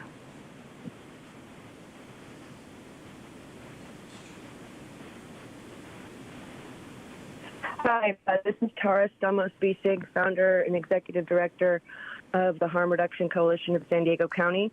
I apologize for not being able to be there today. I am home with COVID, but I would like to record my support of the opiate settlement framework. As overdose death rates increase in San Diego County, it's our duty to ensure that we follow evidence-based best practice in serving our community. Marginalized populations continue to be disproportionately impacted by the war on drugs. and use of these opiate settlement framework funds to support community access, substance use treatment, housing, overdose prevention, harm reduction, and other services, along with educational campaigns and prevention efforts, will work to reduce the negative impact that opiates have had in our community. I just recently returned from spending time in a conference with people who are rolling out these opiate settlement funds across the country in large counties and small counties, and very much excited to be a part of such a thing. It has been an honor for myself, the community of folks that we serve, the number of people who dedicate their time to this, make sure that we are building a program now before we have to look back and wonder what we could have done. And on behalf of the thousands of community members that we have lost over the last few years to overdose, I really want to issue my heartfelt gratitude and thank you to each and every one of you. And there's so many in this room right now that I personally know and thank, and your continued efforts and bravery to science and evidence-based best practice. It's an honor to bring innovative measures through our San Diego overdose education and naloxone distribution program, such as vending machines and access to naloxone for tribal lands. We're doing some innovative stuff through a lot of different things, and it wouldn't be possible without the support of the Board of Supervisors and the number of stakeholders in the community. And I just want to thank you from the bottom of my heart and offer our full support. Thank you. Thank you. Now hear from the next caller.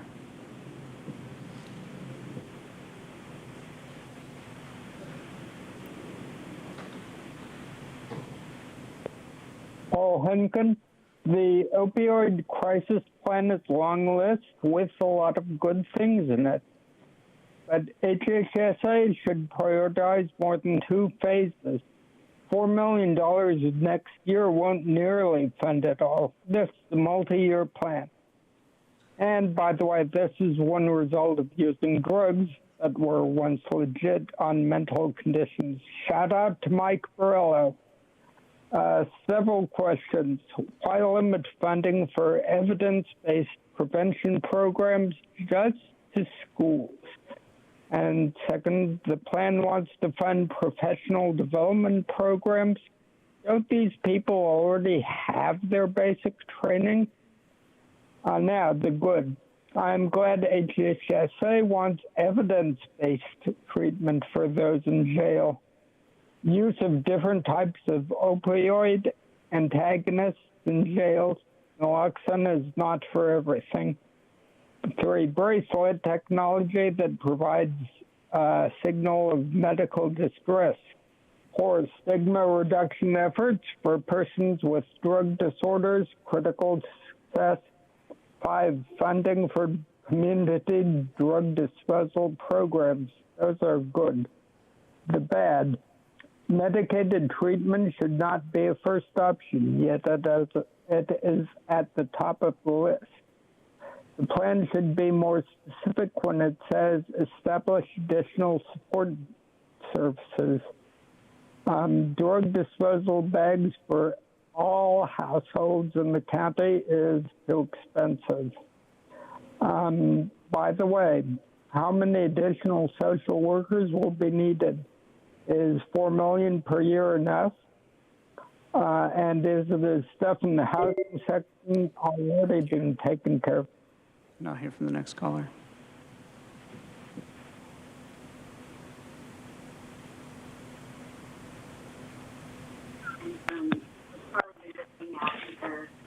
Hello, this is Ann Riddle. I called in today to share some opinions regarding item 20 from the parent community. We've discussed it quite thoroughly, and we are concerned, as much as we support it, that the voice of prevention needs to be considered with more depth.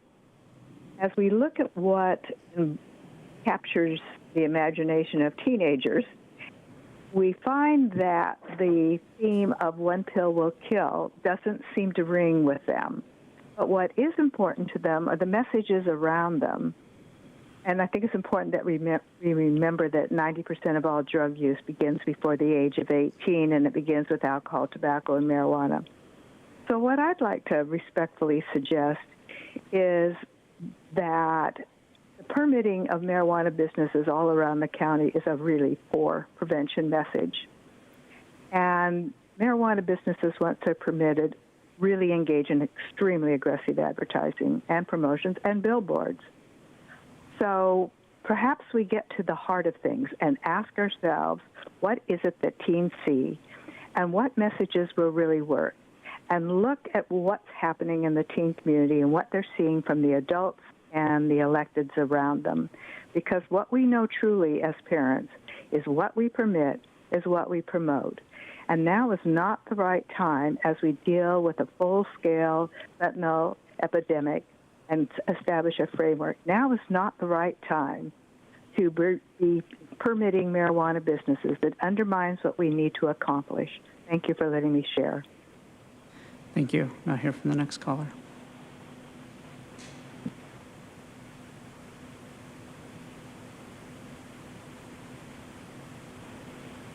Good afternoon, Chair Fletcher and Board of Supervisors.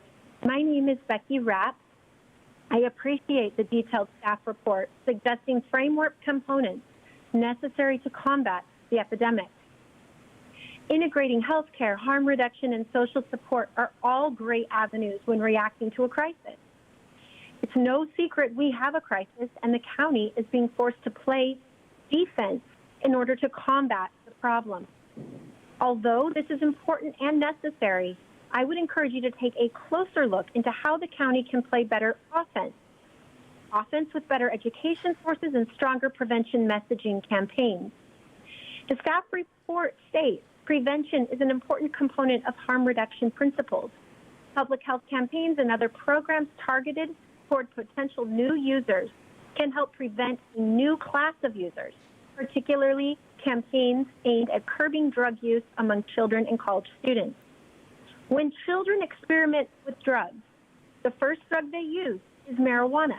According to your own county data, marijuana is the primary substance used by youth 12 to 17 in San Diego treatment programs.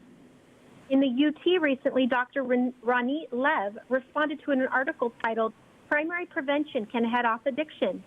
She stated, "With overdoses spiking, we need a different approach. If we want to prevent a pipeline of more people who develop a substance use disorder, we must address primary prevention.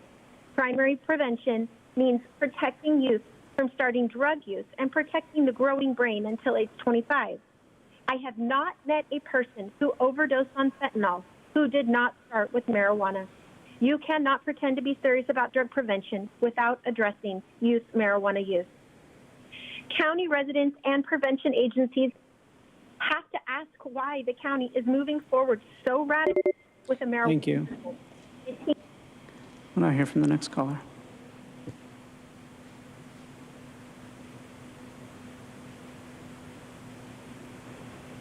Hi, this is Jenna Logan. It was with gratitude to Chair Fletcher, the board, Luke Bergman, for your fearless pursuit of change. On behalf of the Harm Reduction Coalition of San Diego County and in full support of the county's framework for the opioid settlement funds, as Executive Clinical Director for the Harm Reduction Coalition, I stand behind Chair Fletcher and all the hard work everyone has done. I appreciate all the partners, the community partners, the Board of Behavioral Health Services for fully addressing the opioid epidemic. In San Diego County alone, we've lost over 1,300 lives this year to overdose. I'm fully ready to continue to support and fight against the horrors of fentanyl overdose on the front line. Through current, not outdated evidence-based practices, harm reduction, treatment, syringe service programs, education and prevention as a community, we can prevent our youth from dying, prevent another sister, mother, father, brother from losing a life. As a longtime certified substance use disorder counselor and a clinical social worker, I have worked in treatment and harm reduction to help save lives instead of stigmatizing people who continue to use drugs. The Lockstone Distribution Project is fully supported, but life-saving naloxone in the hands of everyone in our community to fight the fentanyl epidemic. It has been an honor here to speak today, and I'm just so heartfelt grateful to everything that you all are doing. Thank you.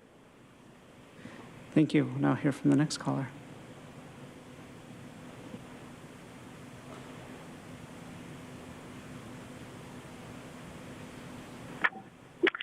Good afternoon. I am Diane Grace, a mother, grandmother, and have worked tirelessly on many youth-oriented boards.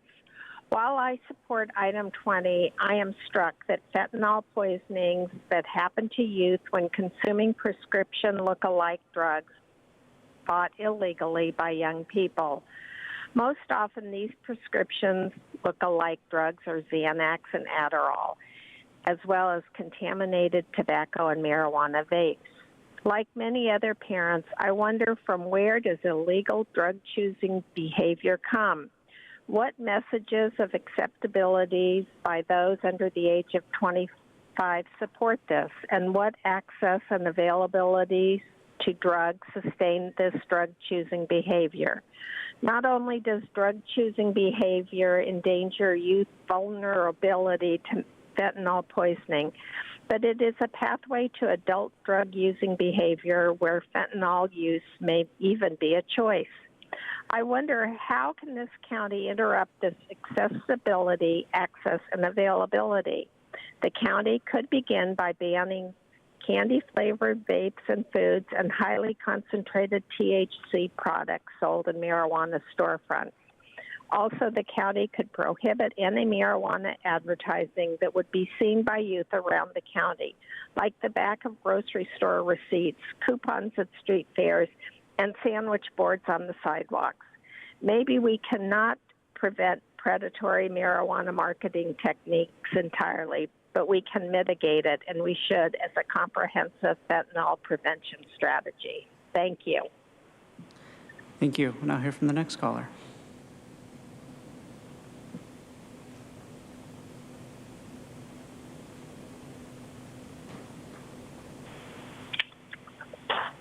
Good afternoon, Supervisors. Kathleen Lippett here. A public health practitioner for over 20 years, I once naively believed that unlike the social sciences, public health was a bipartisan issue free of political bias. I was wrong. Today, it's the most politically influenced field of all. Politics and money seem to be behind every state and local pro-marijuana policy decision. The county continues to focus on end-stage strategies over prevention. Prevention efforts are what responsible public electeds promote. Thank you, Supervisor Desmond. Conversely, it is politicians and drug profiteers who support harm reduction policies over prevention to address the crises of fentanyl, opioid, and homelessness. The county and its top public health officer have ignored prevention efforts and messaging. The results were predictable. Increased drug overdose, abuse, addiction, treatment costs, and mental health problems. Nearly every self-report by youth cites marijuana as the drug that began their journey into polydrug use. You will never make progress over these issues unless you intervene with prevention efforts. Fentanyl and opioid overdose are the last stages along the adolescent drug continuum. The high THC and flavored marijuana products and promotions you continue to ignore are undermining the health and welfare of youth. Other countries and counties and states have sent out warnings about marijuana-laced fentanyl and opioids, not San Diego. Patients self-report they were unaware that their marijuana might be laced with other drugs, but blood tests confirm their presence along with marijuana. Could the county's unholy alliance with the marijuana industry be... We'll now hear from the next caller.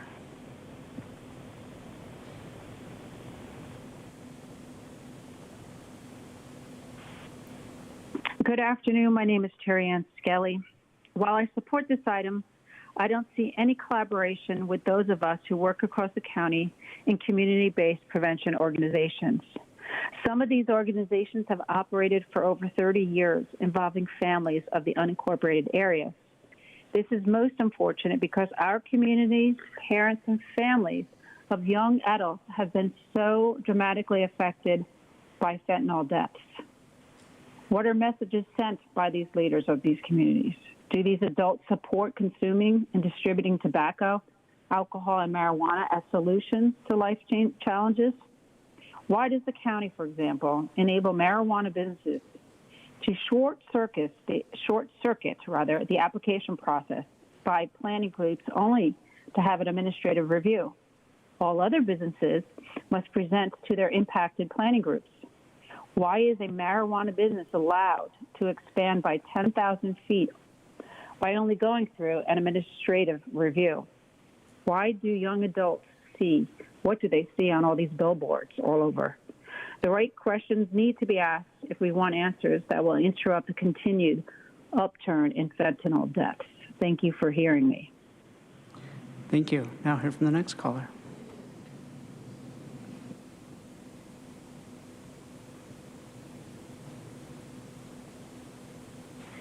Truth. Summer, what you want is an expensive DARE program. This item says the nation's in the grip of an opioid crisis. I'd argue we're in an inflation crisis, or even a crisis of too many traitors in power. Opioids don't even register in comparison. But according to this item, in 2021, there was a 54% increase from opioid-related overdoses. I think with all the horrible lockdown measures you supervisors implemented over the last 2 years, it doesn't surprise me that so many people have turned to drug abuse. You've all ruined a lot of lives. Congratulations, you supervisors are the crisis. I think we'd all love to just say no to you supervisors having any power at all over this county. All the yes votes are one pill kills, that's for sure. But we all know what this item is really about. Oh yes, shout out to money, Joel. That's why your name's on this one. Tens of millions of dollars in settlement funds. The first phase 1 payment expected to be over $4 million, plus 17 more annual payments of a similar amount. The item says that in order to allocate the funds, the supervisors have convened stakeholders, their business friends, including socialist justice and racist equity advocates, city officials, and others unnamed, to do things like build more stacked and packed prison block housing. So as far as this 1980s war on opioid drugs rehash and the acceptance of federal funds, here's my overall reply. You folks out there who really care, just say no. Come on and just say no. You can run, but you can't hide. You can never be denied. If you want to open tight, just say Thank you. no. We'll hear from the next caller.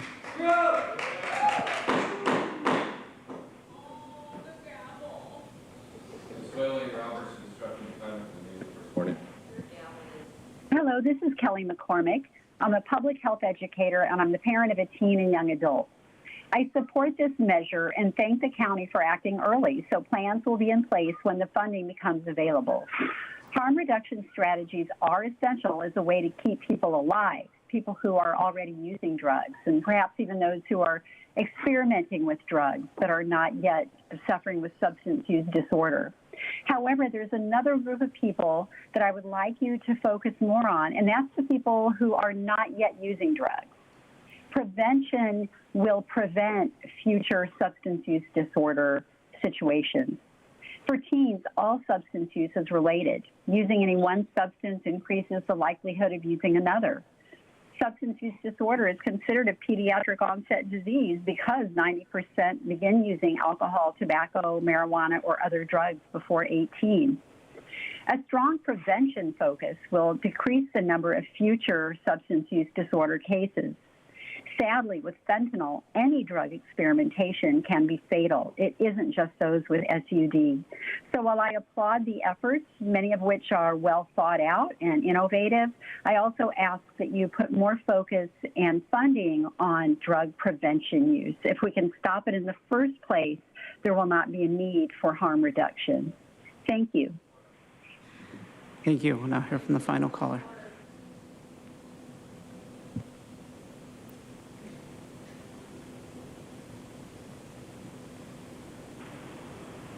Hi, this is Peggy Walker, public health educator. I thank you for recognizing the urgency of this crisis. I urge you as well to allocate funds to a comprehensive approach focused foremost on upstream prevention, making it a priority to stop drug abuse and addiction before it starts. Look, childhood is irrevocable, as my friend says. Kids need targeted youth prevention curriculum now more than ever to counter false drug messaging and to have a chance to grow up drug-free.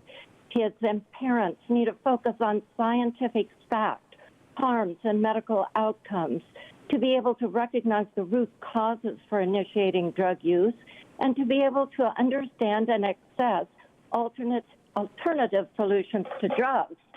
Unfortunately, destructive social norms have allowed substance abuse to become a deadly game of Russian roulette today. A few days ago, 3 New Yorkers, regular users, died the same day after ingesting cocaine laced with fentanyl. We need to reinforce preventive measures that counter the message that drug use is safe or okay if it makes you feel better. Please put a focus on prevention. Thank you. Thank you. And Chair Fletcher, that concludes public comment on this item. Thank you. I want to thank Lisa and Michaela. Thank you for being here. Thank you for continuing to tell your story. As a parent, you can't imagine the grief as a sibling, as all of that. And so I think that the pain that you all have endured certainly motivates us to act and do everything we can.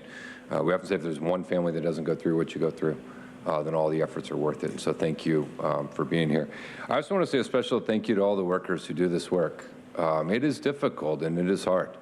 The folks that are out there meeting people in treatment, those who genuinely understand the nature of addiction and the brain chemistry and how it overwhelms and consumes so much, and the folks who get in a fight every single time to try and help people. You frequently will hear things, well, how many chances does someone get? Well, how many chances does a diabetic get? Right? If you're prescribed a routine to stay on medicine and you come off your medication, does the emergency room say, no, we're not going to help you because you had your, no, it doesn't work that way. And so I think we have to continue to be out there fighting for every life as many times as it takes and as long as it takes and doing everything we can. And we've got huge opportunities with youth and with kids. MAT in jails, it was mentioned earlier, Supervisor Anderson mentioned, 100 times more likely to die of overdose when you come out of our jails than the average person on the street. And so engaging there and helping the Sheriff's Department with medication for addiction treatment and counselors, the harm reduction efforts, the pregnant women component of this, we didn't really get a chance to really talk about. Again, a point where you can really engage someone where they're willing to really be open and think about not only their health, but the health of their baby. Issues of tackling the stigma, naloxone, there's really a lot of good in here. So thank you for everyone who's been a part of this, and thank you for everyone participating today. Let's go to my colleagues. We'll start with Supervisor Lawson-Remer. First of all, thank you so much to the whole community who came out today to talk about this issue, but also who's really participated in the entire process of developing this framework. And thank you to my colleagues for bringing this forward. It is such an important issue. I think we all know, personally, at least I do, a number of people whose lives have been touched or lives have been lost due to an opioid overdose. And it is just such a tragedy that our community faces right now. And I'm very happy that we are in a position with the opioid settlement to be able to bring forward a framework to tackle this issue head on and to try to be able to get to the root of some of these challenges in our community. Because one life is too many, and we need to do everything we can. So I just want to uplift a couple pieces that I think are really worth noting in this framework, along with just a couple questions to my colleagues. So I think I'll just kind of begin with a couple questions. I think one of the things that really struck me about the framework was the emphasis on evaluation. And as I think we all know, we don't really know everything about what works and doesn't work when it comes to tackling this issue. And I really value and appreciate that evaluation has been built into this from the outset. I think I just wanted just a little bit of clarification because there's sort of the time segments were bifurcated. It had like a phase 1 and a phase 2. And I wanted to clarify that the intent was to sort of think about evaluation design and how we're going to evaluate the impact and outcomes of these programs before we roll them out, so that we're really thinking about evaluation in a holistic way and not just sort of like tackling evaluation in a later phase 2. Yeah, I think as we work through the implementation, we can do that. You have some programs that have proven successful in other areas. You have some where there's already existing data that works. You have some that are maybe we're trying different. Some are expansion of things we're already doing. But I think we've got to figure out how we can infuse, the evaluation through everything we do as a county, and certainly each of these efforts. So I think it'd be the intent that it would be incorporated in everything we do. Okay, no, that's fantastic. And I mean, I just, I thought that's where you were going, but I thought the phase 1, phase 2 kind of frame was a little confusing to me. And I just wanted to make sure we were really thinking about impact and outcome evaluation from the beginning, and not, I know one of the big challenges often we face when we do program evaluation is if you wait to the back end, you're not really thinking ahead of time about how to design your program in a way that facilitates assessment, and then it makes assessment really hard. So I just really glad to hear that that was the intent, and to clarify that as we move forward. And I think I'll particularly say we're moving quicker than a lot of jurisdictions.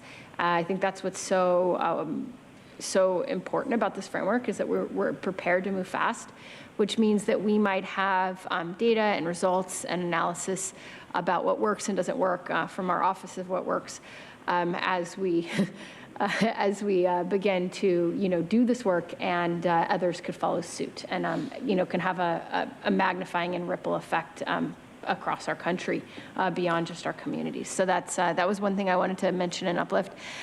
The other thing, I just want to take a moment to talk about the value of holding the bad actors accountable in our community who are doing wrong by people in our community. The opioid manufacturers who knew that they were pushing deadly drugs on people who were dying. And they did it anyway to make money. They did it to make money, and they did it at the cost of human life. And, one of the things that I think is important as we move forward with this opioid framework is that we are acknowledging that that was wrong.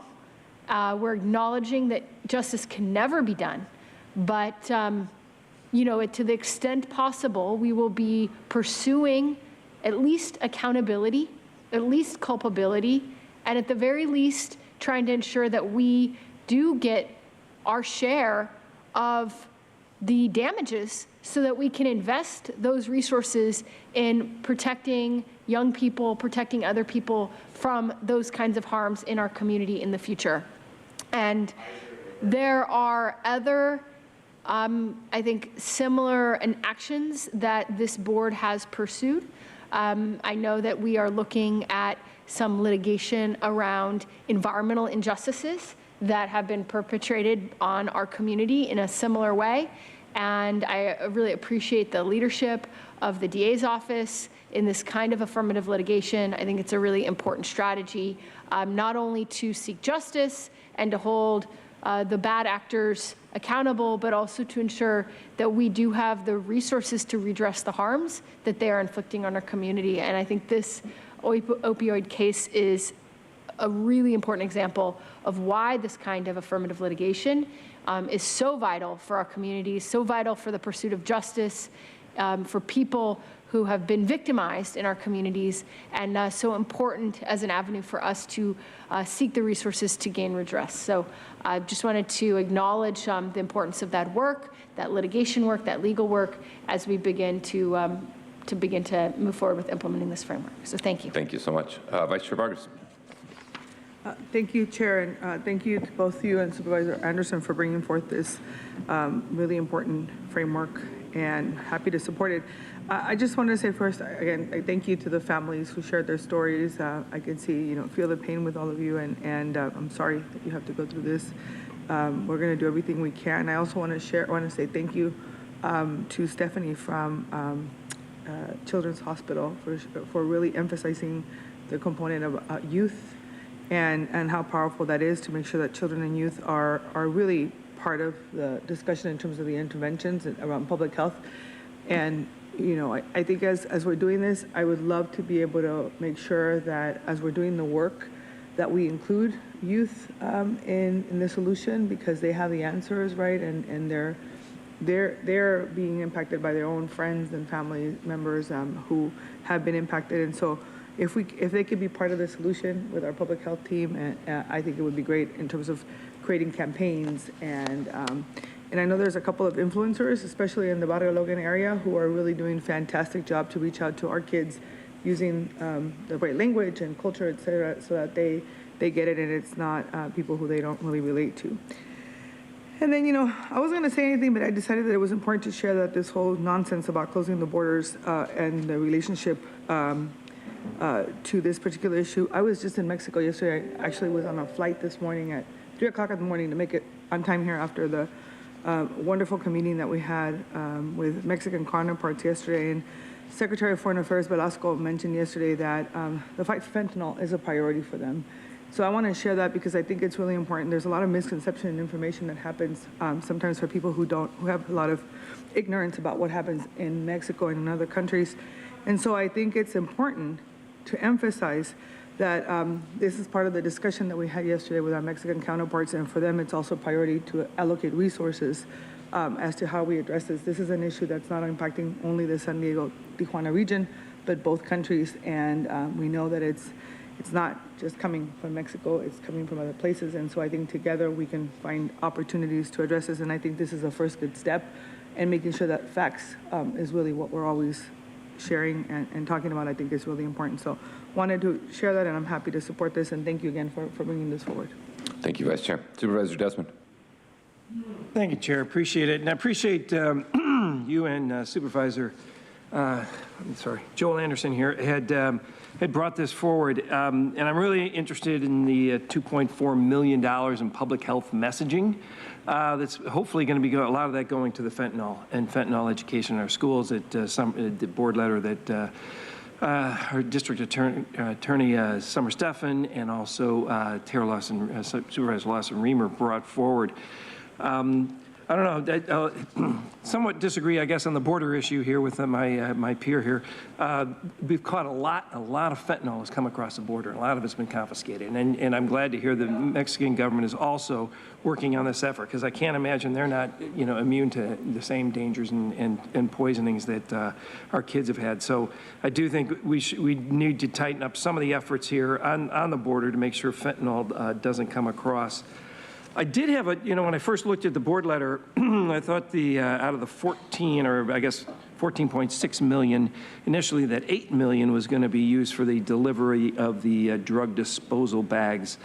You made a very compelling case on those bags, and truthfully, I think there is a lot that could be disposed of, but I thought the 8 million was a big chunk of money. I guess I would like to see more money gone towards education or youth education. So perhaps in the future, after the initial drug disposal bags go out, maybe we could provide the drug bags at pharmacies and things like that. Might be another alternative or other mechanisms to get these out. Maybe the first batch, okay, and we educate people, they know they're there, and they know they're there, and maybe next time they see them, if we make them free at the pharmacy side, would think would be a good effort. So thanks for all the, I know you did a lot of outreach and got the information here. I think it's all very good, and appreciate the effort on the fentanyl issue. So thank you. All right, thank you all. With that, we have a motion by myself, second by Supervisor Anderson, to adopt our comprehensive opioid framework. Please vote. Chair Fletcher, that motion passes unanimously with all supervisors being present and voting aye. We will go to our final agenda item today, agenda item 23, receive an update on the San Pasqual Academy transition, authorize competitive solicitation, and authorize application for future funding.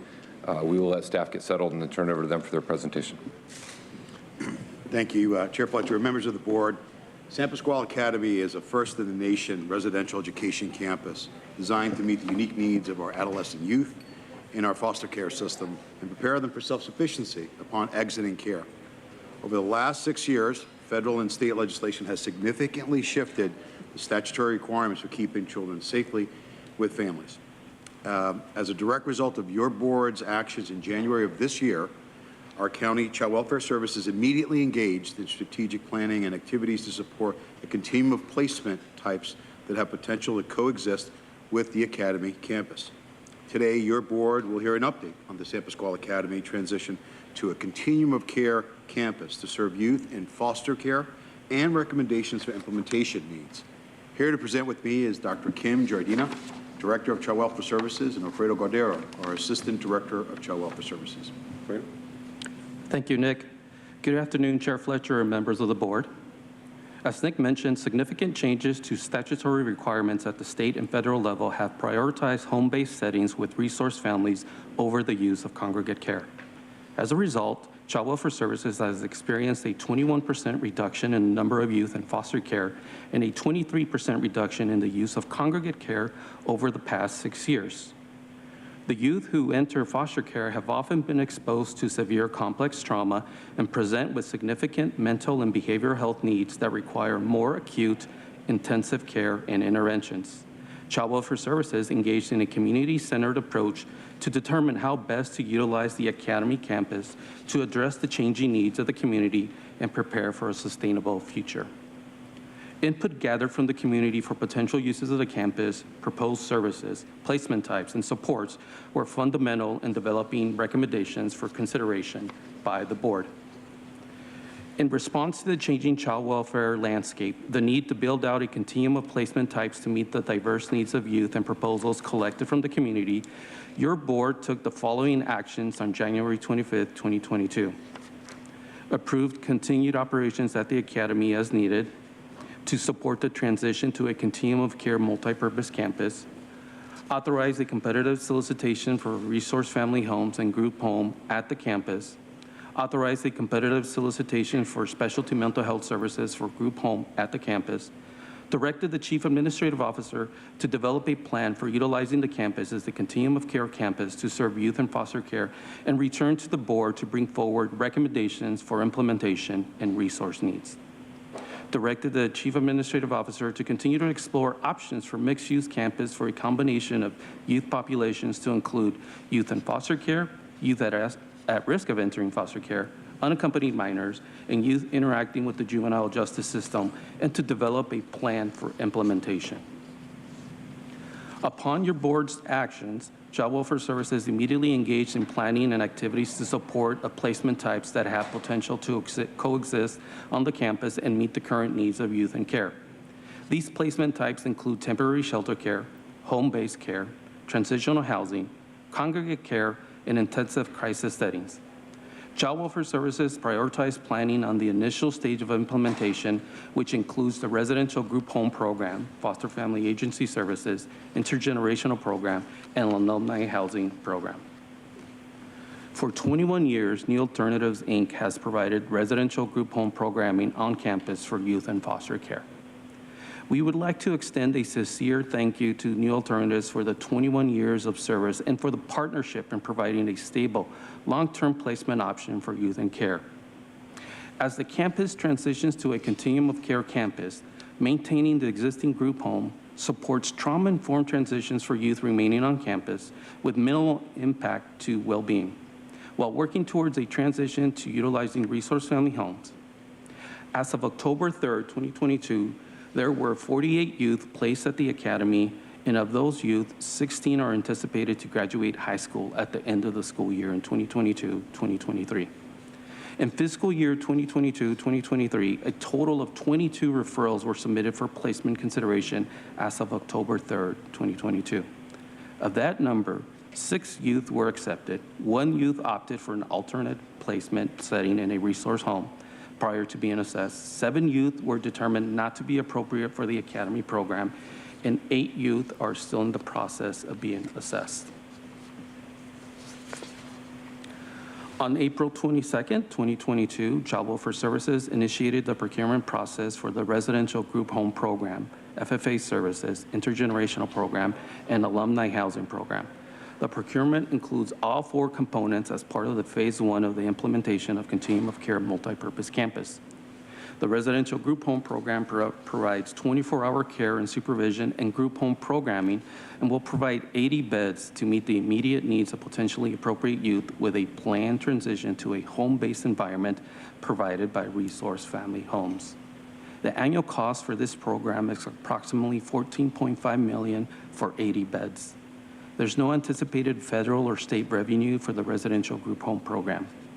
The Foster Family Agency Services will provide resource family homes and opportunities for youth to step down from higher levels of care into a less restrictive setting that can accommodate sibling placements.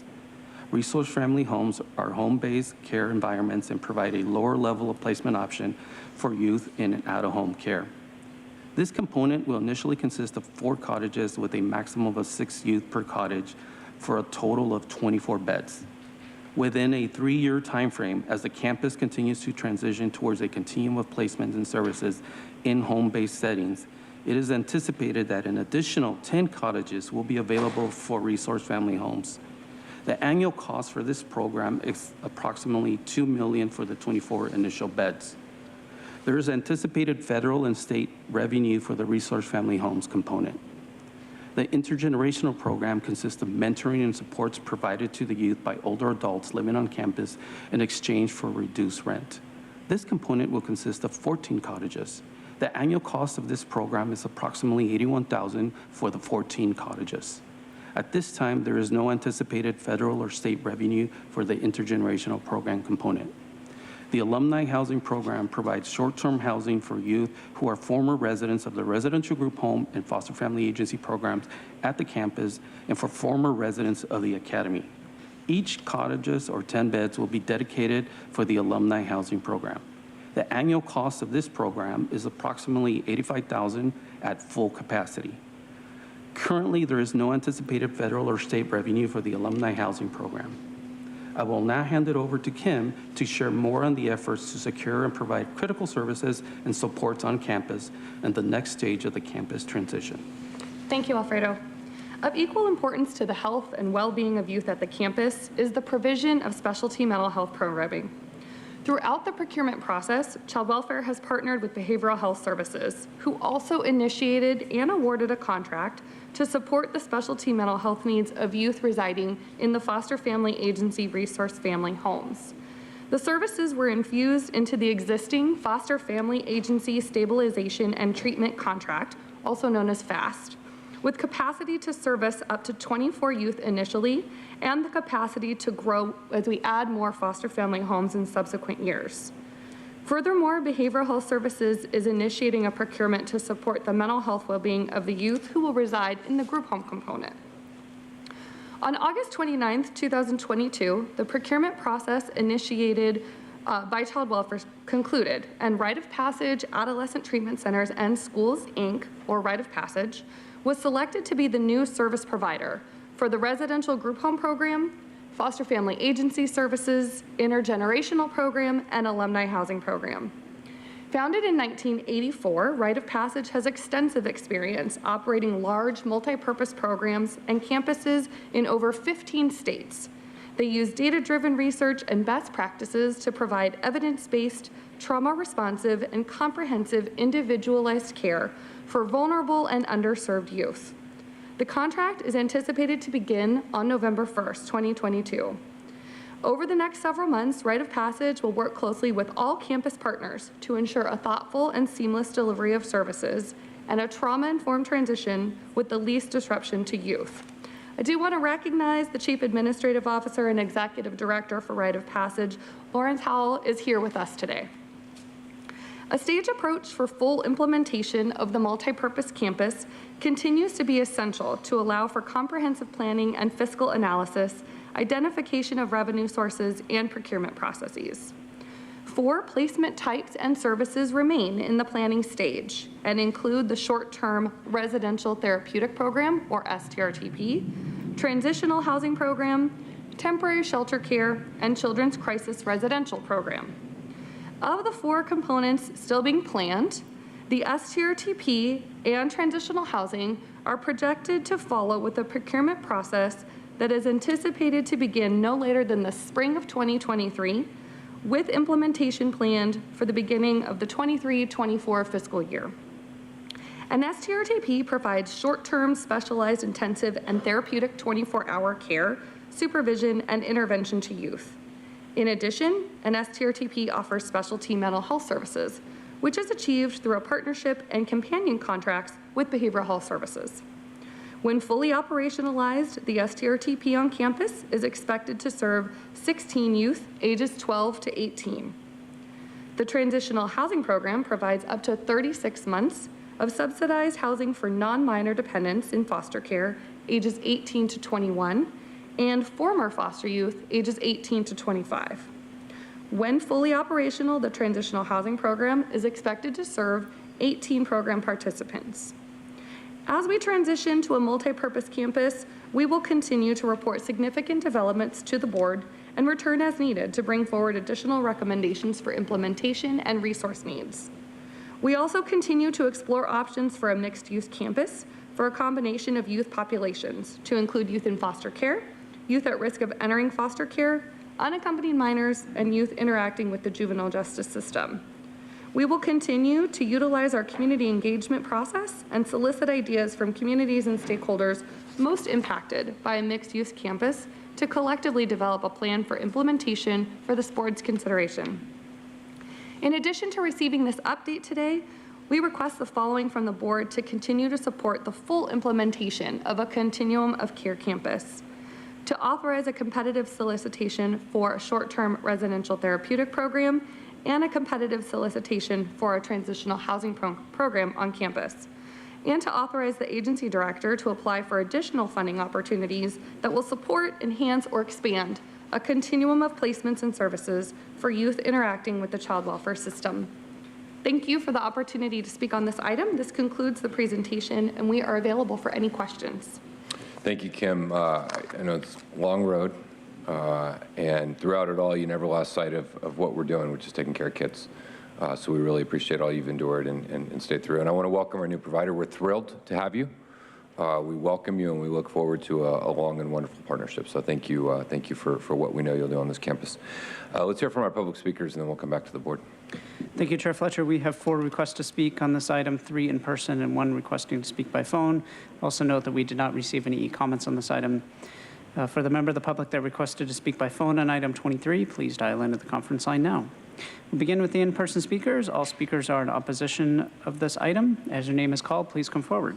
Audra, Jason Robo, and Mark. You'll have 2 minutes to address the board. I'll ask you to state your name for the audio record.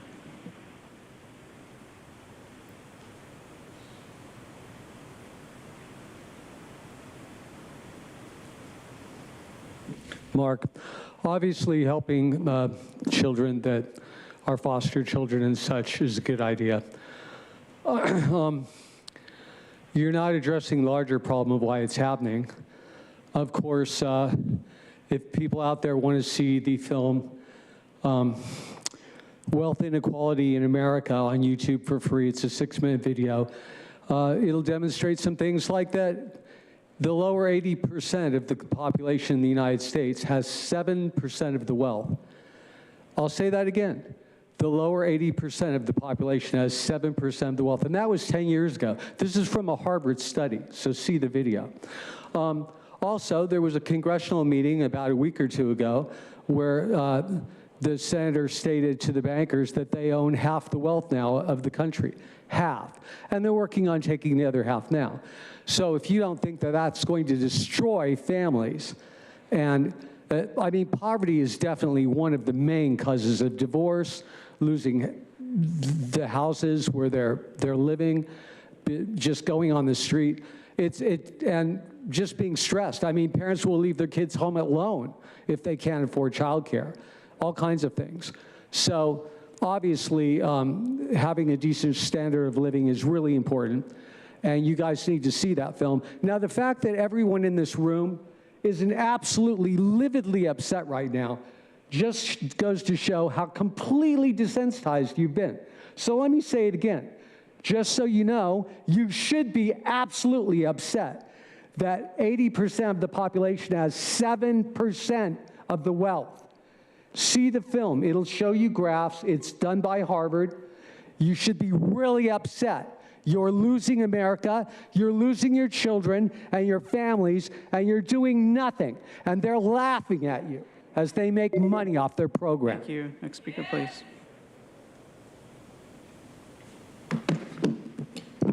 I use the name Audra. Don't get me wrong. I think that children need help, but what you guys are doing are not helping children. You're using children to get money.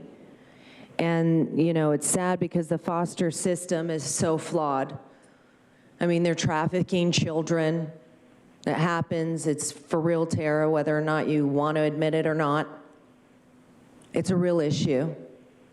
And the fact that you're sitting here, I mean, There's like, you want 48 youth to go to this place. There's, you know, so many. I mean, just that 80-bed residential place costs $181,250 a bed annually. Are you kidding me? Where's that going? Because, I mean, if I fostered some youth, you damn well better be sure I would never see any money like that. It's the bare minimum to make sure these children, so where is that going? You're funneling money into a system that does not help children. It's a problem because you guys love to spend money. It's bananas. Like, I mean, I'd love to one day just be like, let me just, you know, throw money around and put it in this bucket and that bucket and this bucket and pretend like we're helping kids. I mean, another one will cost $83,333.33 a year per bed. Where is that money going? Not to these children, not to where it really needs to go. It's just like that opioid thing. Like, you want the money from the problems that these victims have had to face from being on opioids, let the county take it. Why doesn't that go to the people who were the ones that actually went through the crisis? It's a problem because these kids aren't seeing that money. Are they even getting help? Where's that money going, Helen? $181,000 a year for one child. Thank you. Next speaker, please. Jason Roro, yeah, the amount of money is just totally absurd. I mean, do you have any idea what thrift is? This is just crazy.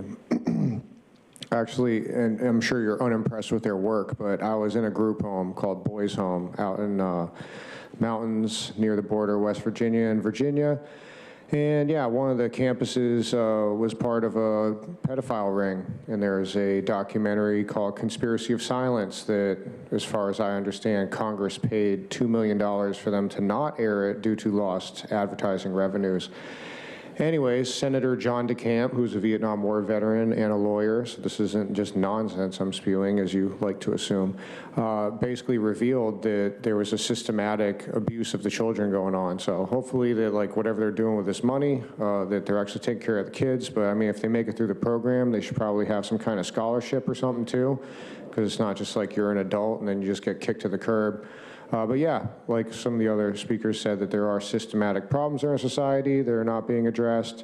And yeah, wealth inequality is a major problem. It creates crime, it creates addiction issues. And if you actually cared about those things when you say you care about COVID and healthcare workers, I mean, like, basically a massive amount of the load on law enforcement, granted I have issues with what you call laws, and with healthcare services are massively coming from homelessness and addiction and stuff. So I just don't know what you guys are doing with all this money, but yeah, there's not much transparency aside this little meeting where you just like rubber stamp throwing boatloads of dough at people. And yeah, the fact that you can't do it on your own is kind of crazy. I mean, especially like all of our computer stuff in this state. It's like we're the home of like Silicon Valley and using like super archaic stuff all the time. Like, anyways, I guess your system is archaic too, but it's the rule of the elite. We'll now hear from the individual that requested to speak by phone.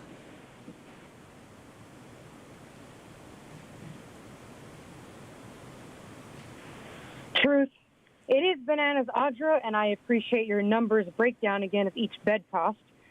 This item reminds me of item 7, which authorized the HHSA Medical Care Services Director to authorize an extension of the contract for home visits by county public health nurses to ensure participants who start the program can complete the same program.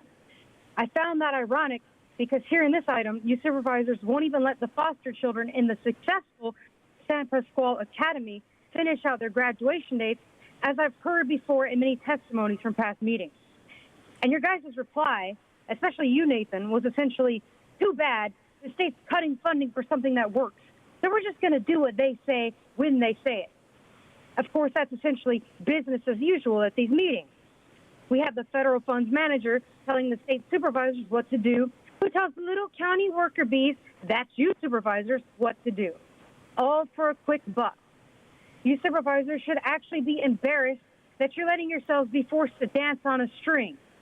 and especially with this kind of item that's going to negatively affect children in the foster care system that are in need of a residential environment to grow.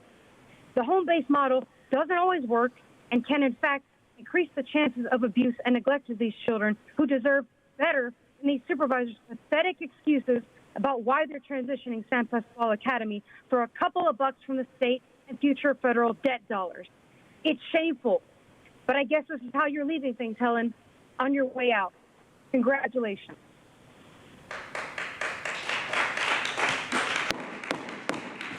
The outbursts are disrupting the conduct of this meeting and violating the rules. Please stop. Next speaker. Chair Fletcher, that concludes public comment on this item. Supervisor Desmond. Thank you, Chair. I was really excited to see this item on the program, or on the agenda here today, in our new provider. I'm sorry, I missed your name. It's Lawrence. Lawrence? First name, last name? Lawrence Howell. Lawrence, well, thank you very much, and welcome, Mr. Howell, as well. And I'd like to go ahead and make a motion to approve the item. Thank you, Supervisor. Happy to second. We have a motion by Supervisor Desmond, seconded by myself, to approve the recommendations in the item. Please vote. Chair Fletcher, that motion passes unanimously with all supervisors being present and voting aye.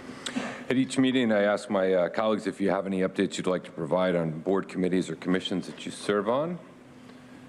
Vice Chair?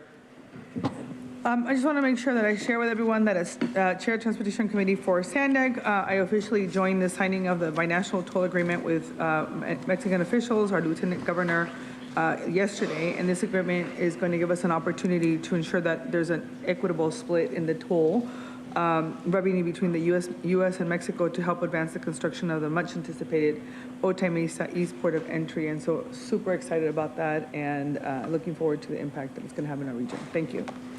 Thank you. Thank you, Vice Chair. I'm not seeing any additional. We have 2 adjournments in memory today. I'd like to begin by honoring and adjourning today's Board of Supervisors meeting in the memory of San Diego State University President Emeritus Sally Roush. She played a critical role in helping transform San Diego State University into the world-class educational institution it is today. As current President Adela De La Torre said, Sally Roush was truly one of SDSU's visionary leaders who always led with deep compassion, courage, and wisdom. Born March 28, 1947 in Denver, Colorado, the oldest of 4 girls, she was the first in her family to attend college. Immediately after graduating from college, she became an assistant personnel director in Colorado's Department of Education. She went on to join the University of Colorado at Denver as a human resource officer. In 1982, while sitting in her Denver office, she saw a notice from San Diego State University HR. She took a chance and applied. She got the job as Director of Personnel Services, starting her many decades relationship with San Diego.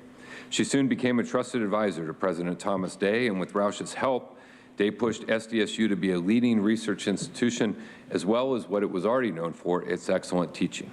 In 1994, Roush was promoted to Senior Vice President for Business and Financial Affairs, where she was a valued advisor for the next 2 presidents, Stephen Weber and Elliot Hirschman. The California State University Board of Trustees named Roush interim president in 2007 after President Elliot Hirschman decided to retire. Interim presidents often just waited out until the replacement is found, but not Sally. Her biggest accomplishment was leading the plan for SDSU Mission Valley.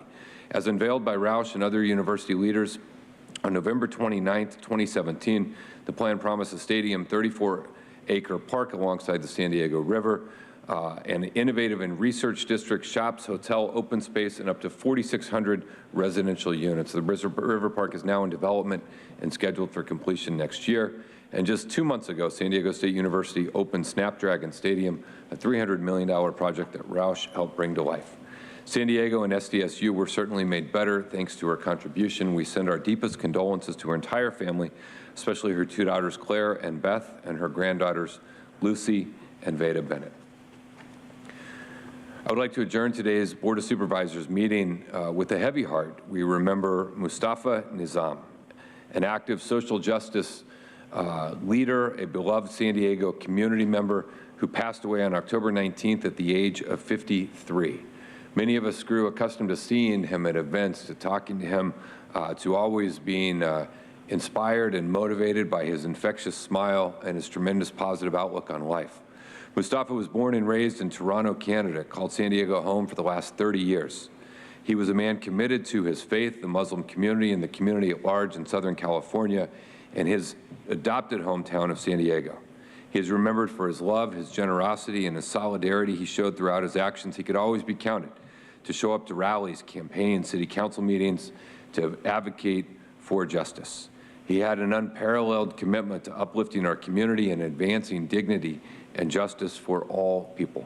We send our deepest condolences to his wife, Tazeen, their daughter, Sabrina, and the many, many friends. We will forever remember Mustafa and his remarkable contribution to the greater San Diego community. At this point, we will now resume non-agendized public communication. Thank you, Chair Fletcher. We have 12 remaining requests to speak on matters not listed on the agenda, 2 in person and 10 requesting to speak by phone. For those that requested to speak by phone, please dial into the conference line now using the instructions that were provided to you. We'll begin with the in-person speakers. As your name is called, please come forward. I'd like to invite Audra and Abdur Hamid. If I've called your name, please come forward. You'll have 2 minutes to address the board, and I'll ask you to please state your name for the audio record.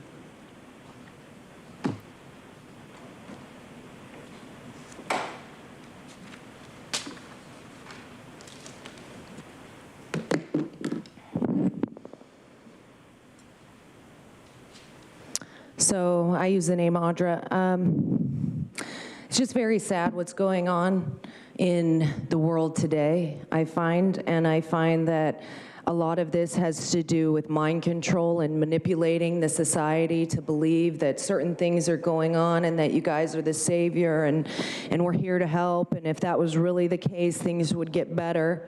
You know, and I come to you guys. Most of the reason is to tell the public what you guys are doing is wrong, but I also want to appeal to you as a human being. And I know that each of you has a soul, whether or not you've sold it to the wrong God or not, but you all will be judged when that time comes, when our Maker comes back or you go and you happen to pass away. But I would hope that you understand that what he will say to you is, turn away from me, I never knew you, if you don't do the right thing. And so I want to read from John chapter 8. I know that ye are Abraham's seed, but ye seek to kill me, because my word hath no place in you. I speak that which I have seen with my father, and ye do that which ye have seen with your father. They answered and said unto him, Abraham is our father. Jesus saith unto them, if we were Abraham's children, you would do the works of Abraham. But now ye seek to kill me, a man that hath told you the truth, which I have heard of God. This did not Abraham.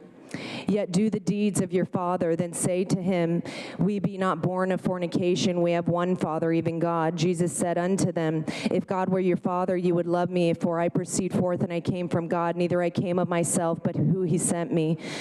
Who do ye not understand my speech, even because you cannot hear my words? You are of the father of the devil, and less of your father you will do. He was a murderer from the beginning, and abode not in the truth, because there is no truth in him. When he seeketh a lie, he speaketh of his own, for he is a liar and not the Father. And because I tell you the truth. Thank you. Your time is up. Your time is up. Thank you. Your time has expired. Next speaker. Your continued outbursts violate the rules. First warning. Your continued outbursts violate the rules. Second warning. Your continued outbursts violate the rules. Third warning. Ask the deputies, please escort Audrey out of the room. Next speaker, please. We'll now hear from those that requested to speak by phone. When it is your turn to speak, you will be unmuted and you will hear a recording that will tell you to begin your comments after the beep. I'll remind the callers they should mute their TV or live video stream before they begin speaking. We'll begin with our first caller.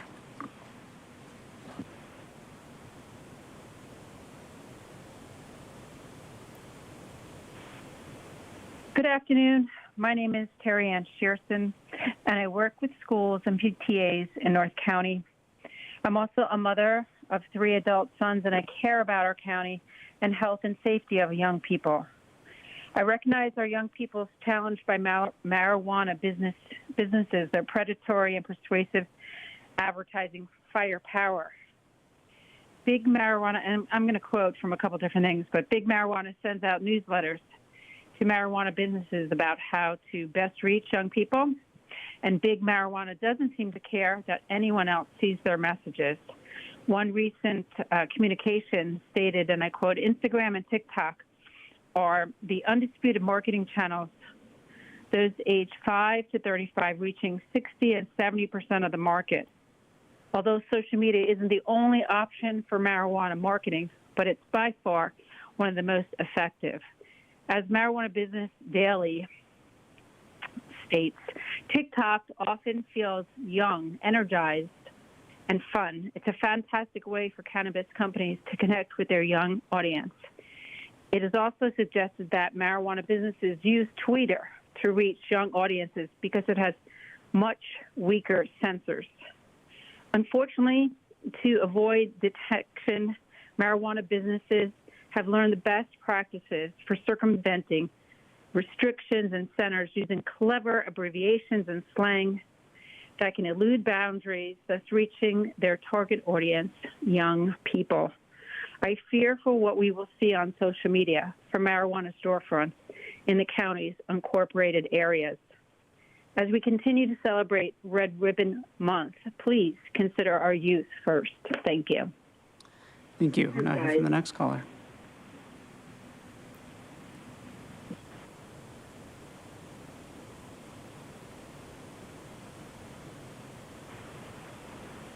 Good afternoon, Chair Fletcher and Board of Supervisors. My name is Becky Rapp. I am a San Diego County resident and a public health educator. Concerned regarding the harm normalization of marijuana is having on our county. Billboard advertising is everywhere, near and around shopping centers and next to housing complexes. A recent news article titled "Billboards Promoting Cannabis Raise Concerns" caught my eye. According to Kantar, the most comprehensive competitive advertising intelligence available, 42% of marijuana advertising is done on billboards. We've seen this surge in our own county, and it raises an important question about the appropriateness of marijuana-related content along the side of our roads, which invariably reaches children, teens, and other impressionable audiences. In 1997, there were similar concerns that prompted a ban on outdoor advertising for tobacco products with the passage of the Tobacco Master Settlement Agreement. Wouldn't it make sense to pass a similar agreement for marijuana billboard advertising? In honor of Red Ribbon Week, our beautiful county of San Diego is home to the Enrique Camarena family. Enrique was a DEA agent who was killed in the line of duty in Mexico while working undercover with a Mexican drug cartel involved with marijuana struggling. In his honor, San Diego was the first to sponsor Red Ribbon Week, teaching drug prevention in schools before Nancy Reagan brought national attention to it. I would respectfully suggest the county consider a Red Ribbon campaign in the month of October, perhaps displaying billboards with prevention messaging, reminding all San Diegans of the great sacrifices people have made fighting drug wars, instead of promoting the marijuana industry by allowing advertising and bringing it to our backcountry. Thank you. Thank you. We'll now hear from the next caller.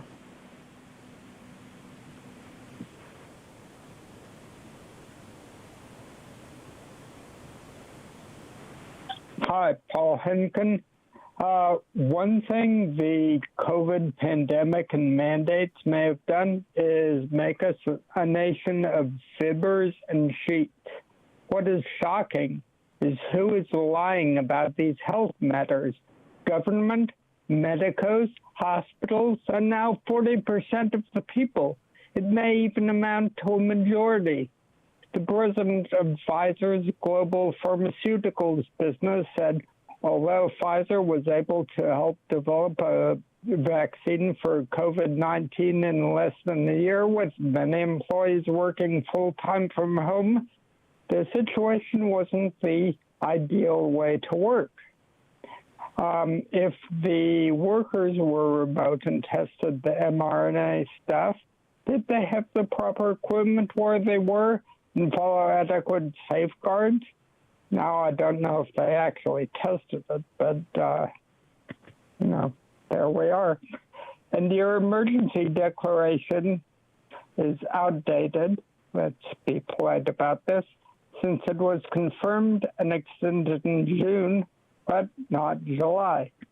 Regardless of COVID, when you have 40% of America fibbing or lying about it, on top of what has been shown coming from government and institutions, that is a really serious problem. I hope this is not going to somehow make disregard for the truth more acceptable. But as I remarked the other day, here we are. And that includes, by the way, some pronouncements I've heard from the board. We really need to focus on reestablishing trust. And I don't know why you removed the deaths after September 17th from your count. Thank you. We'll now hear from the next caller.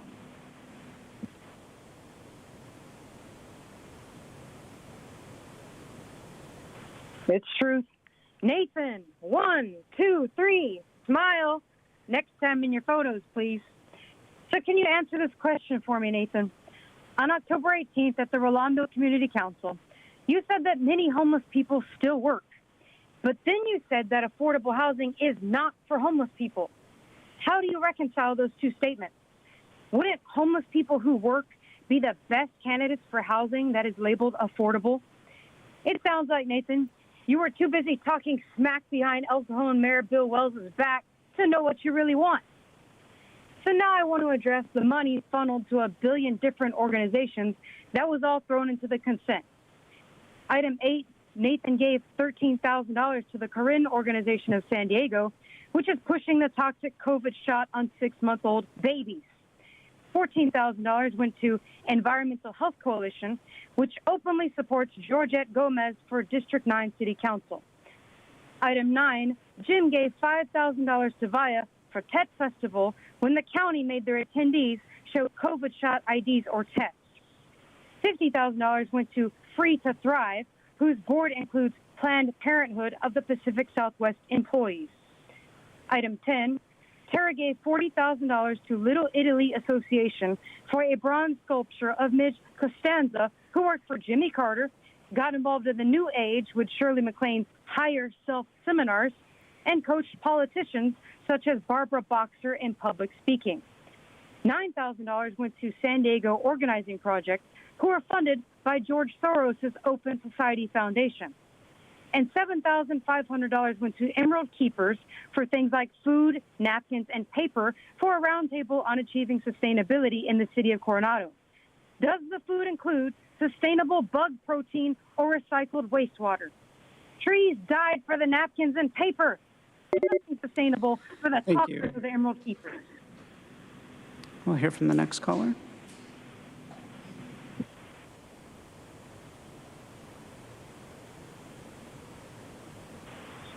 Hey, it's Jim Ellis.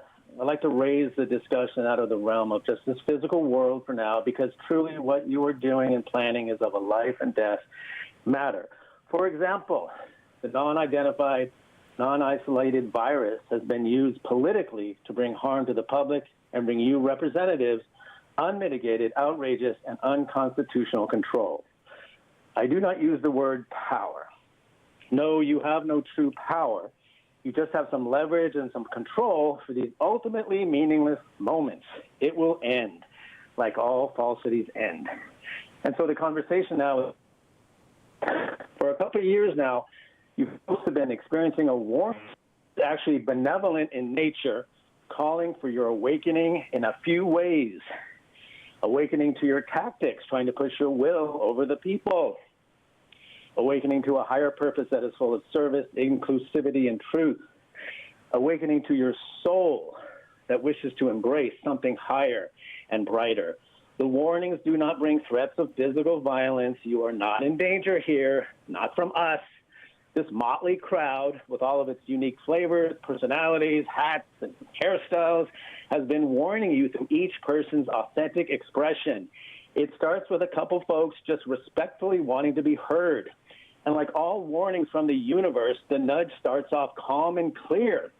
And when we don't listen, it gets louder and more intense, with consequences like a snowball mounting larger and larger over time. Are you listening? Are you willing to listen to the call for justice, liberty, sacred honor, and on some level, like it or not, your own soul salvation? It appears with your closed-off actions and mannerisms you are not. With these in-your-face pleas from the caring and citizens, the universe is being kind, history and the destiny you are building for yourself will not be. We'll now hear from the next caller.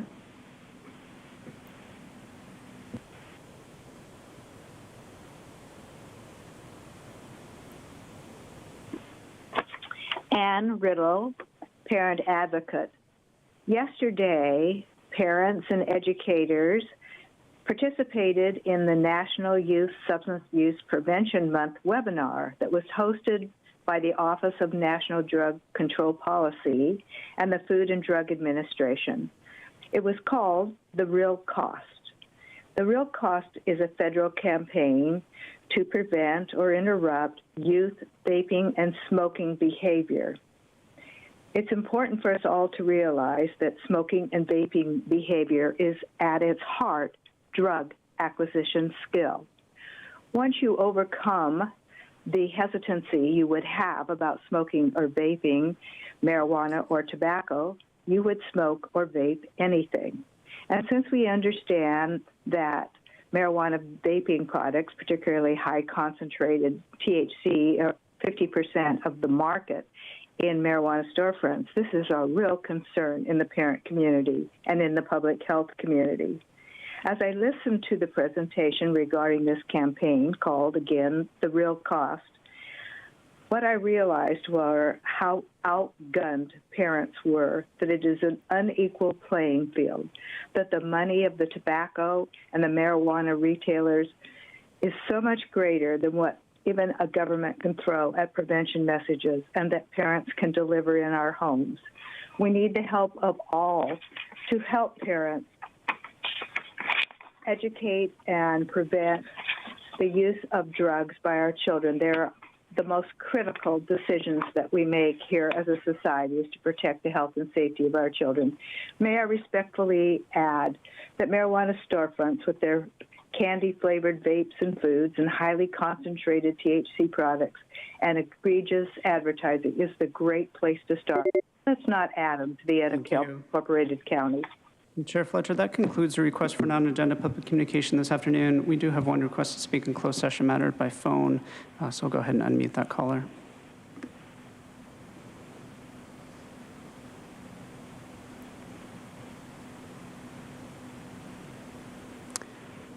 Carla Milan, please go ahead. Carla, yo soy la intérprete. ¿Me puede escuchar?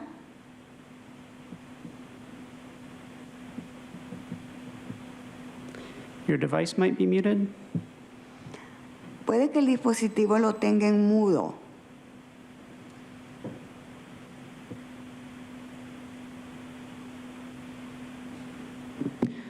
Carla, ¿me escucha?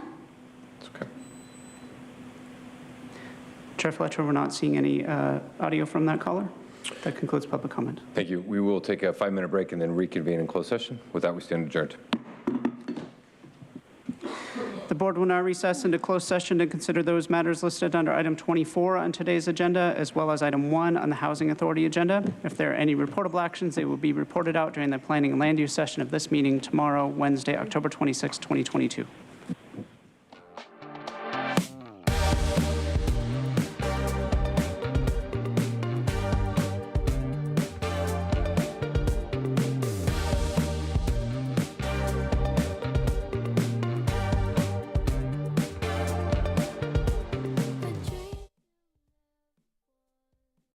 What about tsunamis?